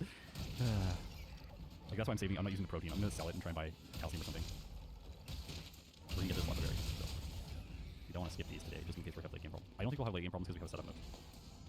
We can probably skip some of those. I'll skip the ones over by the Giga Drain TM. Oh, someone put the Giga Drain TM discussion that I was having over the previous videos. They put it in terms that I think makes it make the most sense. So when I'm catching HM users, I'm using the solo Pokemon to catch the HM users. Then once I've obtained the HM users, as long as they aren't participating in battle, it's like the HM user did its job, or the solo Pokemon did its job by obtaining that Pokemon. So obtaining a Pokemon to show to the person to obtain Giga Drain is the solo Pokemon's task. It has the task of having to catch the Pokemon. So if I have Sleep Powder or Spore, then it can catch the Pokemon more easily. If I don't, then it is going to have a more difficult time catching the solo Pokemon. Oh, Flicker. Oh, we're getting a lot. That one puts it in context for me, and then I think it makes more sense when I think of, oh my gosh, that's so funny. The last Hidden Power used one-shot the Carvanha, and then I used Shadow Punch, thinking about the Tentacle situation. It did not one-shot. Tentacle has low physical potential and high special defense. You have to remember that. I have to remember that.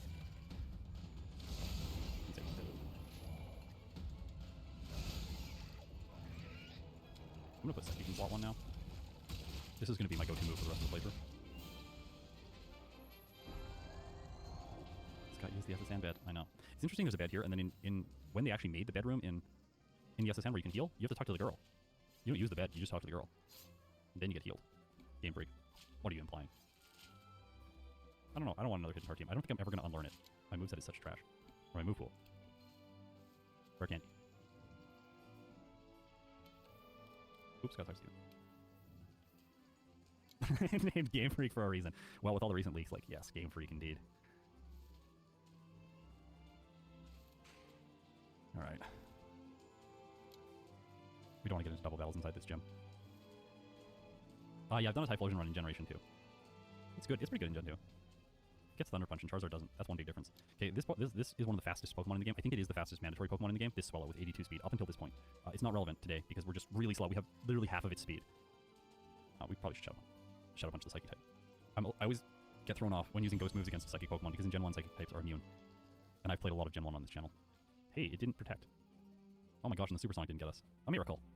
A Halloween miracle.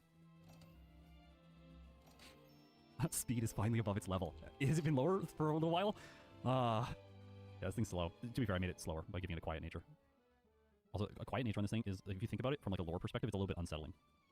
Imagine it just being really like silent. No, I don't want to think about that. Alright, let's go. Here we go. Okay, Mirror Move turn 1 is pretty good. And then Mirror Move turn 2, also pretty good. I was so scared that it was going to use Perish Song every turn. What do? I have to wait for the Quick Claw. Hey, we get Shadow Ball. We don't have to go pick it up. That's great. Picking it up actually wastes a bunch of time. It's pretty slow to obtain. It's like an extra 50 seconds or something. It's around a minute. Come on, stop it. Stop it, Skarmory. Okay, we're using the Hyper Potions here, which I guess is good before the Altaria, but we have a huge defense stat. Our actual defense stat right now is the same as our base defense. Oh, another close one. Another close one, but we get through. Yeah. Norman wasn't close, of course, but oh, I messed that movement up. We still have our accuracy counter hanging around right now. Not sure what's up with that. A little bit weird. No. So sloppy. Sorry about that.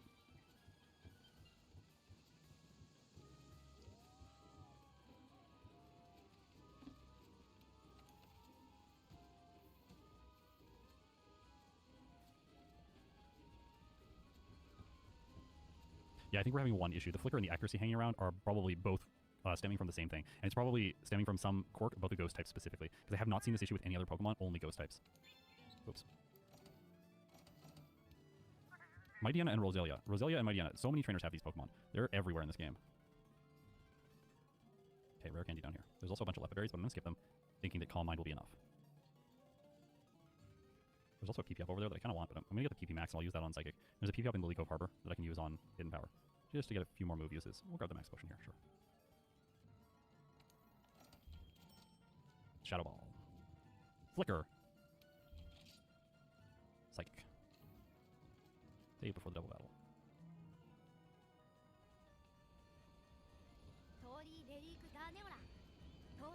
Oh, it lived. Wow. Okay, well, it raised our attack. So our attack is better now. Oh, we should focus energy. Wow, you roared out my Zigzagoon or whatever. Excellent job. Taylor levels up a bunch.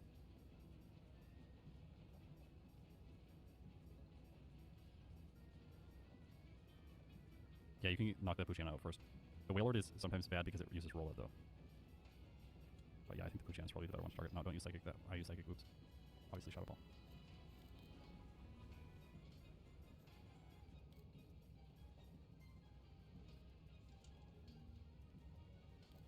Why is Gen 4? Why does it take so long to save the game in Gen 4? Someone just mentioned that.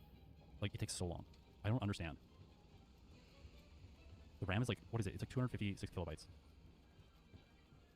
Why does it take so long to save? Gen 3 is so fast, and then Gen 5 is actually pretty fast too. Gen 6 is also quite fast. It's very weird.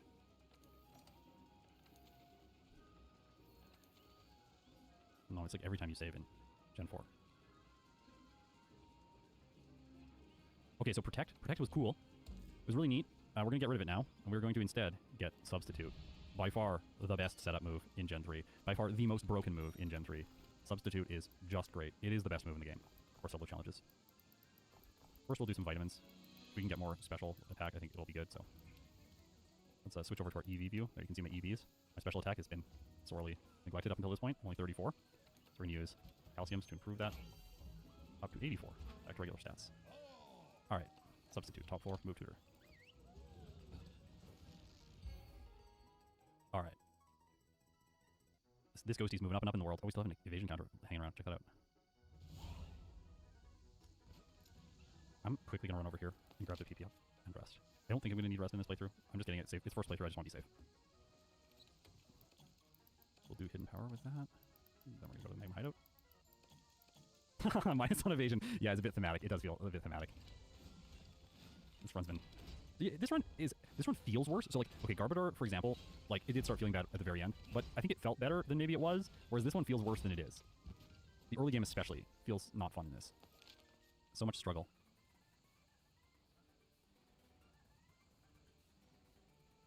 Yeah, for Steven, yeah, you're right with rest. The reason is, like, this was the same thing that Dusclops had, so Pokemon that are slower than the Skarmory have no way of playing around Toxic unless they have rest or a Pecha Berry.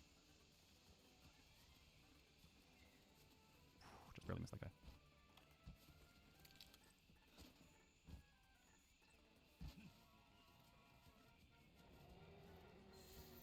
Yeah, you can win with Substitute. You just have to get lucky and then not have Toxic inflicted before you use Substitute. We might be able to run, though, Rest and Substitute together for Steven.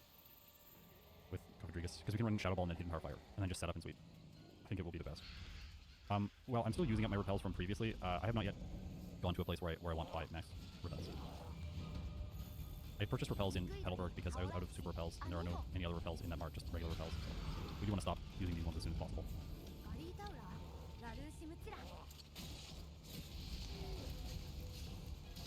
We're gonna run out also. Probably we're not gonna be able to get the ice beam, or not ice beam, the ice beam candy. That's what I'm trying to say. The candy that's over there by ice beam. We're not gonna be able to get that when we go to Slate Court right after this if we run out of repels in here, and that's a little bit unfortunate. I would prefer to be able to pick that up. What I should have done, going back through this, is I really should. What I really should have done is, yes, body failed on Roar. Oh, Churro's on the move. Can you just not stand right in front of the computer monitor, please? Buddy. Go see mom now. ポーラーポビエスラリ Hey! Oh, I thought we were gonna get our defense set up and get it, but no. Apparently confusion is really annoying. Alright, now we're good. I like how my attack got boosted after the Intimidate, but it's still lower than my special attack.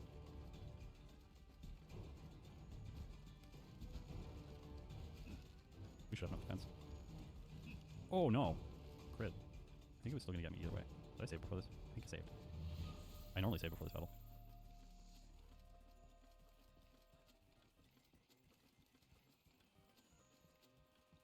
The crit was not because of amnesia.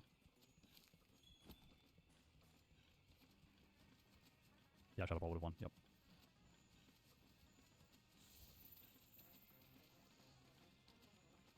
It's Person Berry is the better strat. Should just always Person Berry for this. Oh wow, Shadow Ball did a lot more to the camera than I was expecting. Did a lot more. We still have one without. We'll probably make it down to the rare candy and then be able to buy better health.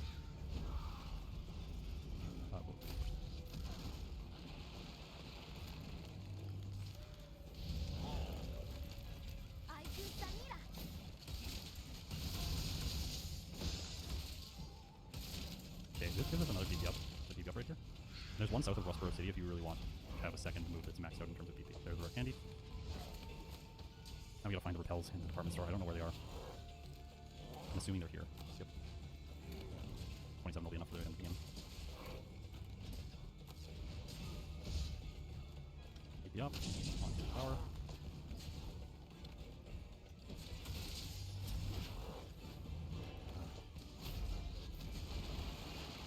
Faster, we're faster. We're speedy now. Speedy little ghosty. Alright, so if we were playing Pokemon Crystal, we would now be getting a bad time.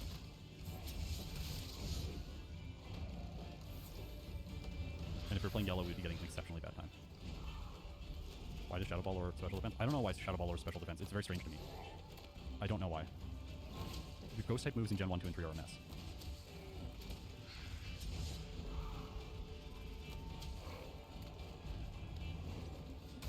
Well, like a lot of Pokemon have finished Emerald 2 by this time, so I don't think we're on track to get a good time in this game. We're on track to finish. Hopefully, I would like to finish under 2 hours. If we can finish under 2 hours, that would feel really great. And I think we will.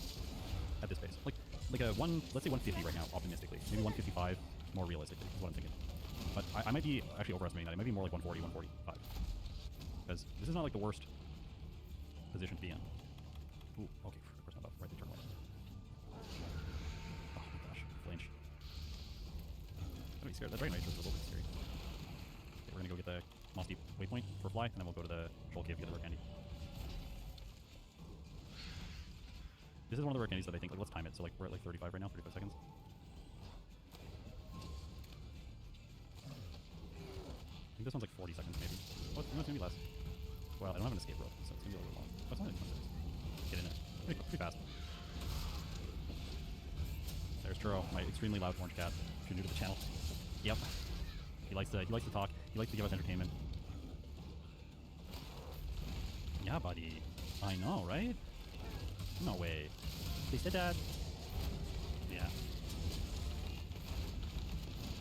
Last night, I woke up in the middle of the night, and our one cat Momo usually likes sleeping in bed, so and she wasn't there. I was like, "Where's Momo?" So I had to, of course, go searching for Momo in the middle of the night, impacting my sleep. But I found her, and Churro, and Rosie, all three of them, all curled up in bed beside each other. It was very cute.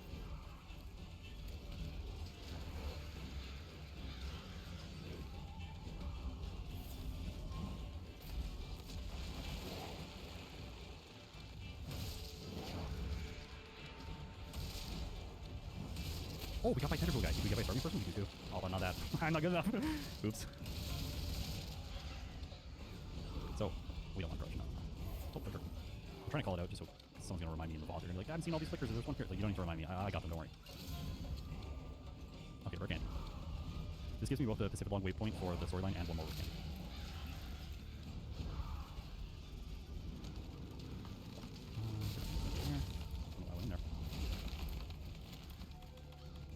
Need our Zigzagoon, otherwise Hayden Liza won't battle you if you only have one Pokemon. Now this should be pretty easy because we have Shadow Ball. Even though our physical attack is quite low, it's super effective against their psychic types, so we got the same type of attack one. Full flicker there. Oh. thought Shadow Ball. So this is why I usually don't reposition my moves, is because then I do muscle memory to where they used to be. Mess up. I usually only reorder when I'm learning a new move that's going to become my primary move. Then I try and like just shuffle stuff around. I think Shadow Ball's going to be enough. I think it is. We're going to candy also before them because we want the Calm Mind first. So we're gonna like use 13 candies. We're gonna be a ridiculous level. It'll be enough. No, did it again. Stop. I'm gonna stop doing that. I need to fight one more person so they don't candy and lose a bunch of experience. We'll fight this guy. Can't Shadow Ball this. Well, we should hidden power it actually. Okay. Oh, there was this guy. I thought it was one. Okay. Okay, 13. Let's go. 1, 2, 3, 4, 5. No, we don't want Nemo. We might save one and only go 58. Nah, we'll go 59. Let's just go all the way. Keep it simple. And now I think we crush. Looks like we hit specialists. Let's go.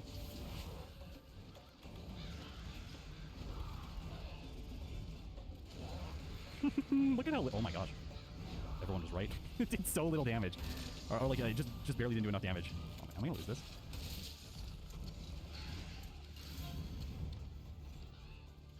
Stop confusing me.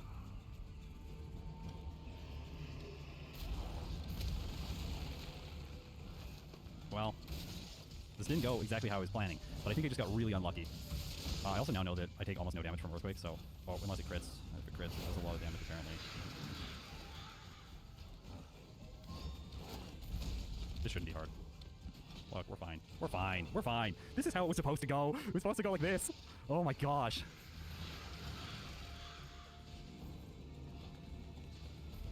They have a lot of hyper potions, by the way. I should probably just like attack with Hidden Power Fire for one turn, then flicker.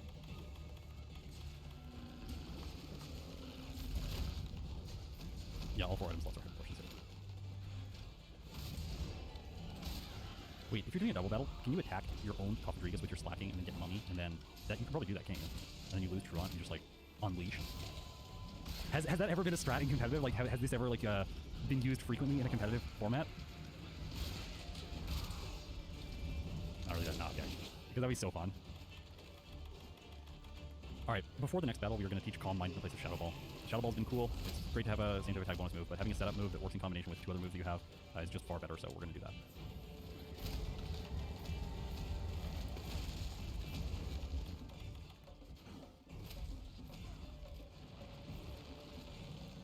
I will reorder moves now. No. Okay, here we go. Steven's still in the middle. In this case, thank you for swaggering. Yeah, I appreciate that. Let's go. Set up. We can now make our stats better. We don't need to make them that much better, I don't think. This should be enough. I'm going to try and knock up Maxie's Pokemon first. This way, we are going to more quickly... actually, we probably want to do... We're knocking out Maxie's Pokemon first because the cursor automatically targets the Pokemon on the right-hand side from the player's perspective every single time, no matter if you've targeted the Pokemon on the left-hand side later. It's very, like if you target the left-hand Pokemon, it'll go back to the right-hand side and then you mess up and you click on it again. It's really annoying. Maxie's Pokemon are also slightly stronger, so fighting them first makes the fight easier and easier as you go. Not relevant in this case. It's just a very simple fight. 5.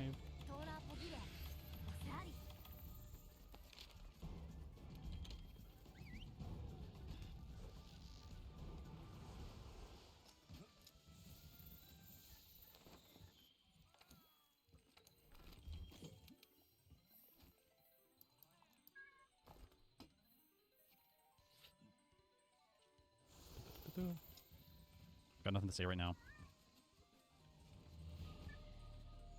I have to use the washroom, but I'm scared of pausing because if I pause, then I'm really worried that the same glitch is going to happen that happened yesterday where everything gets really laggy and then we have to break the replay file, which is going to be so inconvenient if I decide to film this again later. How old is Cat? Troy is like 2 years old. The other cats are a little bit younger. Yeah, Quick Claw. Let's go. The Mightyena is quite bad. You just don't want to go past +3 because then he'll roar you out. Okay, this is a Pokemon that we don't really have something good against, as well as Koraidon. The Water Dark type, we have to use Hidden Power Fire, but with setup from Calm Mind, we're fine.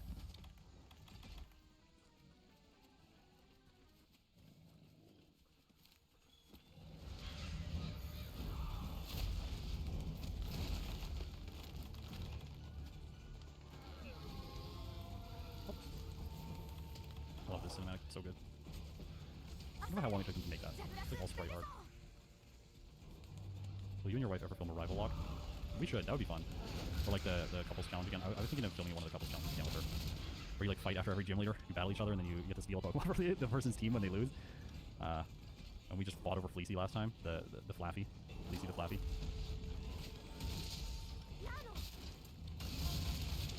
But we weren't doing a Nuzlocke. We were just doing a regular playthrough. Nuzlocke was a little too intense. No. Oh my gosh. Walk to the line there.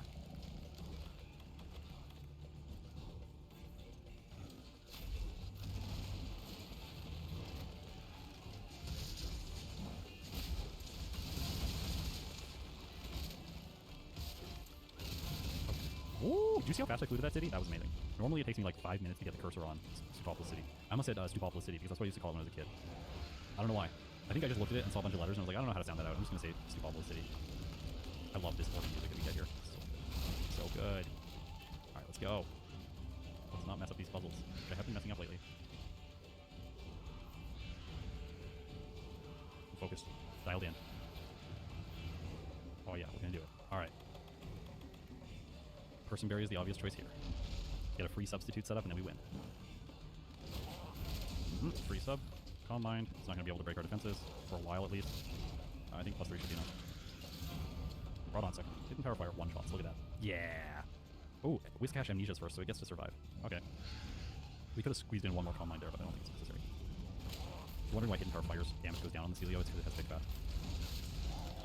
Is there any future Gen 5 backports you're excited about? Well, there's going to be one more in October. It's going to be on Thursday this week. The last of these backports, and it is going to be Genesect with download. It's going to be great. We're going back to a good Pokemon to finish things off. We started with Hydreigon, then I figured we'd come back around to another really good Pokemon by the end of the month. So, Genesect. Start Pseudo and the Legendary. I try and plan these things out so there's like some kind of like rhyme or reason as to like why stuff is happening. Hey, it's Cruel Guy. Yellow just Cruel Guy. I think Genesect is... okay, Mythicals are a category of legendaries. I don't think that Mythicals and legendaries are different. I think that like there are legendary Pokemon and then there are mythical legendary Pokemon. So I think it is accurate to say it is legendary, but it is also accurate to say it is mythical. Because like Mew is very much a legendary Pokemon. Yeah, it's just like the mythical is just a little bit more like precise terminology. No, I didn't want to do that. I really didn't want to do that. I wanted to do this so that the Megaton isn't going to mess me up. Yeah, Mythical is like an event Pokemon. Typically, though, with Mythicals, they typically have... The Mythicals I would think about are the baby Mythicals that have the 100 in every stat.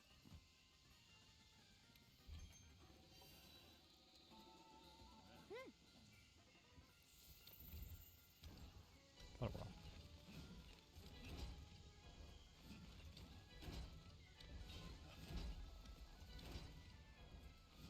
Victini was the last one with that spread? Yeah.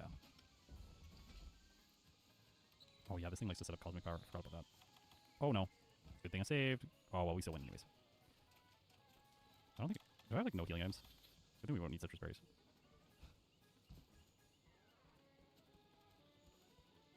No, I can get another Psychic TM here, but like I'm not going to teach anything in its place, so I don't think it's worth it. Oh, I was about to say I want to avoid taking damage, and then I take damage right away.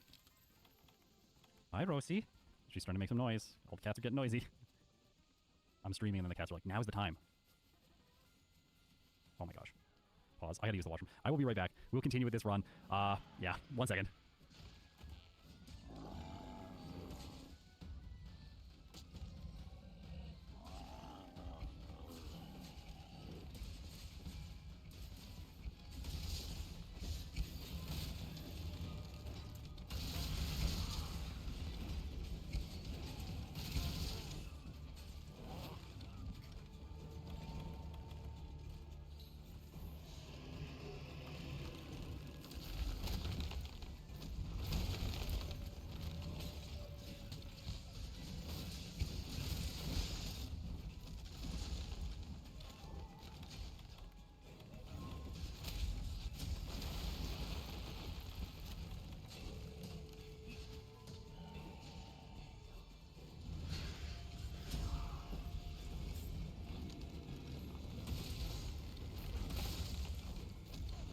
Okay, I'm back.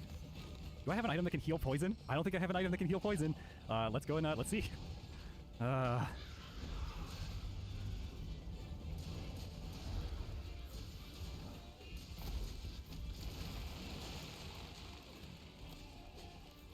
Well, that's unfortunate.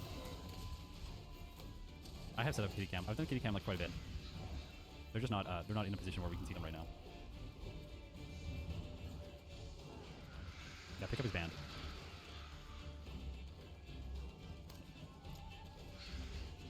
I think we have to block out. This will do. Sorry about the left-hand side of the screen. It's going to be a little bit weird. No, we don't have escape ropes either. We didn't buy escape ropes early on. Just in case this happens again.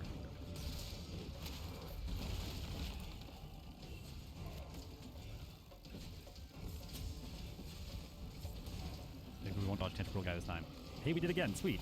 I feel lucky. Oh yeah, there is a fly point at that center. I always forget there's a fly point at that center because it just looks like the same city.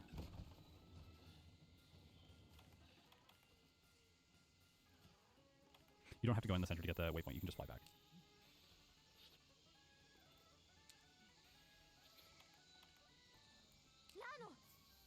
I think that's the first, like, error that has happened that has felt bad after Tate and Liza. And it's really the first one in the run where I'm like, oh, that shouldn't have happened. Yeah, you didn't save me, I don't save you. Fuck off. Dealing with something that's, like, this Pokemon's not very good in the early game. We were being hosted by some HR50 dipshit who cheated in Fatalis gear, and you still can't pass this shit. I'm not saving that crap. No, fuck that noise. Yeah, is that what you think? No way, buddy. I guess Quick Claw. I think we just go Quick Claw for like the majority of this.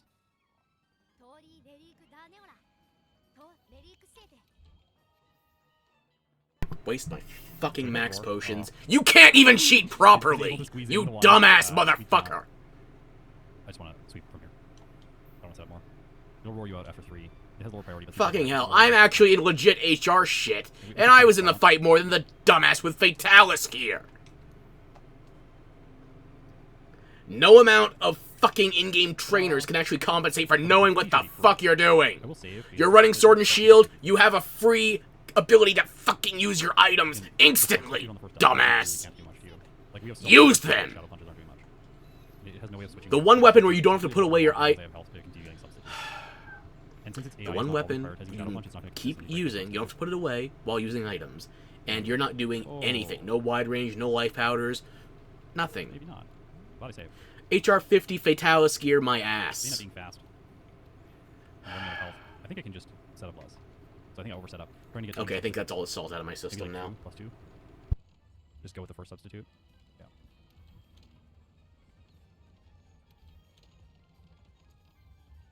Yeah, this is so much better. Oh, okay. Yeah. Yeah? Glacia should be easy as well.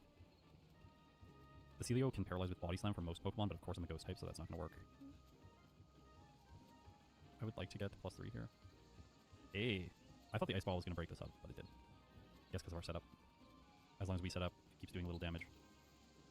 This is going to be easy. I'm being cheesed again? The thing about the Hoenn League is that all their B Pokemon visited by Chrissy twice in one day. What?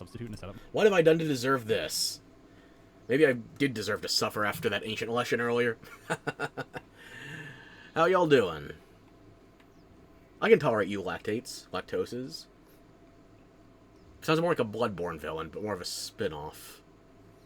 Shikara, hey! Parmesan? No, wait, wrong timeline. Parmesan.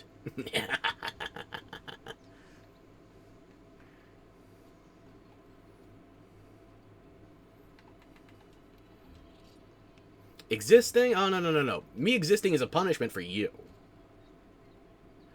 Gurgy boy, hey! Killanon, thank you for the first time chat. How you doing? And we had some fun in the Liar's Bar. Okay. Double cheese raid. Jesus Christ. Okay. Well, now it's a party then. I was going to do some low-rank farming for charm mats, but now I got to have some fun. Double goddamn raid. Okay. Let's see how I can mess this up. Cheese husband and waifu raiding.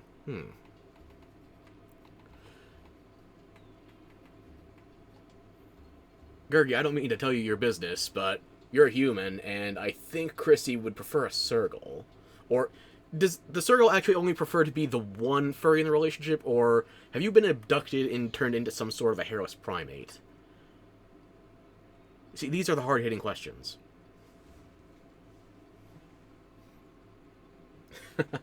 If you fuse both raids, we'll have a Mickey D meal. Okay.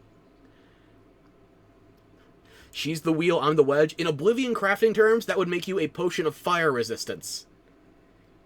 No, I'm not over that. ES4. Fucking cheese wheel with cheese wedge makes potion of fire resistance. It's just a complete cheese wheel at that point. He completes your wheel? Oh. Well, it's nice to know everybody's got their holes filled sufficiently. Let's see, what do I need? I still need another Legiana gem, sure.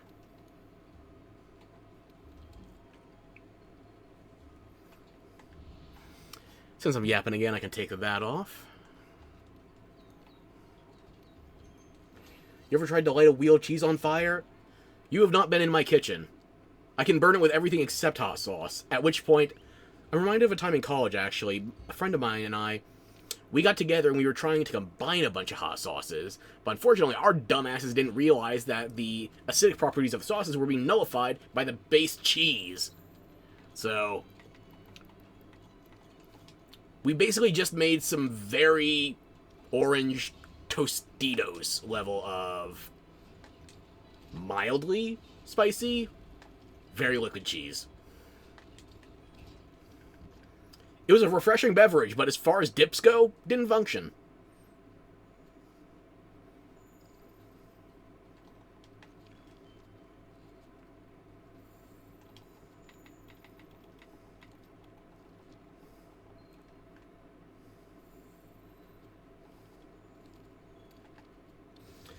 Okay, Legiana should be popping down here in about 10 seconds.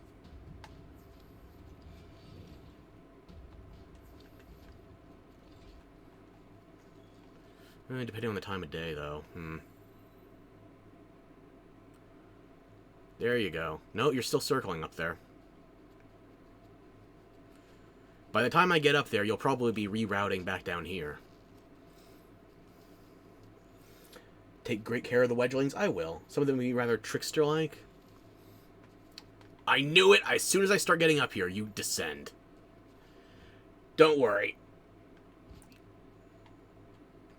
Whatever conniving they've got, I'm too brain dead for it to work. I can accidentally reverse psychology them just by being a himbo.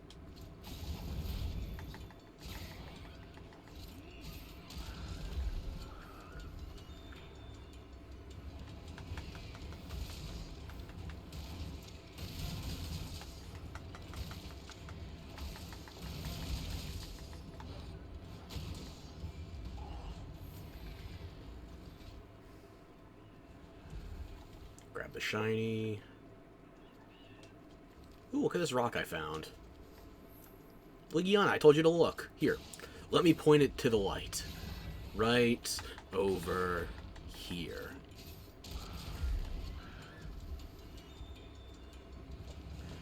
I'm gonna get between you and the Gajalaka just for a moment.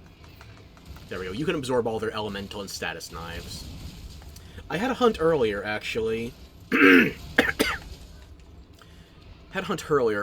Where as soon as I put the Legiana shock trap, the Gajalaka were spamming me with fucking paralysis knives. And it worked!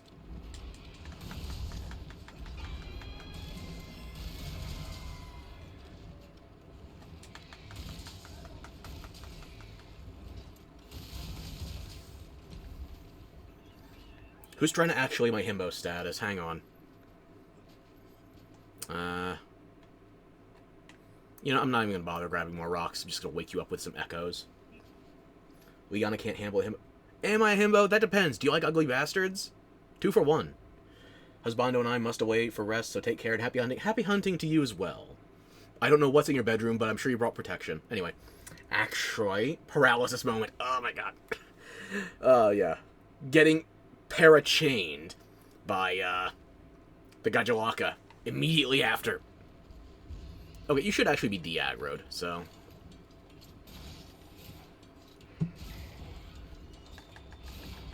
This is probably gonna miss, but I'm still shooting. Never punished.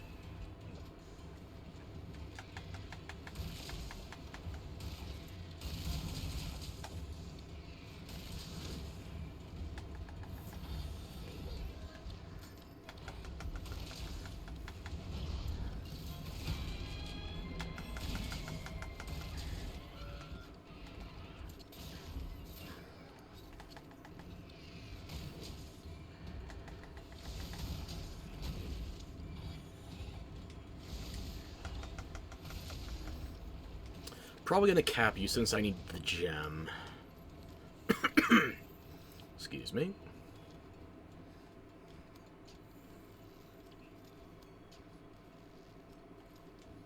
I just need one more Legiana gem for one of my charms.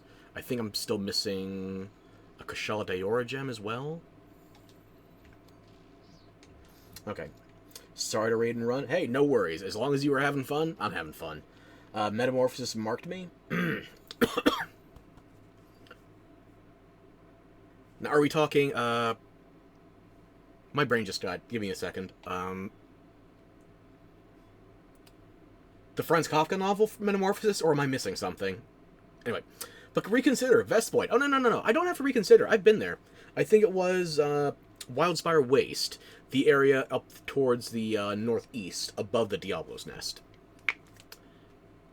Got Jalakas, and Vespoids. The only way it could have had even more paralysis was if they somehow dropped a Great Gyros in the desert. The Gajalaka shouldn't have even been there, by the way. I don't know what happened with my spawn table, but that was years ago. The same time I had a Rathian nosediving into the dirt.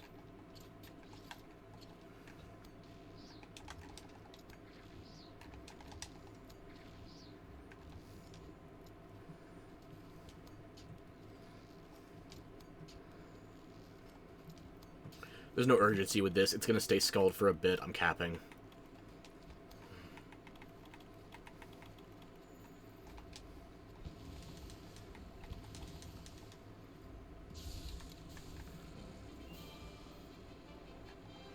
Okay.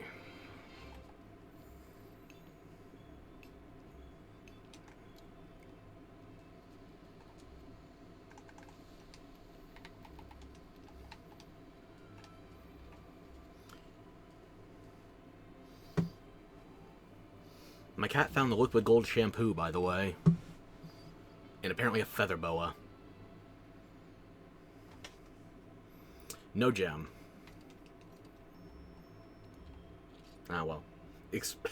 I'm getting to the point now where I'm just doing a bunch of stuff in HR before it becomes utterly trivial with Master Rank gear. So 90% of my wish list, hang on. 22 items out of 27, so it's actually closer to... I'm not doing the exact... I was gonna say I'm not doing the exact math right now, but I'm tongue-tying myself either way.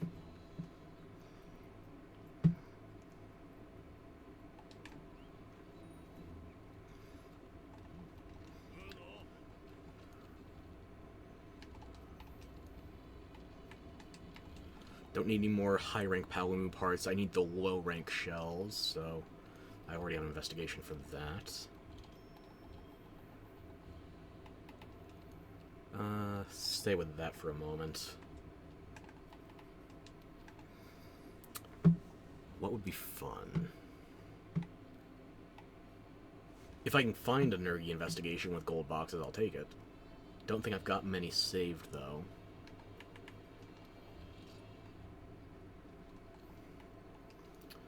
Let's go SOS fishing.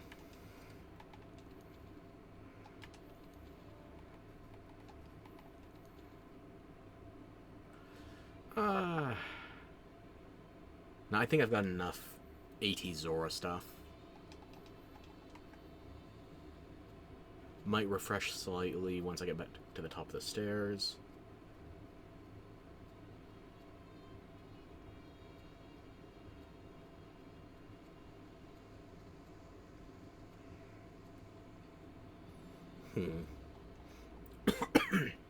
Excuse me. Attack L and Chef's Choice. I think we need to massacre something. Show me the SOSs again, but I get a feeling I'm going to do something low rank just for the lulls.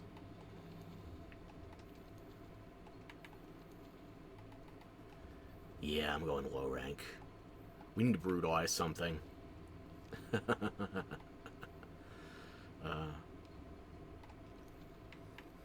Let's see. I think I only need 2 parts for a low rank Radabon. I think it's both the rarity 4 parts, shell fragments. Yeah. Let's go abuse Bill Cosby. Turnabout is fair play.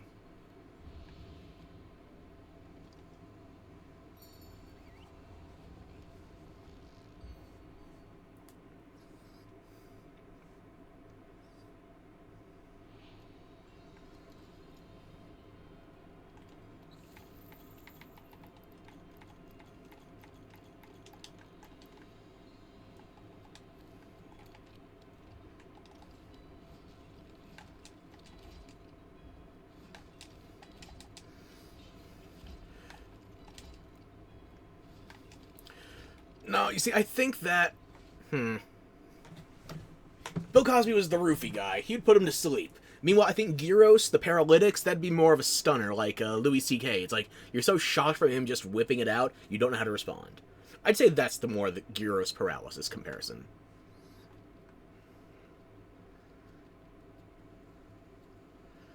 Then again, I've also seen some very interesting stuff on Urban Dictionary, whereby if we're going with the electric, the Pikachu...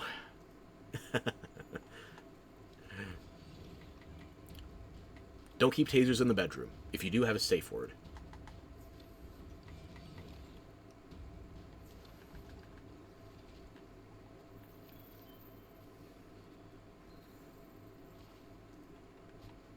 Okay, you're just behind schedule.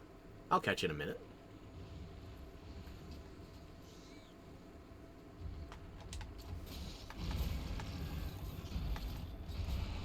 Give me your face.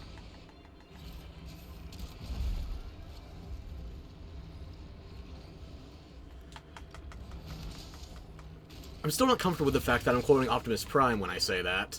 Which reminds me, I was looking at some clips from Transformers 1 earlier. I was planning on skipping that movie because they don't have Peter Cullen voicing Optimus Prime.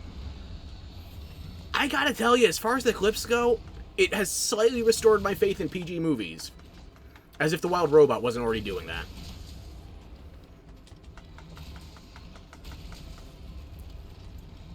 I'm an uncle. Most of my exposure to kids' stuff has me worried about what they're seeing. I told you, turnabout! My cat roofied Cosby!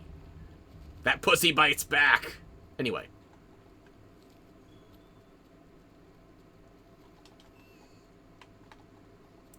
Grab the nut.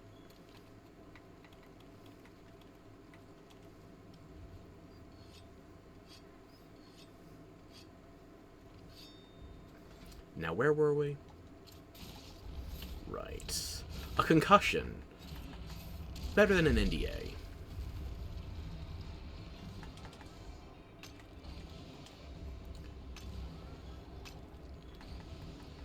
And to top it all off, some back shots.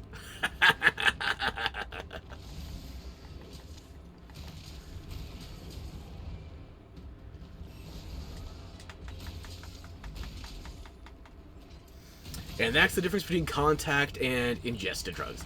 Yeah, I don't know if I would trust anything topical on this topic.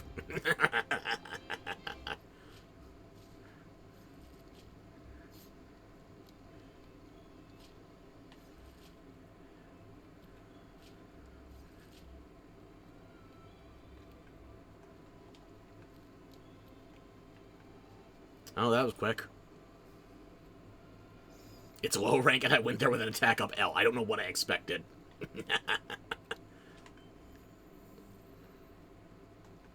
Hey, Clifford.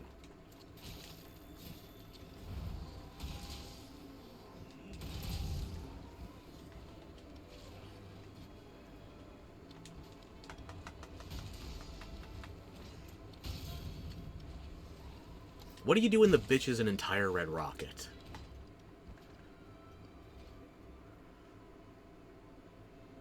Well, problem for the ages.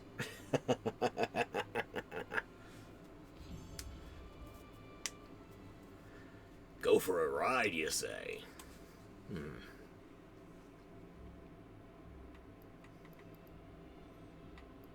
I can't remember what the name of the part was. Was it bone mass or oil shell? Maybe it was... I don't remember what part it was. I'll see my wish list in a minute. Go for a ride? Okay, only doggy style, though.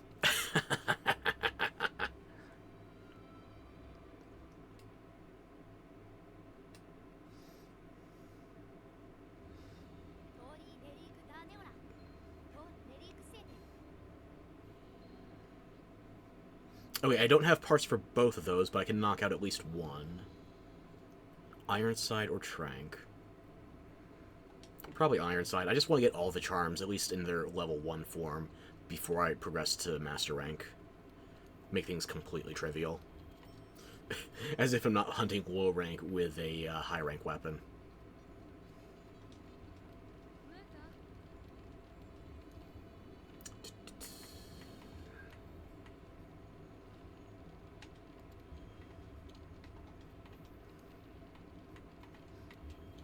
I don't remember if I need any low rank Gyros words.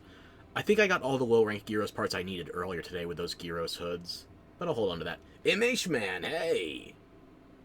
Too many Ys. Why? Why are you here? Oh, right, you're hanging out. Naturally. How you doing?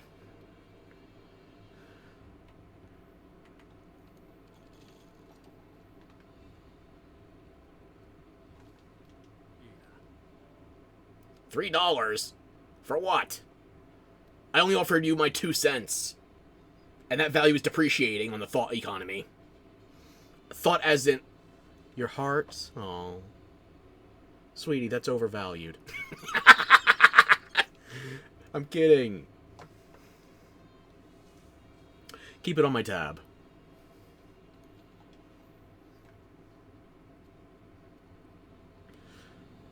Honey, I tease. You're fine.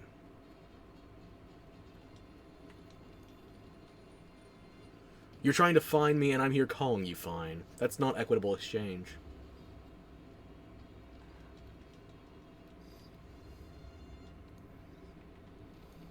Okay, Ironside or Trank? A mythical lion, and he's about 2 feet tall. The Nemeans may have exaggerated a touch. Actually, hang on. Was the Nemes part of the lion's title before it became Egyptian headdress, or after? Phone, I appreciate your timing, but you don't have the information for me. If I just mix this one, yeah. Do I have enough mats to make the other? I do, actually. Okay.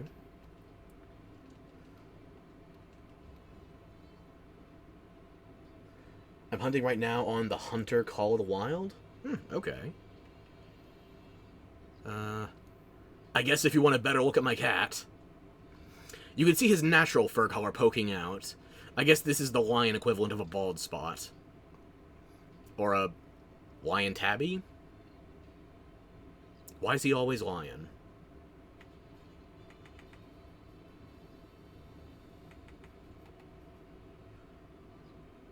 Dude might be a diamond? What was I doing? Right, I'm making a charm. Right. Ironside, I think that's rarity 3, rarity 4. There we go. This was one of my only options for guard when I still have... It's been 3 years, Ferox. Get over it. You can make shield decos now.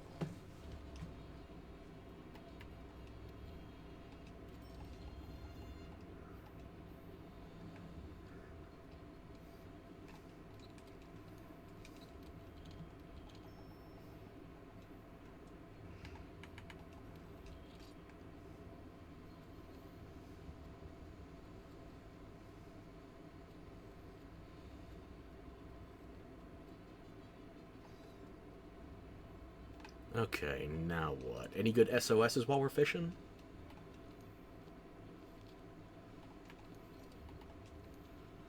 I need regular Diablos horns for HR, not Black Diablos. Black Diablos, different horn type. Yeah. I need Majestic, not Black Spiral. I'm getting close to being able to do this one. But now I'm skeptical anytime I see somebody in Fatalis gear, because I just got off an event quest where somebody was HR 50 and had Fatalis. It's like, damn, is it a speedrunner? No, a dumbass cheating. Or maybe not cheating. Maybe they were using, big-ass air quotes, a trainer to speed things up. So, yeah. Fatalis gear used to be a sign of confidence, but on PC, not so much. And I'm sure with the way time's been going on console as well, people figured out how to crack those saves. I wouldn't know. The last time I went to check out my save, it was still trying to give me the Image Rider's pendant as new, so that should tell you how long it's been since I...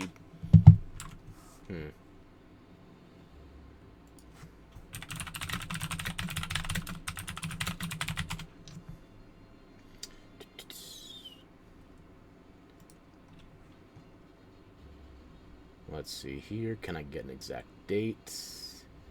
November 2nd, 2020. Yeah, that sounds about right, considering when I dropped it to start changing over to Rise. So yeah, the last time I put any real hours into my copy of World was probably about 4 years ago. My best friend had Fatalis gear at MR40 and didn't cheat. Good on them. MR40, I can believe completely. When you tell me HR50, however, that has some almonds being activated. Oof. Those aren't the kind of nuts you want tickled. At least not when there's 3 other people that can witness you.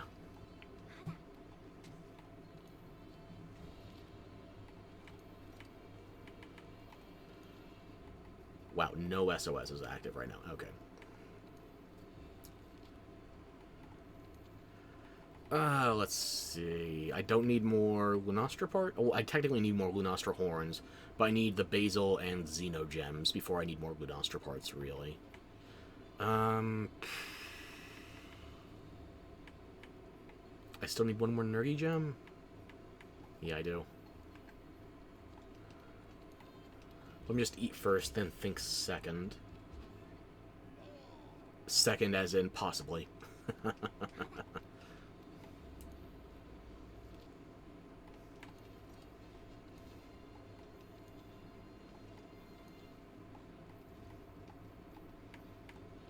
Okay,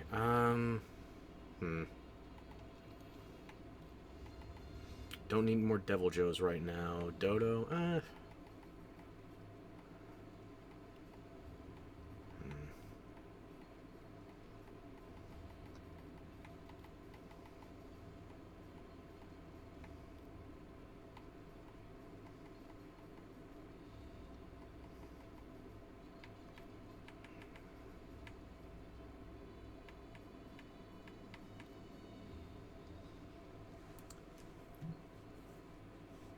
of all the games to hack items in, like, that far ahead of time, like, I understand if people want to use mods to expedite something that just has a statistically borderline likelihood, like crown farming. I understand using mods for crown farming. I even understand it for most decorations, because, the other day, I got another attack decoration. And I still don't have Sonorous for my hunting horn builds. I'm not salty. I'm pure salt. So yeah, I understand it for decos and crown farming, shit like that. But if it's like basic progression, you're skipping straight to the final tier of gear, I don't understand.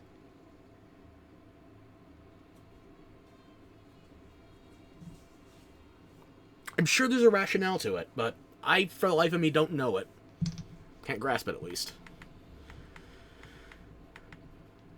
Okay, I need Rathian spikes, but I can't get them off high-rank Rathians. They specifically have to be low-rank, so... I need 4 more Rathian spikes. Or I could just speed through another pal. I want a high-rank fight. I need something that can actually hit me back. check the HR again? Maybe SOS's? No.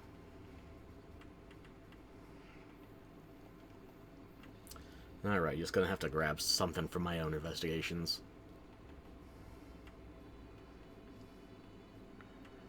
Don't need those.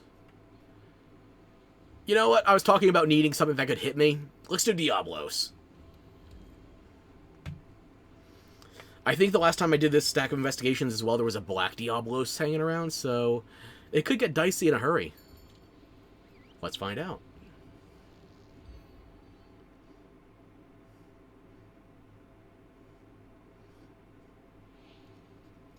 She's my kind of Diablos, though, however. Head game insane.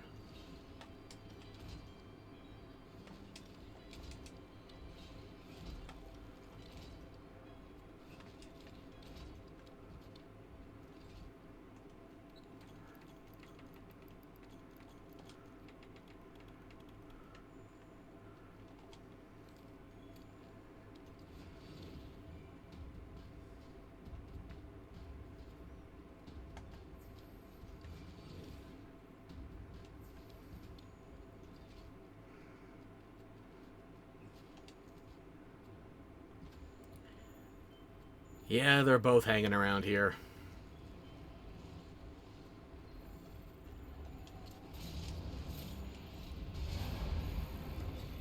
I was gonna throw you at a wall first. Can you have your domestic elsewhere? Else times, too?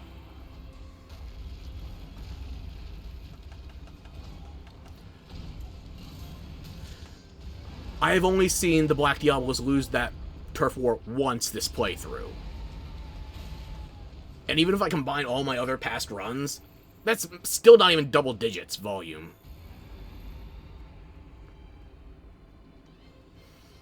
I could bring dung pods, but I think it'll be more fun being chaotic. Let's see what happens.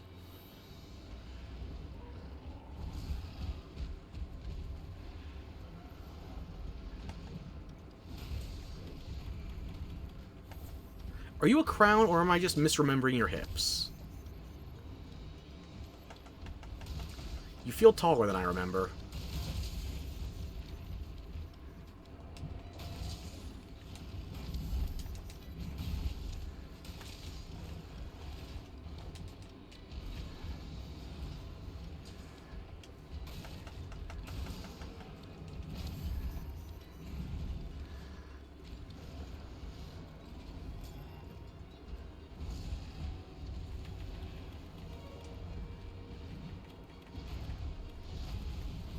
The glory of temporal. I can stop thinking for 10 seconds. It used to be 30 seconds, but it got nerfed. It got nerfed very early on in the update cycle as well. Temporal used to not burn a chunk of its meter every proc. It used to just be purely time-based. And I know that was a big enough factor because immediately after it got nerfed, nobody wanted to fight Behemoth anymore.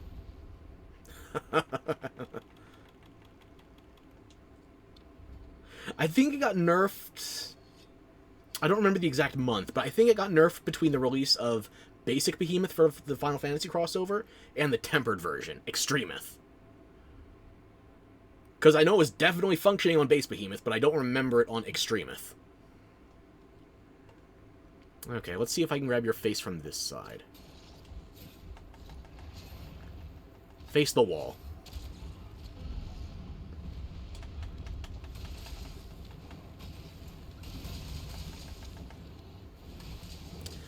Yeah, that was, a bit of a wow, both in terms of how good it used to be and how hard they nerfed it.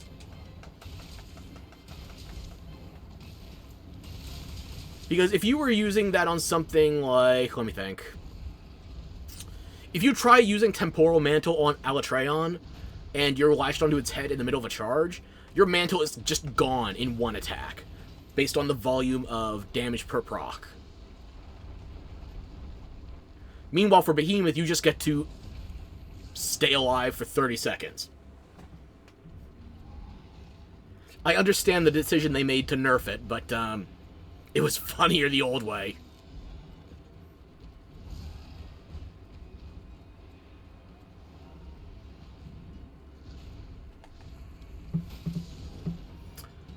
You're looking radiant, positively glowing. Or is that just the moss I shot at you?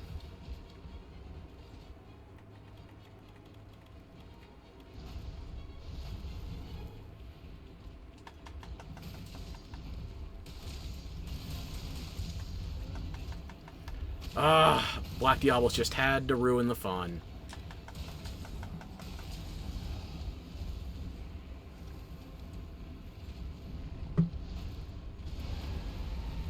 Take me with you!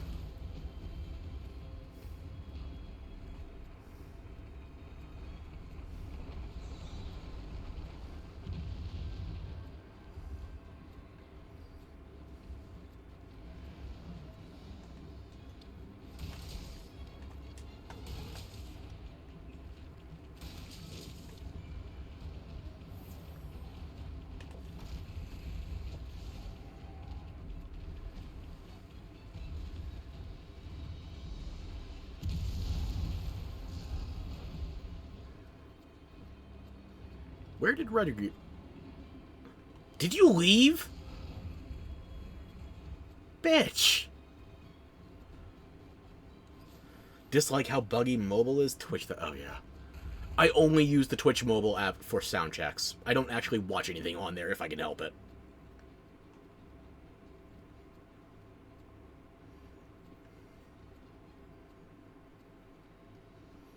I wish I had a good explanation for it as well, because it seemed like their older iterations, like circa late 2010s, early 2020, that was much more stable.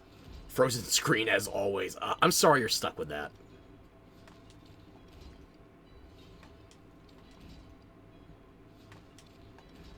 Well, at least I still have Agitator, even though nothing's currently pissed at me.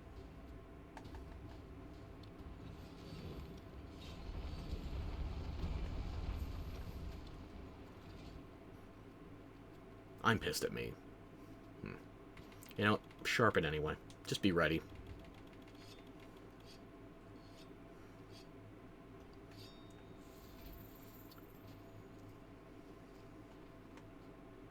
You know what I'm gonna do?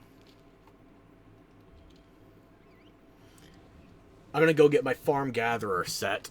I'm gonna gilly past the Black Diablos and just go cap the regular. Gather Farmer. There we go. My herbivore build. Fine, you get to listen to your beautiful voice.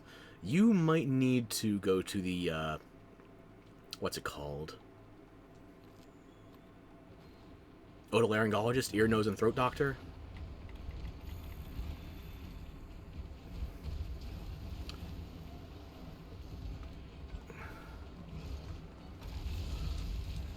Leave me be. Leave me be.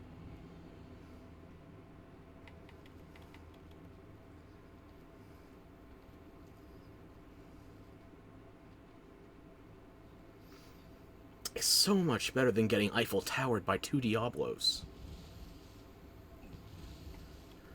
Why? Am I planning on doing something to your throat? No. I'm full of it, and soon you will be too. I'm sorry, I got between 4 horns. Maybe I'm being a bit lurid.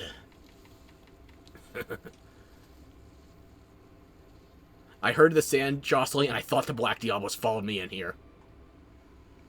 My leaves are cactus-colored. What's the time? Oh, jeez. I got one more hunt in me after this, then I have to bail. I get a Wyvern gem off of this, but I can't get a Legiana gem or... Okay. The RNG detection. The desire sensor is real. Okay. Not that I need more Wyvern gems, but they're going to be useful. Probably, eventually. I got one more in me, though. Party's not over yet.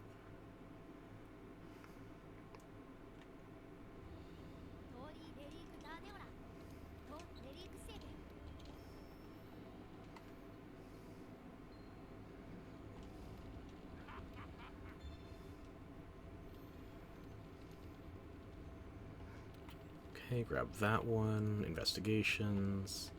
Don't need that. Don't need that. Might need that. How's my tree looking?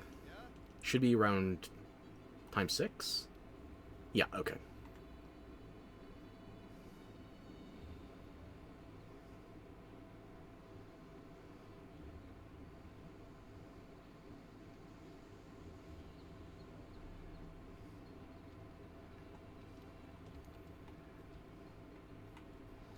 Nothing fancy on the chef's platter. Change my armor back to where it needs to be. Items already good.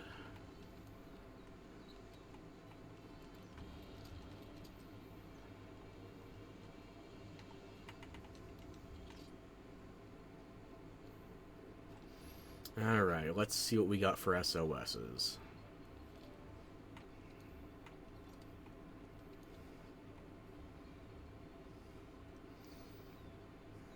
I need parts from both of you. Maybe somebody else's investigation is better than mine. I'm helping out an HR-13 player, too.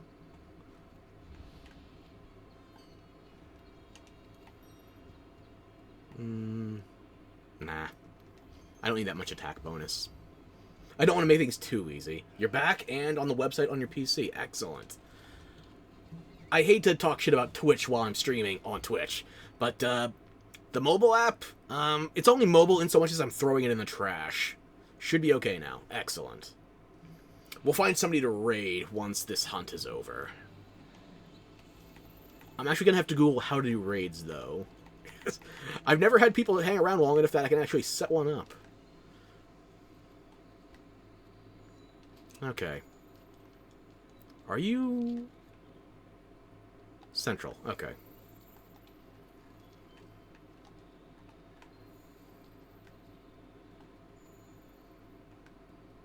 My brain's buffering. Give me a minute.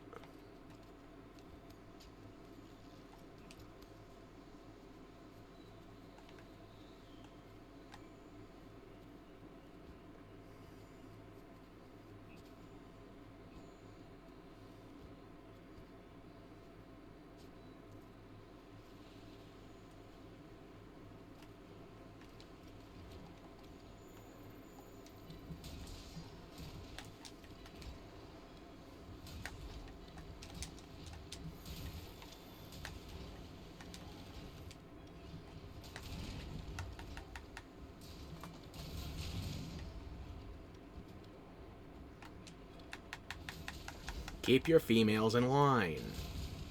And your one male, too. Okay, both males. You chose to be extinct. And I've already lost the host. /raid at anybody. Okay. Thank you for posting that. I will find somebody else in Monster Hunter.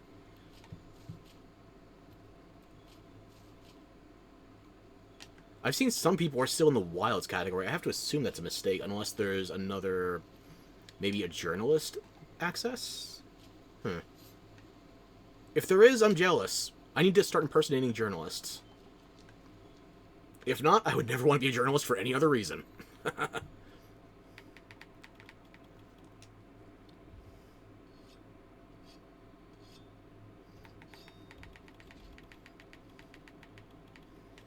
Got a few to raid if you want suggestions. If not, and you find someone else, that's perfectly fine. Okay. I don't have anybody in mind. I can't think of anybody at this time slot. I probably just want to find another VTuber doing Monster Hunter.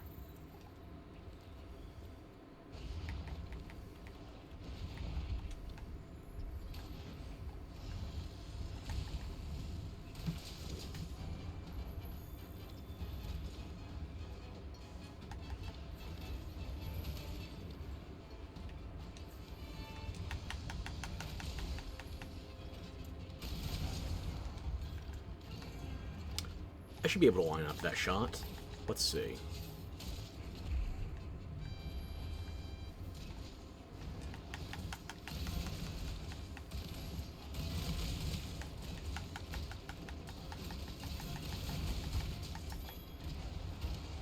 One down.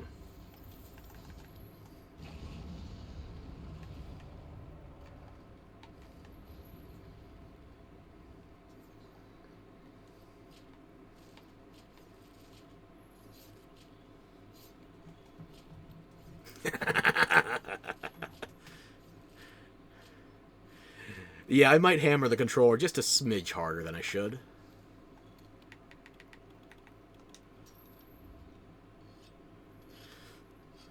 You think that's bad? You should listen to me play Bayonetta. I will drown out every iteration of Frank Sinatra. You will only hear me playing taps worse than a snare drum on steroids. Actually, considering Platinum games, I wonder if it's worse when I play Bayonetta or Metal Gear Rising, because Metal Gear Rising, you have to counter with multiple inputs like that. Bayonetta, it's only like that if you want to use the Moon of Mahakala. Basically, any Platinum game, if it doesn't cause me carpal tunnel syndrome, it'll cause you tinnitus. We still got 2 of your friends, MGR? Nice. Oh, it was a good time for it after, the election was 2 days ago, yeah. Unfortunately, I'm going to have to retire those accessories until I figure out why the hell VTube Studio is crit erroring. That's the worst case scenario, though. More often than not, it's just performance. I'm trying to find a polite way to phrase this. The performance shit's a brick.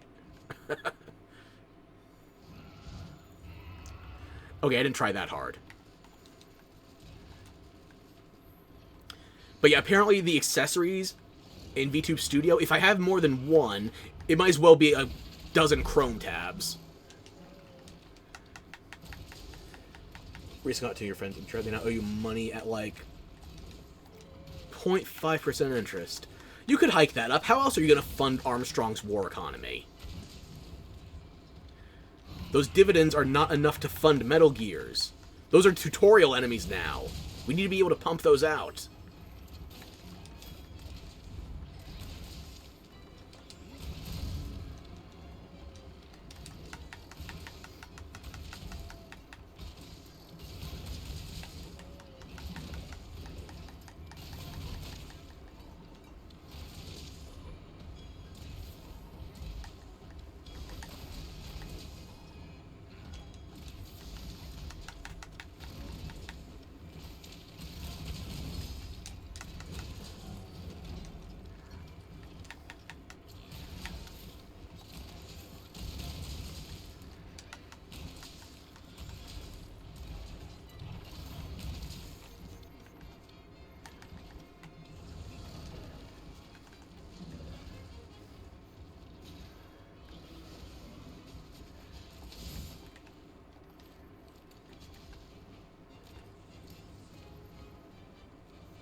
This dual blader is the reason I need to get 1 rank of brace in my build. Okay. I need to friend this hunting horn player. There's not enough of us out there. Even after the concerted boost efforts we've been doing the last 6 years, we're still 13th place at best in weapon rankings.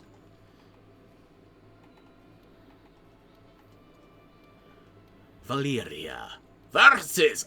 My brain went straight to Hearthstone. Okay. Not poses, gestures. Love. Gotta show your fellow hunting horn some love. Okay. Yeah, but I already made the deal last week. Should have paid me back with an extra £5, or... Is that £5? Great British Pounds or Euro? No, that's GBP. Ugh, okay. Because they got it for 50% off. Then I'd have an extra 10 in my pocket for Christmas. Yeah, pounds. Save your tears for another day. Nice. Ah.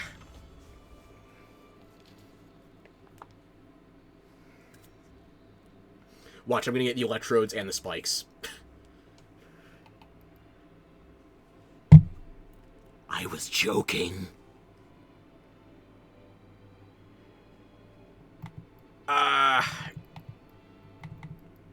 Okay, it would have been more funny if I'd gotten multiple Rathian spikes off of that, but yeah. Still, it's an Electrode. I'll take it. Sometimes the universe doesn't deliver full force. Okay. Let's go find someone streaming Monster Hunter.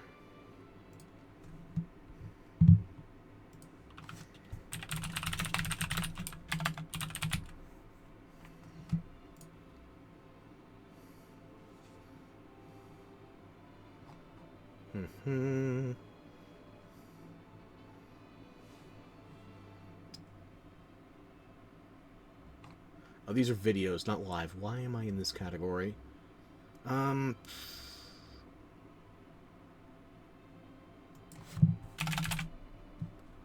Okay.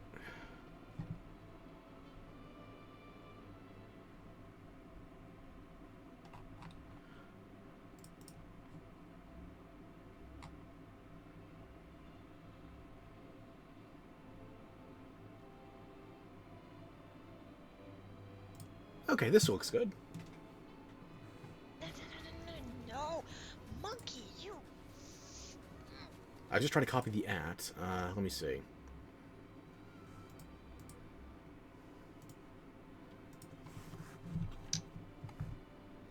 Okay, now where's that copy paste I need? So, okay.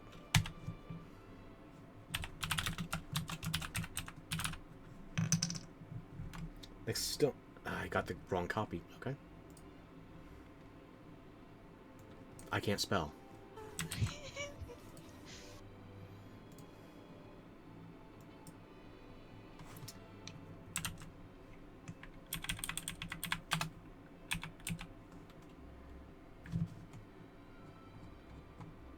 Oh, you already have her name right there in chat. Yeah, I should have just looked there. Yeah, Aviana. So, let's see. We need a raid message, don't we? Okay. How about...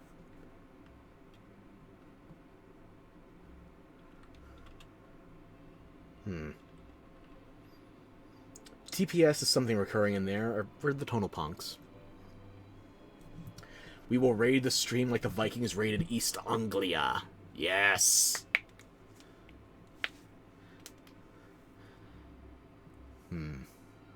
I kind of want to do a pun based on the Saxons, but... No,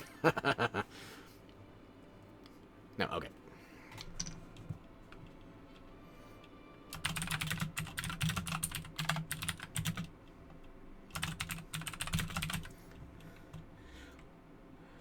I'm going with something that's more me-esque, like how Chrissy does her cheeses. You've been cheesed. One of my things is TPS reports, considering I'm part printer, so let's do Tonal Punk Squad reports in. Like TPS reports. Okay, let me just throw that in chat if you want to copy it. Okay. And now to post the raid notification.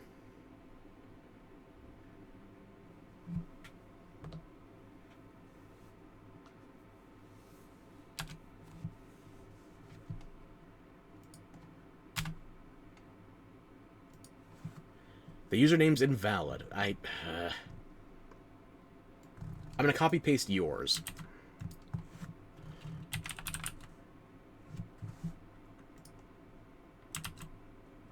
Let's see if it works now. The raid has been created. Okay.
away.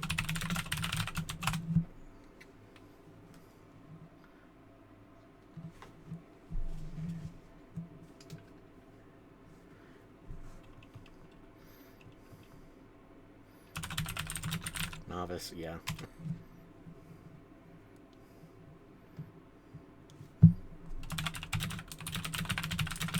Oh, now it kicked in.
Yeah, I've been playing Monster Hunter since Freedom Unite.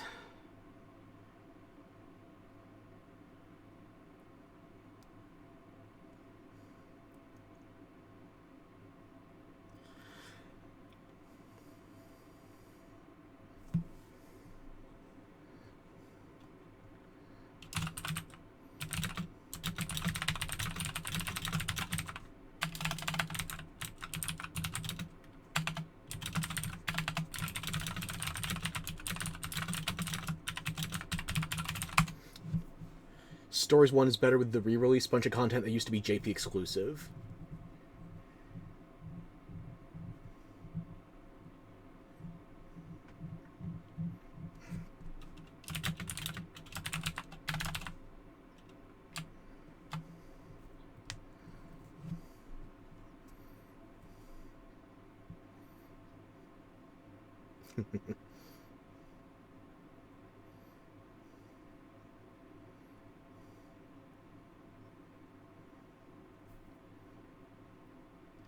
Okay, as much as I'd love to stay here and hang around in somebody else's chat, I gotta get going momentarily.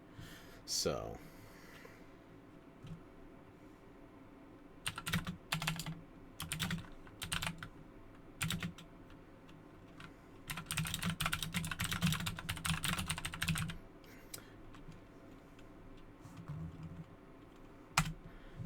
I gotta go. Hope you have a great stream.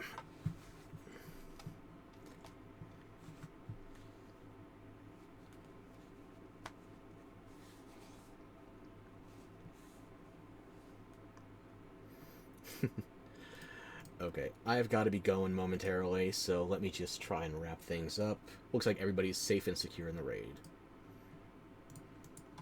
Okay. Goodbye, MH man. I'll see you next time.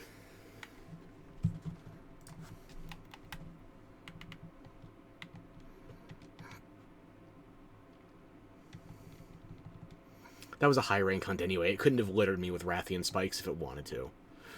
But if it did, I already have the salt built up. Okay. Just gotta do a little cleaning house, and then we're punching out for the day.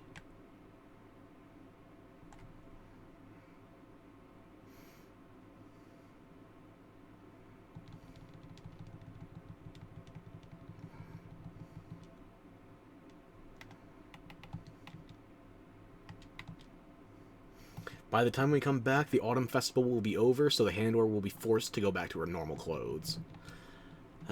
My apologies for your eyeballs. But then again, you keep looking at me. It's probably been worse. Actually, comparing me to the handler, no, at least I'm bony. No.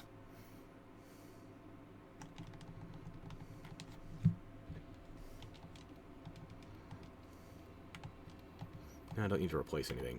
Still one off from needing to replace the fertilizer, too. Okay.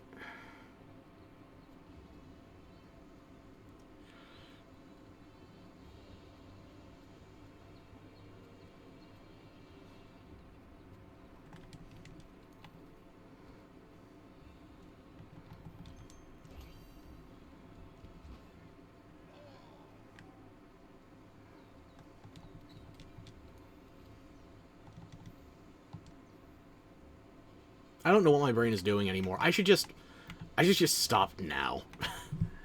Okay, I need to go get medicated.